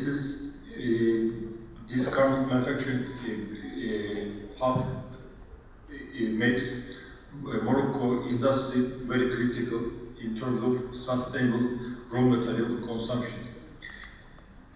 As Kipac, we have very important collaborations with Moroccan companies. We are always considering Morocco is a developing and important player in textile industry, especially the agreements, the free trade agreements between Europe and the United States, and positioning itself as a sustainable manufacturing country. I think it is a very visionary, very important step for Morocco's future, because everybody in the world are looking for production, but always everybody is looking for responsible and sustainable way of production. So with this vision, I think Morocco industry will become very critical place tomorrow's world. This is, I think, my initial words for the session. Thank you very much, Khalid. It's great to hear your positive approach to Morocco. Over to Denizan, who is part of Carnival, which is an existing producer in Morocco. And as mentioned, they work closely with AMDI to set up their facility here. Over to you to explain your experiences in Morocco and on any thoughts that you have on moving towards a sustainable economy. Thank you.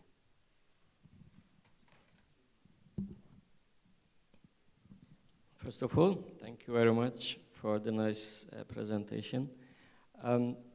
Before I start, I would like to give some brief information about our group. We are almost 40 years experience in textile sector. We originally from Turkey, and we have also facilities in Bulgaria. And in West Africa, also we have in Guinea-Conakry. Now we are in Morocco since 2018. And the factory is fully integrated. As Mr. Anes mentioned, in a couple of months, we are going to make the official inauguration. You asked me before why we choose Morocco. First of all, in a diplomatic way, the Morocco has obviously very stable in politically and also economically. And also it is standing between, let's say, in the center of mainland, like Europe, state, and also the Africa. We see that there are great opportunities when we consider about state or Europe, and as well as Africa itself, because it is the gate of 54 African countries and have free trade agreement with most of the countries, which are very advantage for us. And on the other hand, the culture are very similar to my cultures. So this is another emotional reason that we choose. Money is not everything, so sometimes you need friends also. So we have very good friends here. As Mr. Anas mentioned, from the beginning, we had great support from Minister of Industry and also MD.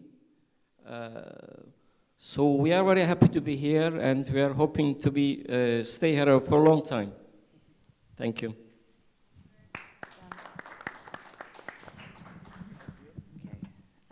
Over to Mr. Omar to introduce himself and also to share with us more on the hemp industry. We've heard it mentioned a couple times today as a sustainable material of the future and one that can be used to bridge the gap until we are a fully circular economy. So over to you, Mr. Omar, to help us understand how is hemp being used in the textile industry and why is hemp an opportunity for Morocco in the future.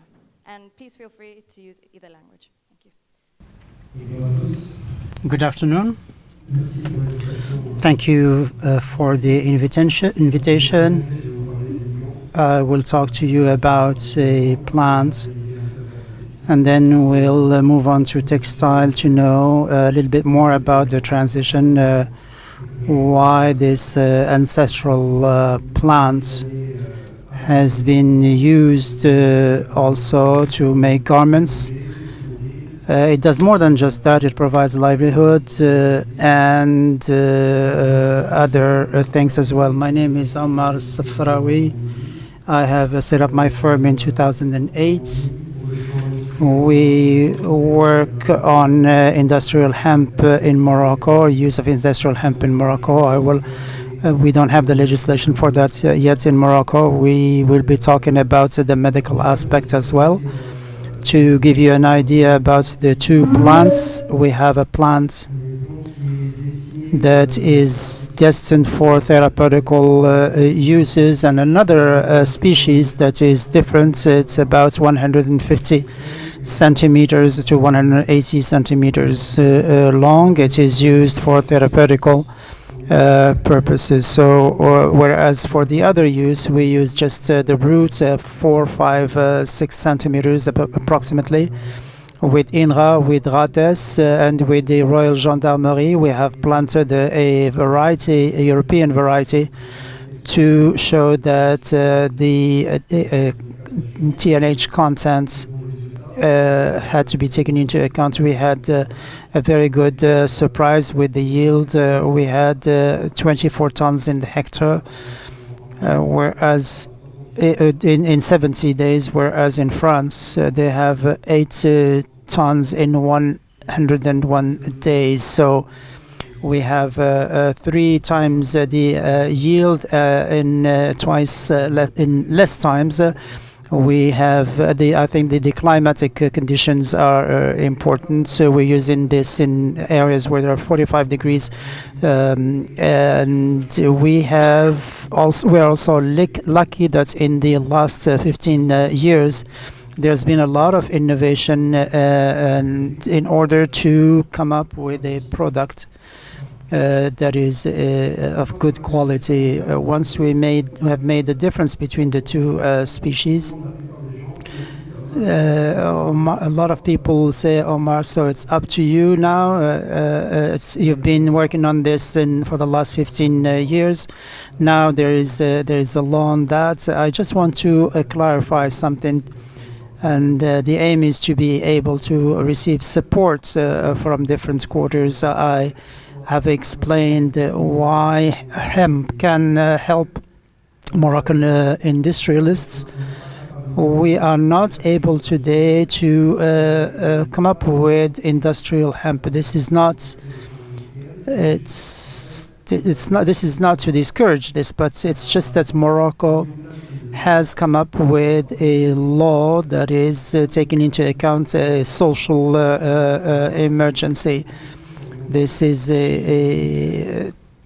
this is not a law that is that targets exclusively the hemp cultivation. This is a law that is quite good. It was a priority, and after this big step, now we have to focus on what we can do on the ground that is in other regions. So we shall use the tools at our disposal and work in the 3 regions. But industrial hemp cannot be competitive, that is in face of CBD or medical hemp.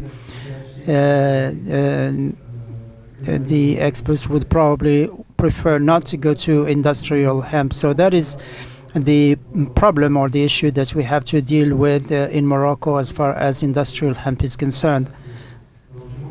I will go into a little bit into details to say exactly how we get this fabric from hemp. There are different ways to come up with the yarn. Either you come up with a yarn that is long, and then you'd have fibers that are about 90 centimeters long, and you can have a 100% natural product.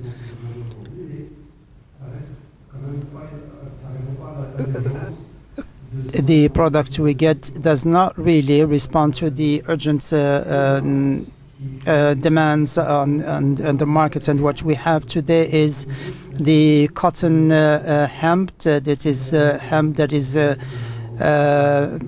that is mixed with cotton, and you can go up to 20-30%. And therefore, these are metrics that in which you can come up with shirts, jeans, and other similar products. It does not require a lot upstream. If you have to work with the specific equipment and therefore investment for that.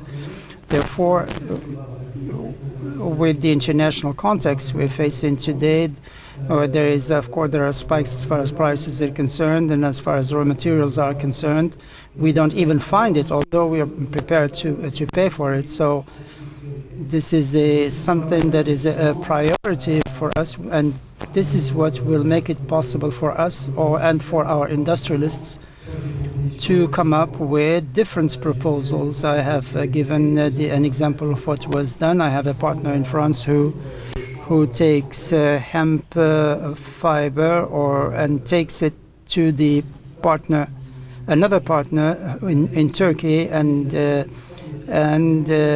he uses it as yarn, adds to it cotton, and it is called Marmala hemp.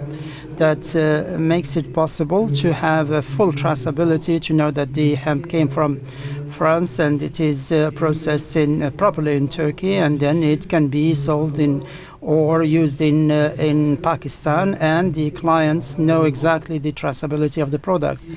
Unfortunately, what happens as far as hemp is concerned is hemp that comes from China, and this is processed in order to have a cotton-based product. It's not the same process.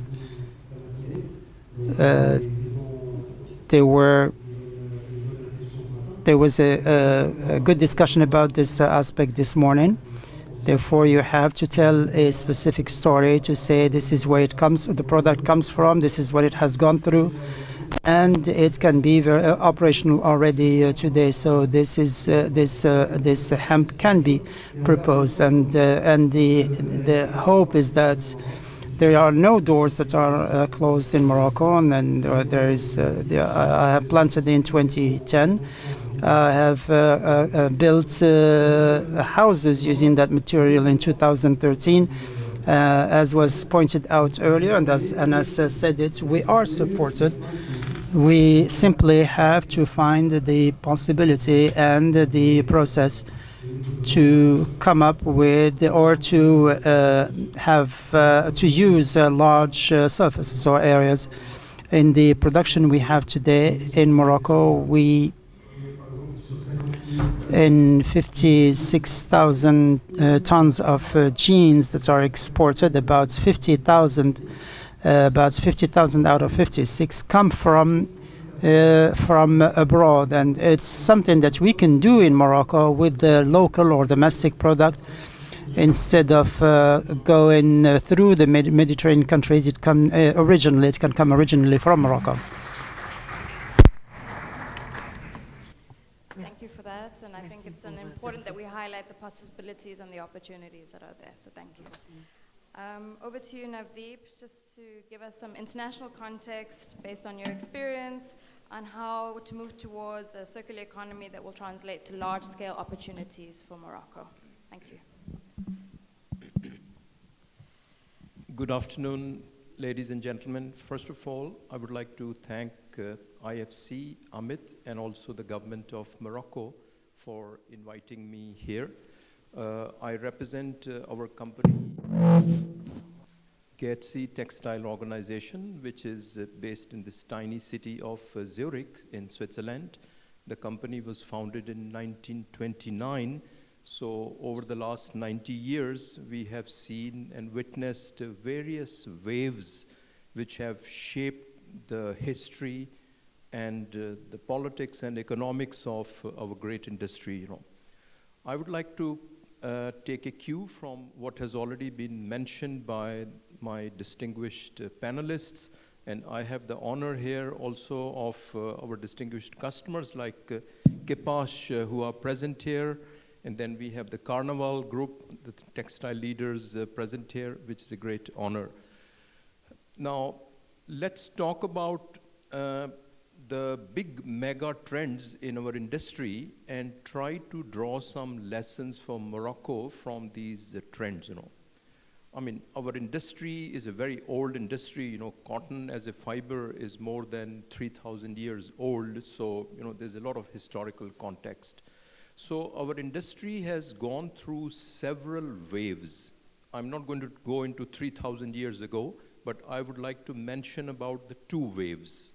The previous wave in our industry happened in the mid-90s when the industry was integrated into the WTO system under the phase out of the multi-fiber arrangement, MFA, as we all know.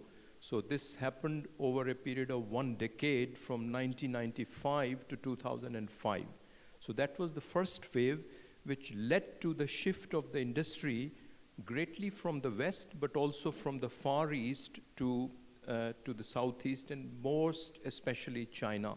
China became a member of the WTO in 2001, and that's where the game changed, you know. We are now in the middle of the second wave of the step change in our textile industry, and this is a great moment. So our industry is undergoing consolidation and restructuring all over the world, you know. And this leads to the emergence of 5 mega trends. You know, I would like to briefly touch on these 5 mega trends.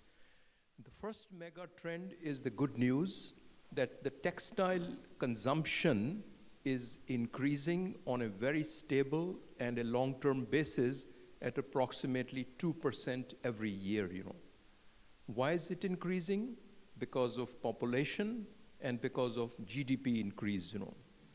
But a related trend with that is that the textile consumption is not the same in every country.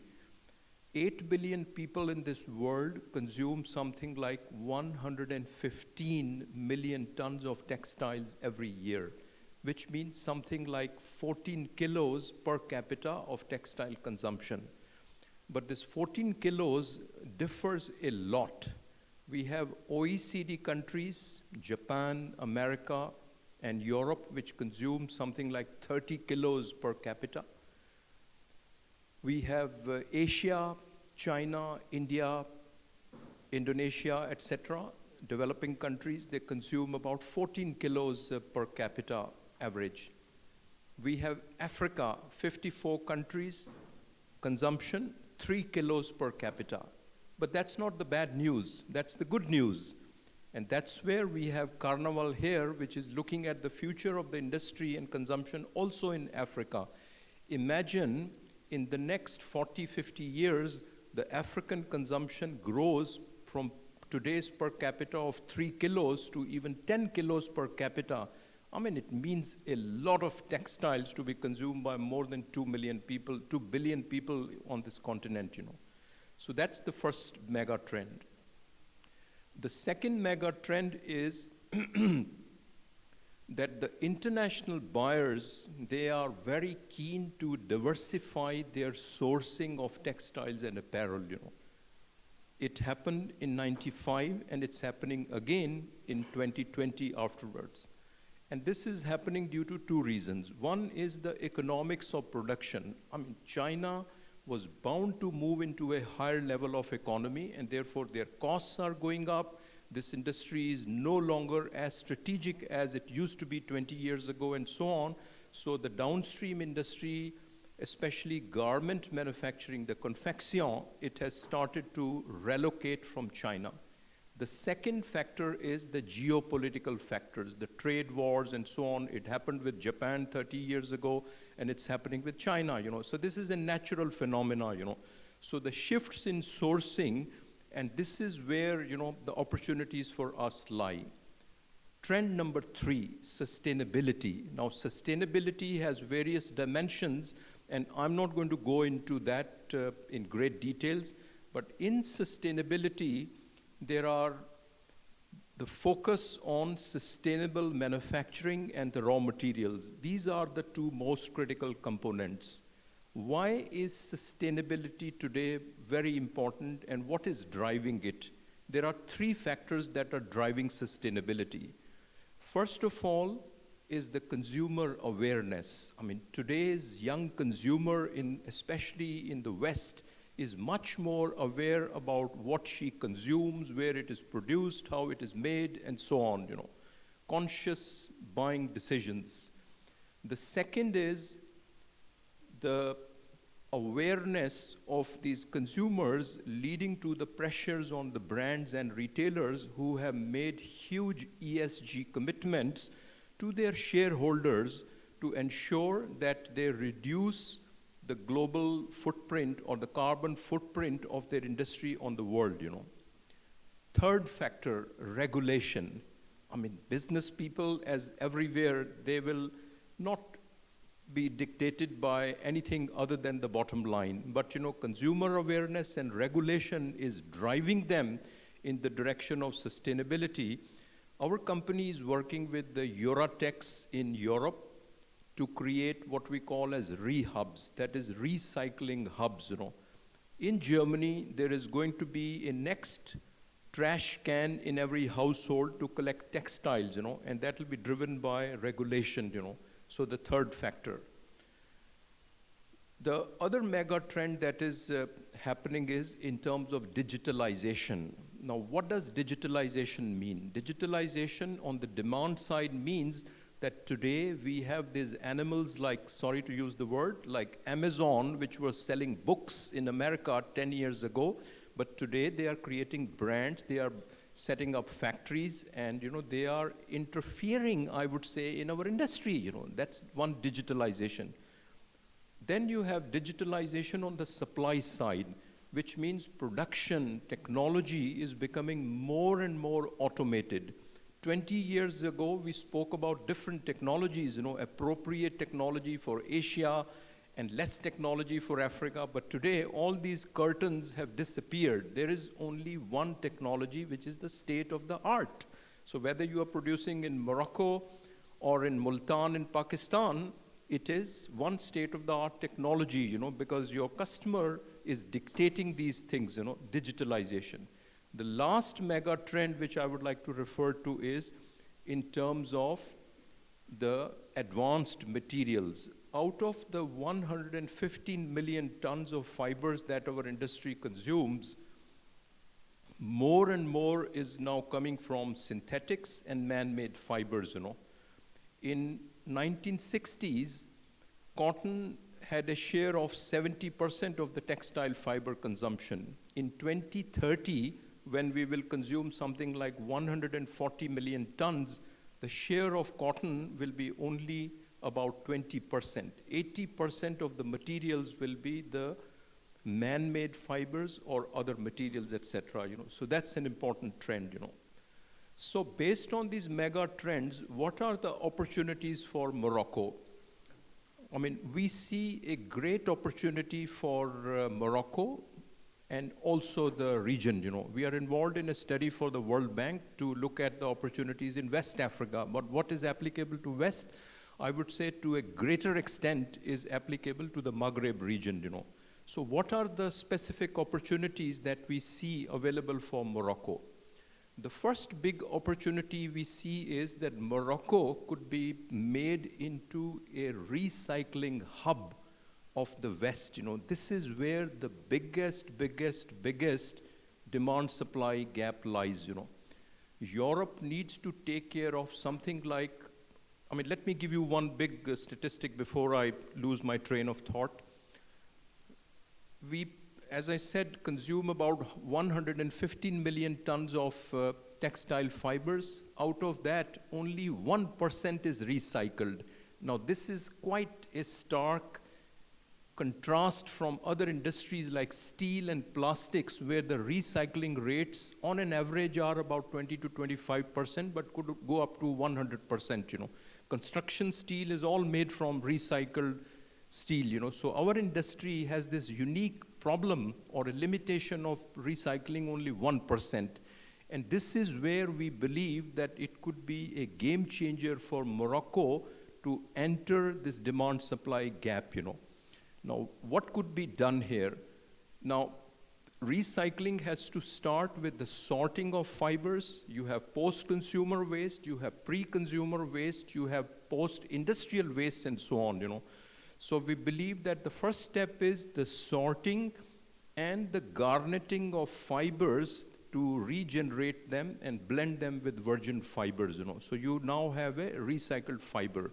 The second step is spinning, because that is where the linkage between the upstream and the downstream textile industry gets created, The second opportunity that we see is not only in apparels, but, Morocco has the opportunity to get into home textiles, because buyers like IKEA and so on, they are looking for opportunities to use recycled materials, So we also see home textile industry coming up here. The third is the technical textiles industry. Morocco is becoming a hub for automobiles. There are big European or international companies setting up here. In every car, you use something like 20 kilos of textiles, and that's a lot of textiles, and a lot of it could be made from recycled, non-woven materials, That's the third opportunity we see as a product segment, The second big opportunity that we see is in terms of creating a textile ecosystem. I mean, our industry cannot function without the active involvement of the government and the public sector, So therefore, creating a vision for a sustainable textile industry and providing the enabling infrastructure for the industry. We heard about the textile parks in the morning session and so on, so that will be really critical to bring in investment here, So that's the other opportunity that we see. And finally, we also see an integration between Morocco and, let's say, other regions in Africa, for example, West Africa. Do not forget that West Africa, the Francophone Africa, produces about 2/3 of the cotton that is produced in Africa. So that's a lot of cotton. 1.5 million tons of cotton is produced in Francophone West Africa. So this is an opportunity to create a linkage that this sustainably produced cotton can be used by the spinning mills in Morocco and cater to the US as well as the European market, etc. So let me take a pause here, but I think this gives us the big picture about where the world is going and where Morocco can fit into this global value chain. Thank you, Kevna.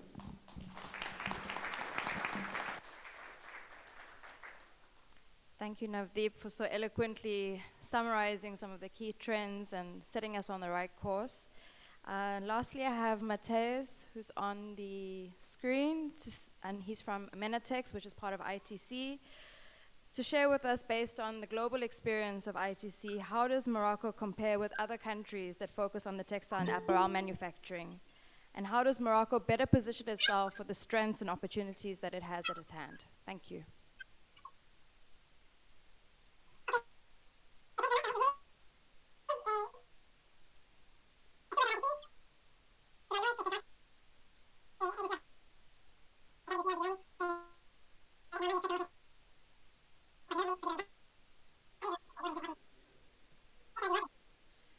Matthias, are you there?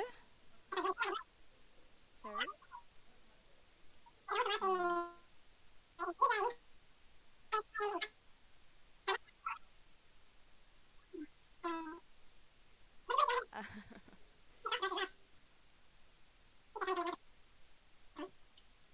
And the process. Charmaine, can you just give me a sign if Matthias is online? Okay. Okay. Sorry. Is he talking? Is that him? Okay. I think while we wait for Matthias to dial in, I think if I could just quickly go around the table and just, if you could give us one aspect that you think is necessary in order for Morocco to attract more investment, whether it's local players integrating, vertically integrating, or if it's attracting more FDI. What is the one thing that comes to mind that could improve in Morocco to do that? And the reason I'm asking that question is that's primarily our focus, right? As IFC, we enable, but we're also looking at growing the industry, and our own studies have shown that we believe that the industry can triple in the next 5 years. So we really want to understand from you, from your own thinking, how we can improve the flow of investment into Morocco, what is needed. So maybe I'll start with Denizan. Thank you.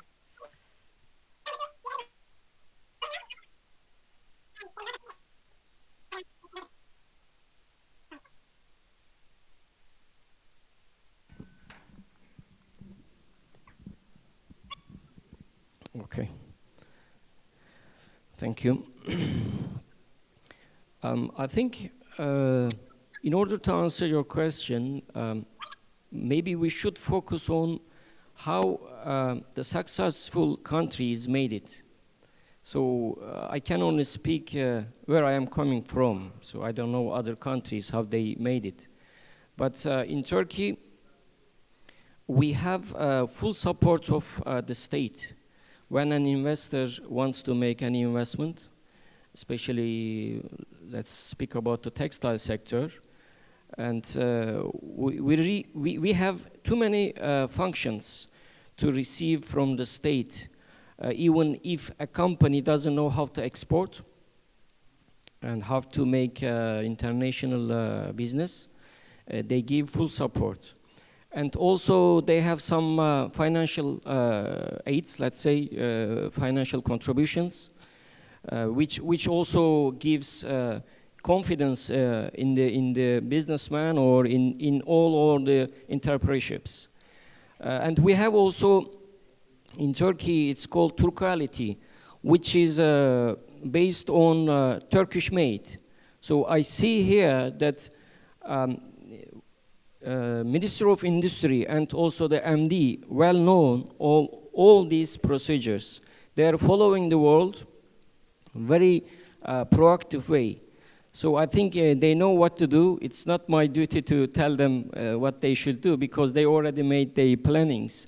But from my point of view, I believe that state must be stand with the companies. This is not that they are not standing. I don't want to get any trouble. They are standing with us all the way along. Just I'm trying to say is that because most of the time the local businessman or industrial man having difficulties to go to different country, different cultures and the regulations. So here I believe I just take this point of aspect and I leave other panelists to speak. So I would like to underline that the state should be more proactive and helpful. Thank you. Thank you, Denizan. Donc pour répondre à cette question, moi, bon, il y a plusieurs réponses possibles à cette question, mais moi je vois la plus pertinente, c'est de pouvoir is to be able to support those who have trusted Morocco. I'm talking, of course, about foreigners, and of course, this does not diminish the role of the domestic players and stakeholders.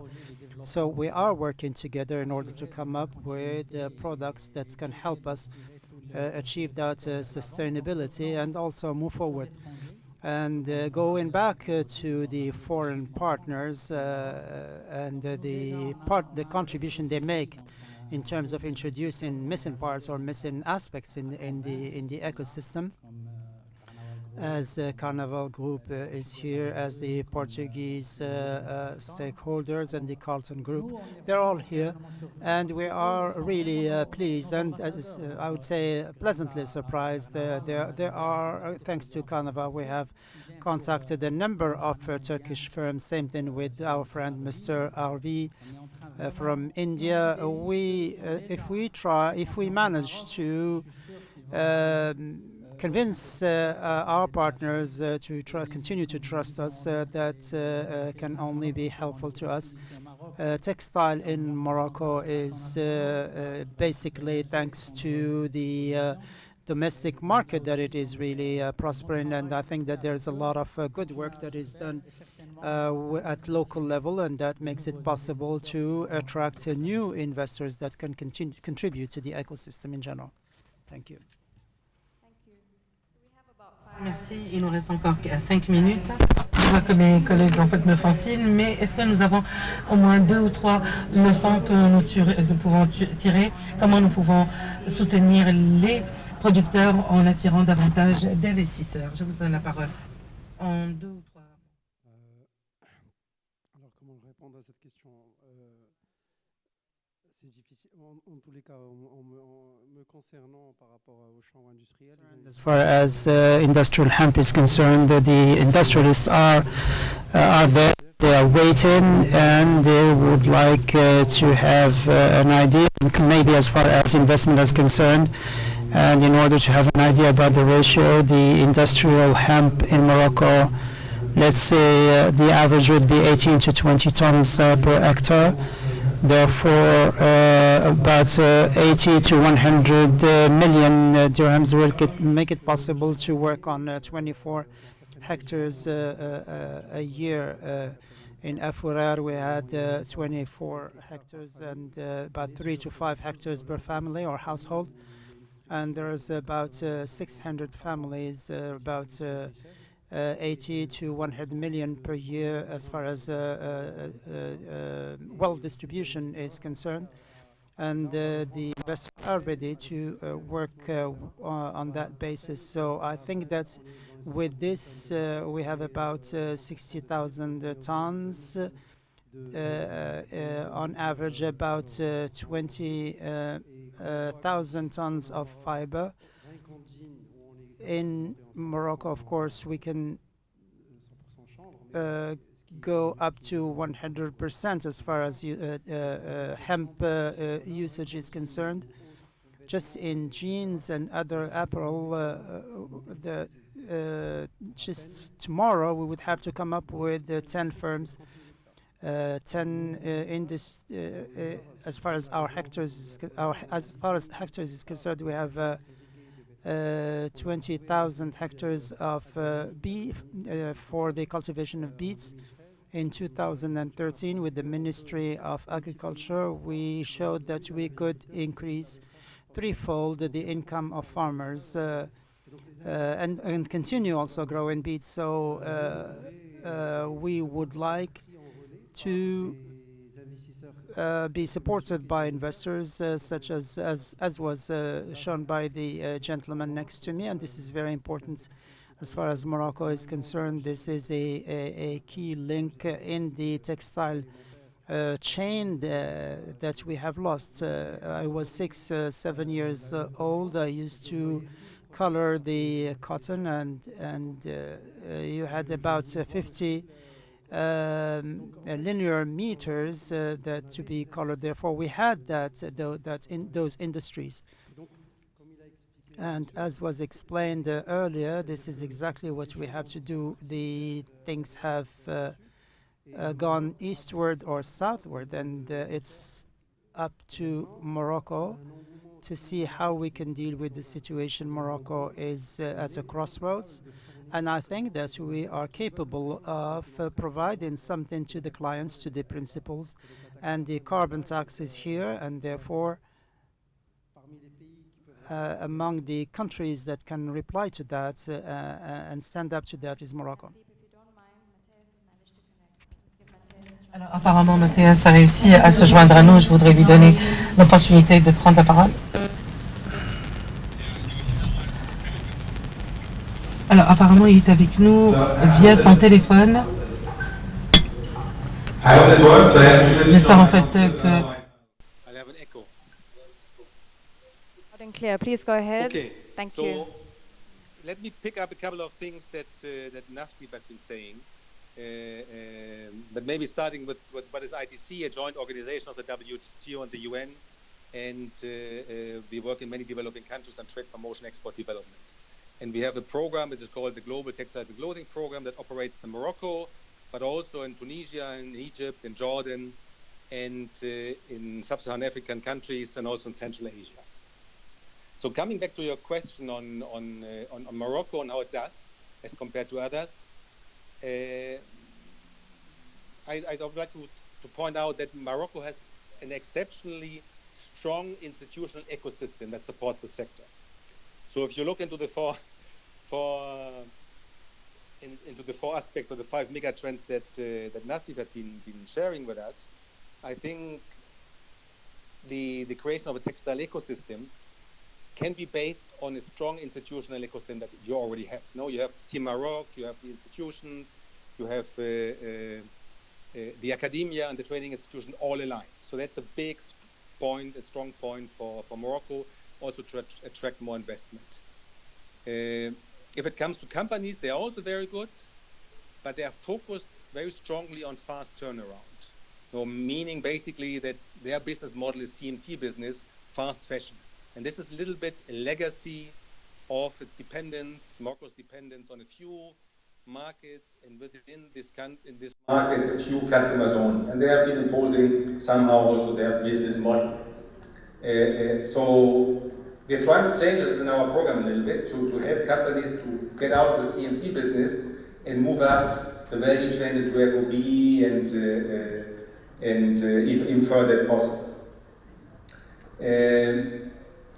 If I take one of the mega trends that Nafi is saying, the international buyer diversifying sourcing, this is certainly something which we also see, and especially with regard to the MENA region. Brands and retailers, the buyers are looking for new sourcing opportunities. We get the feedback from companies in the MENA region that the order books are getting full, capacity getting booked fully, and there's not enough capacity for more orders for some companies. At the same time, we are receiving a lot of demand from buyers that would like to learn more about the MENA region, including Morocco, and to see what is the capacity. Because Morocco, that's one of the things that need to be addressed, and that we address it together with Amit in the project, is to make Morocco known beyond the traditional markets and the traditional clients. Because nobody really knows Morocco as the capacities Morocco has in terms of textile technology. So that's an aspect that needs to be looked at as a priority. And I think the person from Angieu at the beginning mentioned this very clearly in this statement. What we also see is that the source, the buyers, the brands and retailers, not only looking into new markets, they are also looking into larger suppliers. So they're diversifying into new markets, but at the same time, they're looking for larger suppliers, which poses to a certain extent problems to some of the countries, and to some extent also Morocco. Morocco has good vertically integrated companies, and we heard two Turkish investors today. And you also have a couple of good platforms that somehow bring some of the players together in Morocco, but nevertheless the industry is based strongly on an SME footing. So there's a need to also a little bit consolidate the offering, the capacity within the country, maybe through the platforms, bring more platforms, so that you have a larger capacity to offer to new customers. I would also like an aspect which I have discussed many times with Amit, and I think it becomes more and more important now, which is the aspect of regional collaboration. Because if you look into competitors, especially from Asia, but also somewhere else, you see that garment exporting countries are embedded in a regional ecosystem that supplies them the textiles. No? For example, in Asia, being in South Asia, being in Southeast Asia, 85% of total trade in textiles is intra-regional, between the countries.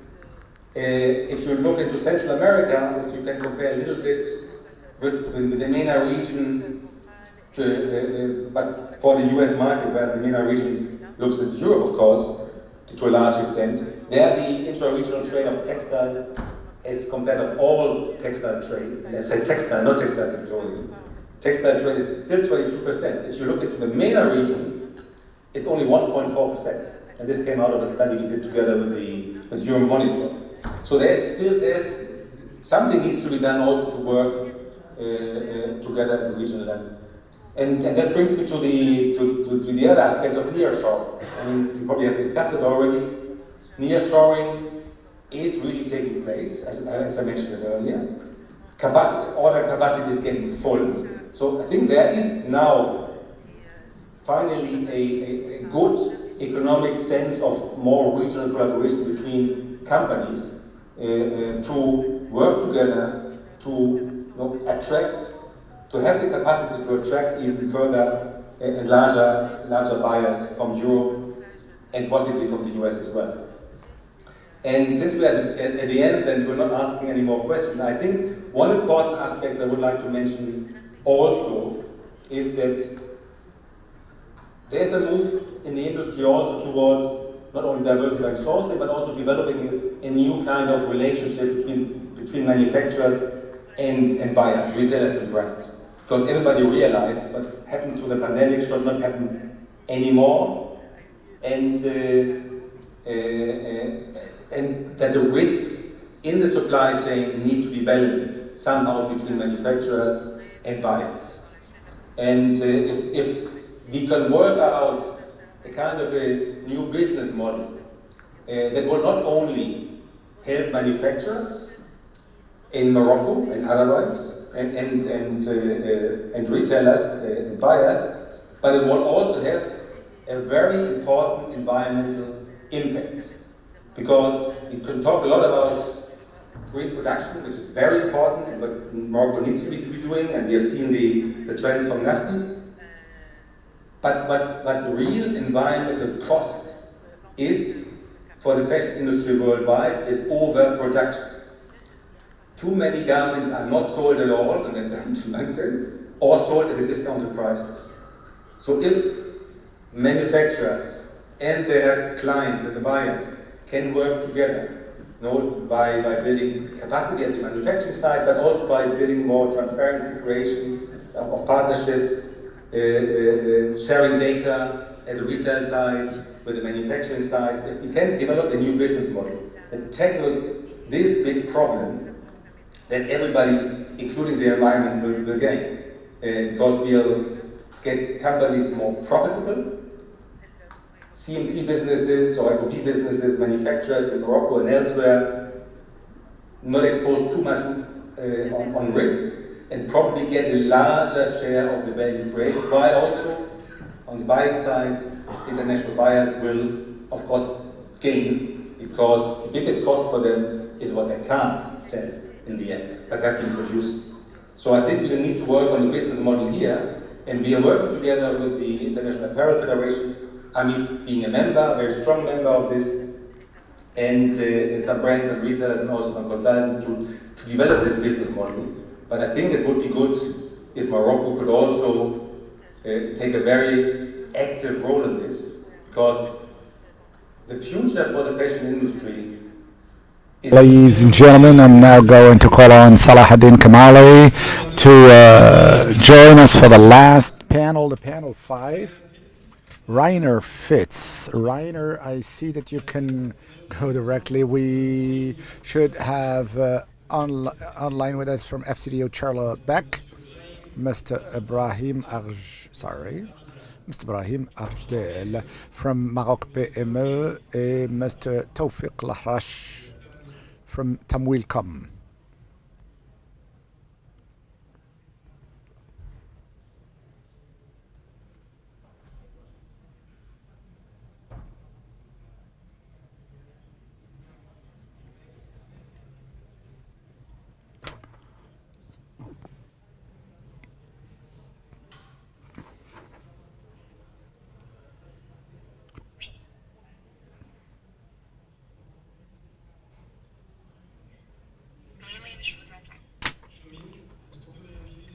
Shalmin, can we make sure that Mrs. Beck is online? Charlotte, can you hear us well?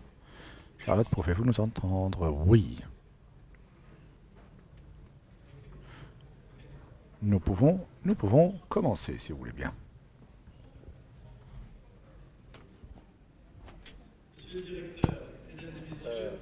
Director, ladies and gentlemen, my very dear friends from the industry, we have quite a loaded, packed day, the last session before the conclusion. We've talked about environment, we've talked about circularity, about social responsibility, about localization, we're talking about the double processing, not to mention the processing, logistics, land-based, value chain, trends of consumers, change in the value chain, all such change, test, oui, mais entre all such changes and all of the opportunities that are offered to Morocco today are quite clear and would certainly come with a lot of investments in time, in persons, in finance, but also in the setup of best practices.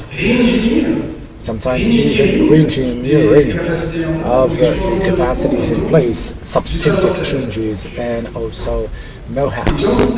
And in this context, we wanted to explore in the fifth following panel how the development agencies, the local banks, but also investors can support and accompany the growth of the industry. Indeed, aligned with respect to the priorities that we've talked about earlier on, but also with a whole series of products, be they financing products or technical assistance products. And hence, we are going to therefore ask in the following order, in the order on my list at least, we are going to ask Mr. Salahuddin if you really want to introduce yourself, please introduce your institution, and at the same time I'm going to ask the first question for it. And starting with Mr. Salahuddin Kamali, Deputy General Manager of CTG Invest. Salahuddin, may I ask you, please, to feed us on the CTG Invest activities, but more particularly within the framework of this panel number 5, if you could talk to us about the NAMA fund set up by the CTG Invest and how this fund allows us to address the challenges that we've talked about in the sector's opportunities. Mr. Kamali.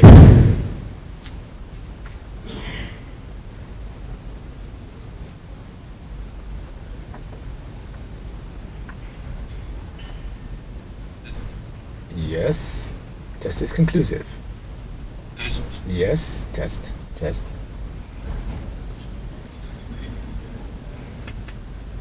Yes, maybe change your mic would do better. Not that really.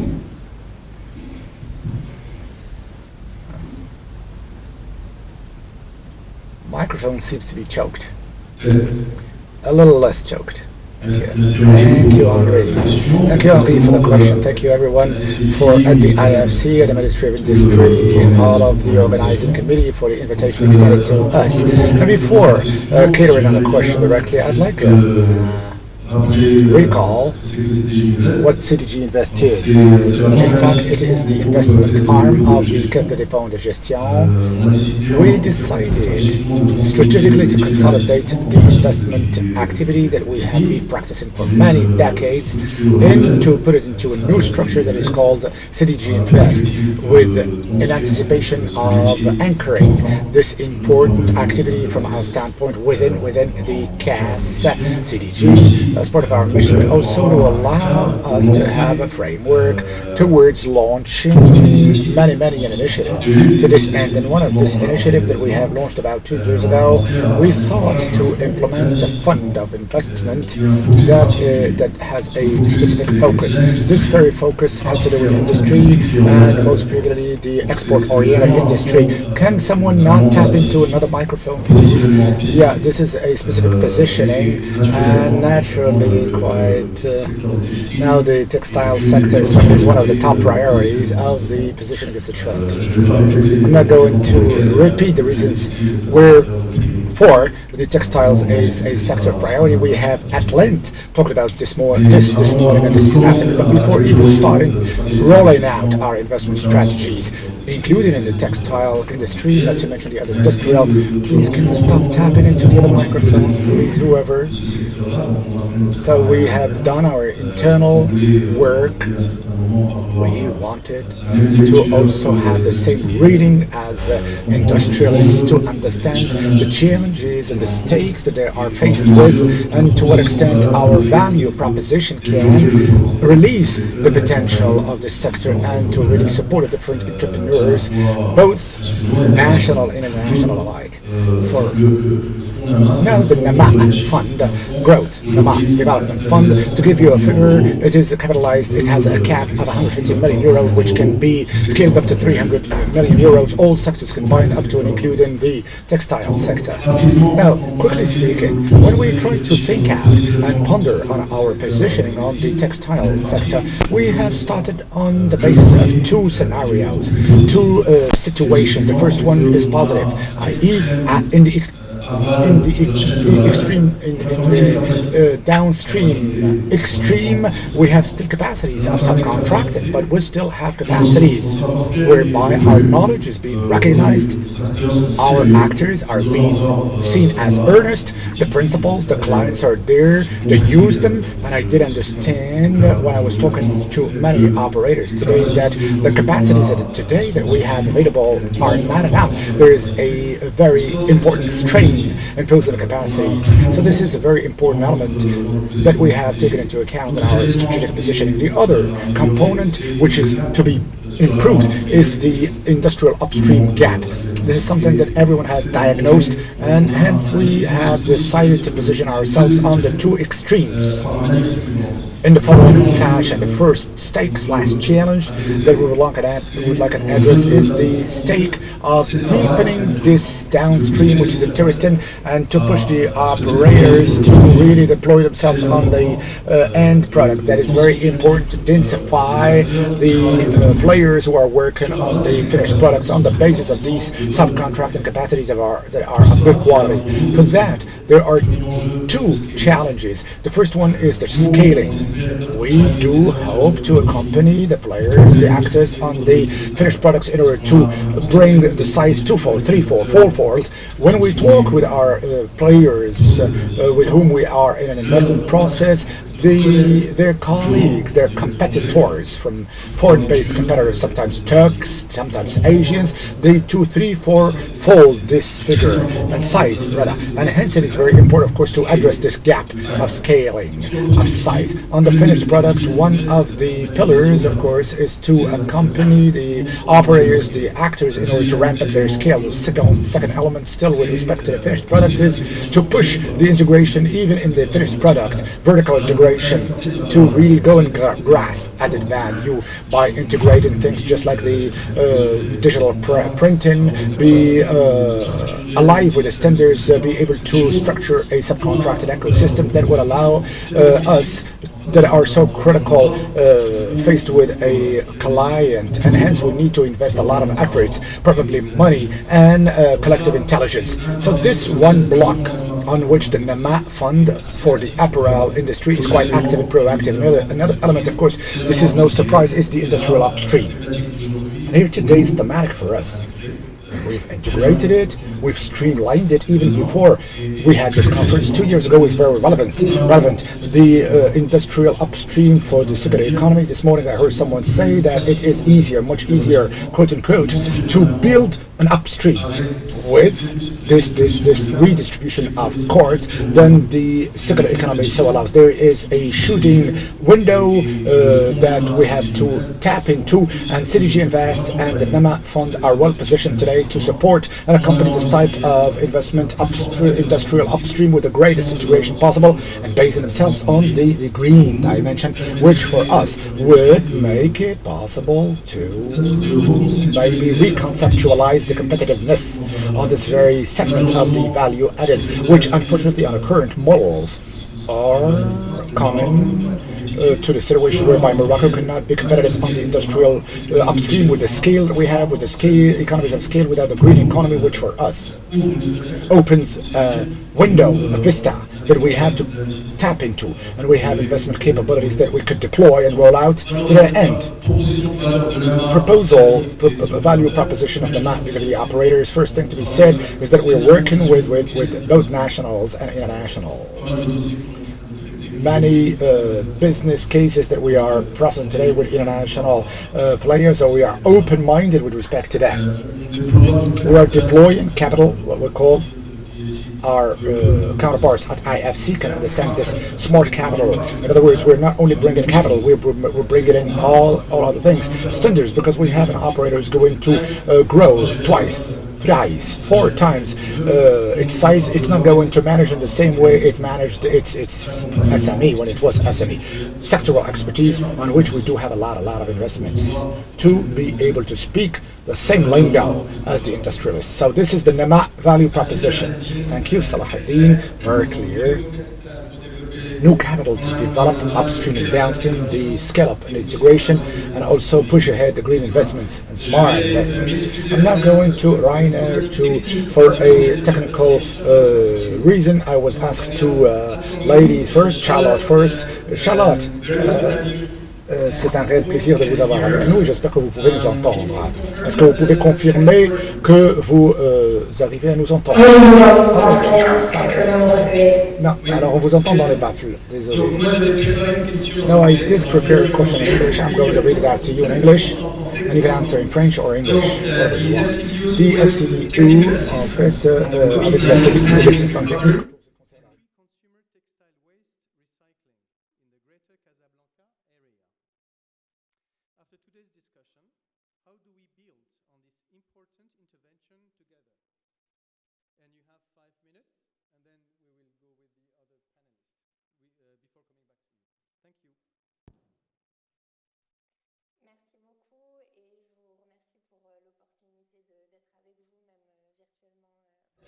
With you virtually. As you mentioned, the British cooperation has been structured in 2 steps. One which is public policies recommendation oriented. It would foster a green and sustainable recovery coming out from the COVID-19 pandemic, and a second one which is in support for the structuring of a business case for a unit of valorization, beneficiation of wastes. One could say that the recommendations in the first study are today obsolete, have become obsolete. But I am of the opinion that they are still within the framework of the government's orientations and can remain at a reference point, albeit today we're coming from the pandemic and the orientation and the guidelines that we have developed, be it with a view to strengthen the resilience of the value provision and sourcing chains, supply chain, or improve sustainability, it remains very relevant. Hence we need to somewhere tap into the opportunity presented by the pandemics to really embark onto medium-term initiatives. The second part of our technical assistance was much more experimental, and I would even say that it is the role of a donor to test, to really take the pulse of the field.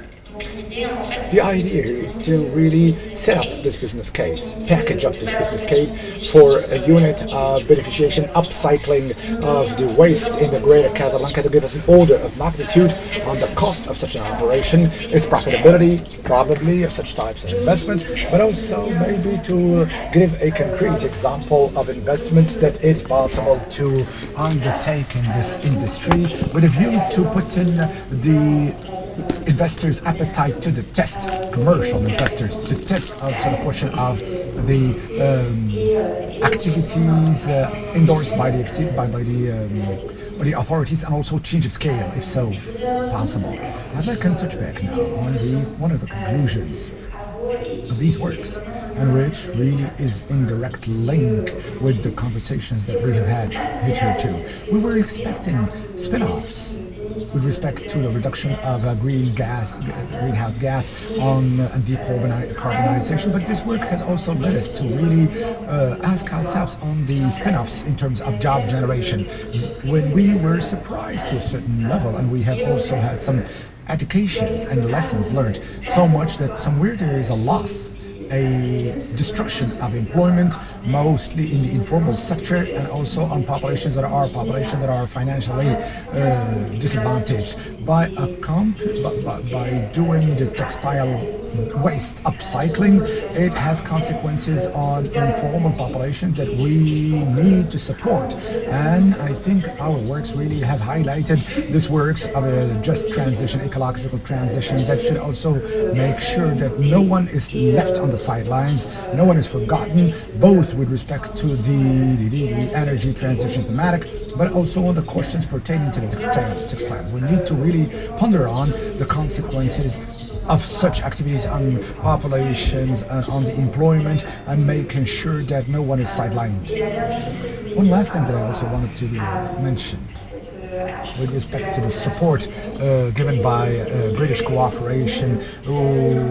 It's also for us, of course, a good it was a good way to do a segue as to the activities undertaken by the British Cooperation Agency on other markets, whereby we can create commercial opportunities and partnership possibilities between Morocco and the United Kingdom on this very thematic. Thank you very much, and I would like to give you back the floor.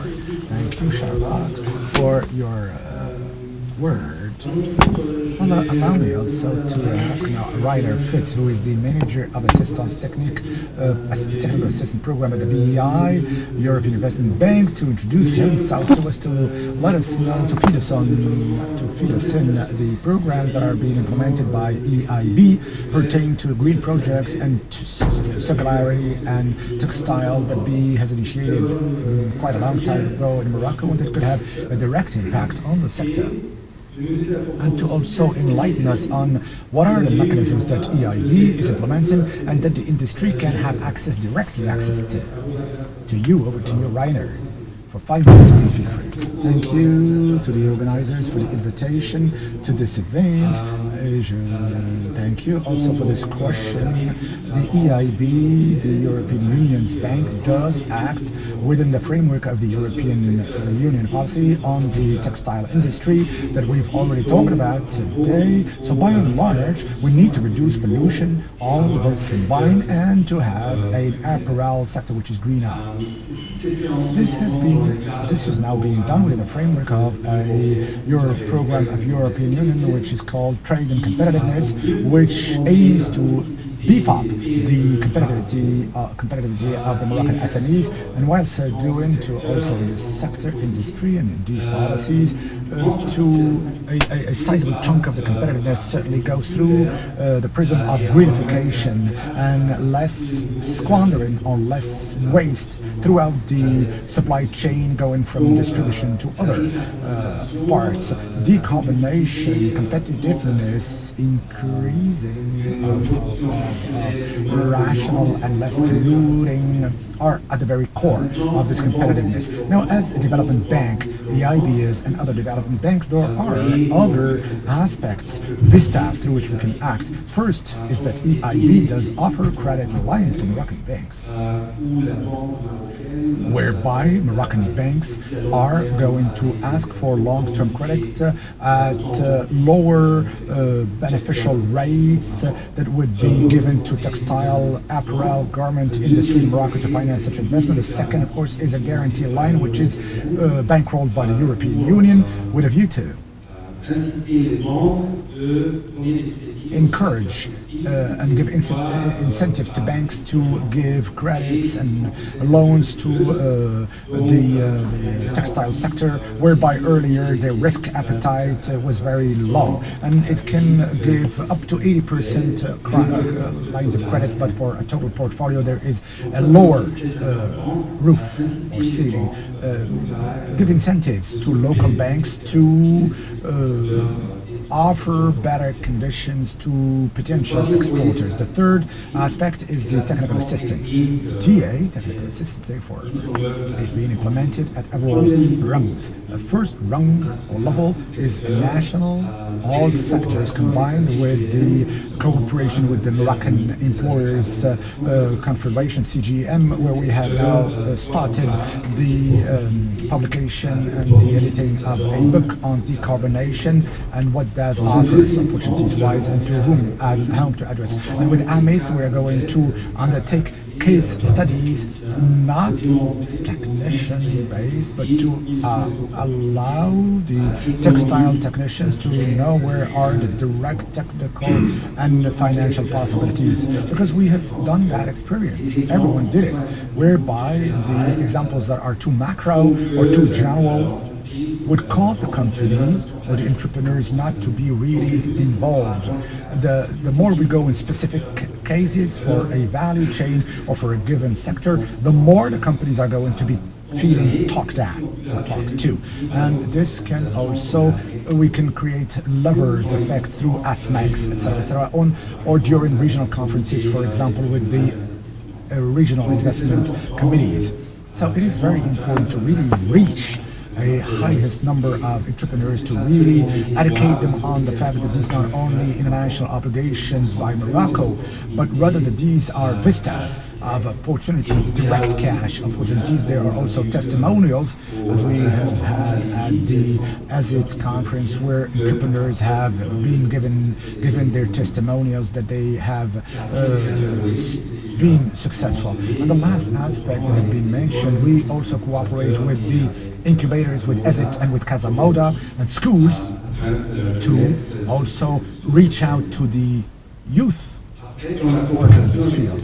Now, as far as cooperation with some donors and banks, we could also do act at corporate level as pilot tests to showcase that some investments can prove useful from an economic standpoint, as far as that approach is concerned. Thank you.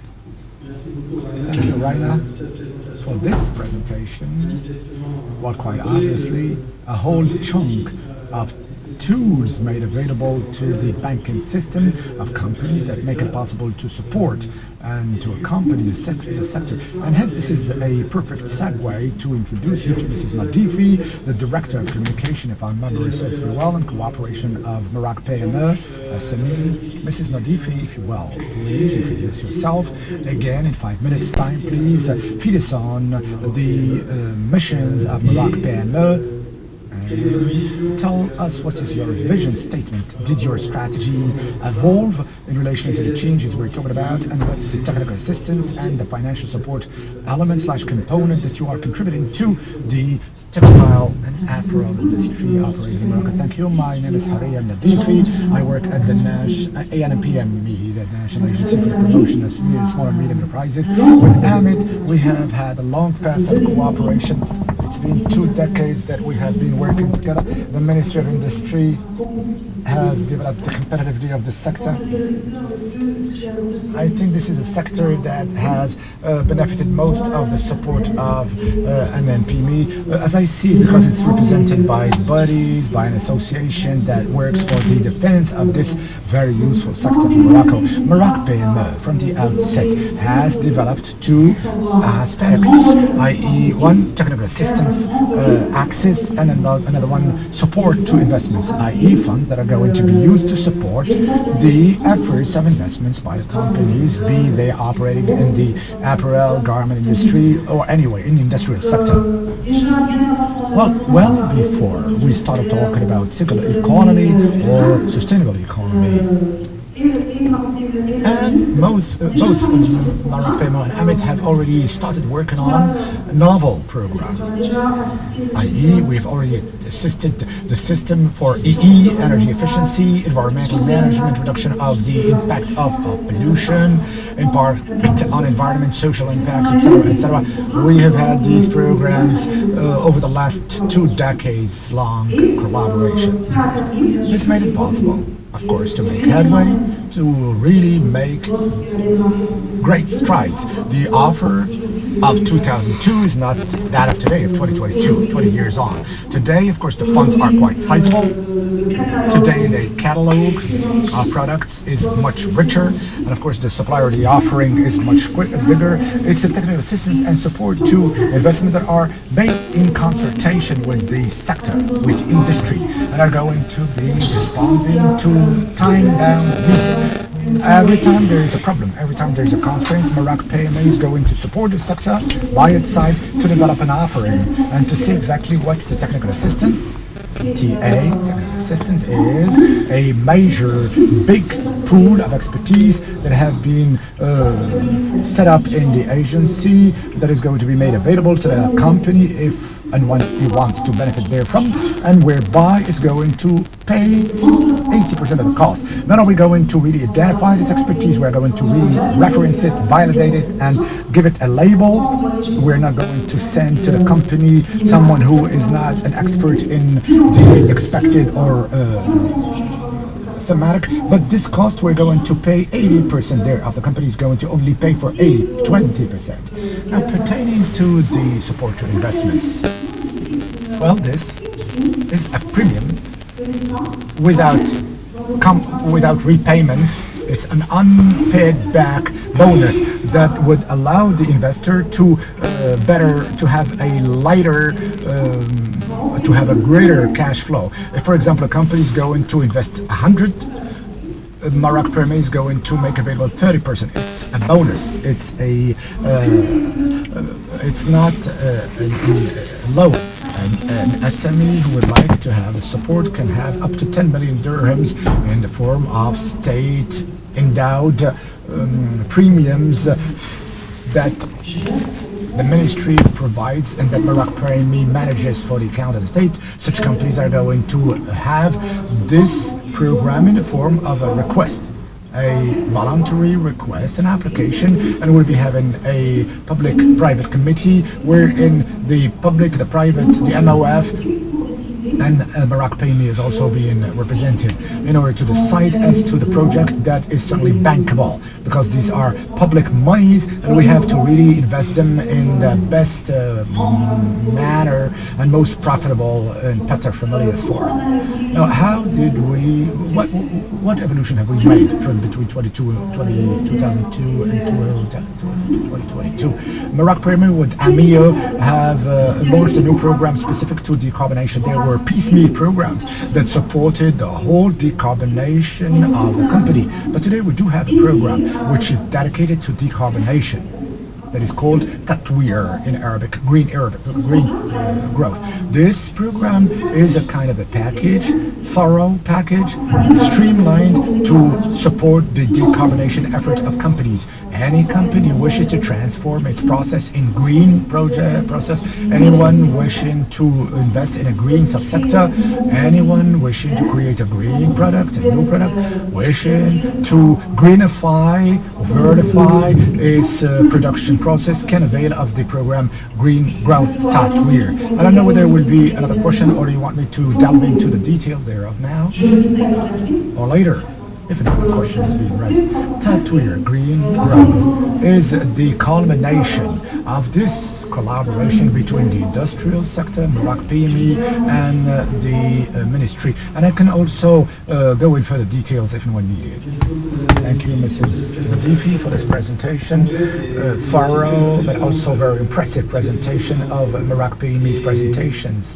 Activities, interested also because they are addressing the SMEs, smaller size companies that do not necessarily have the same easy access to TNC's transnational companies. Now, to finish off this first tour, I would like to give the floor to Mr. Mahlash, Director General, Deputy Director General of Tamwilcom,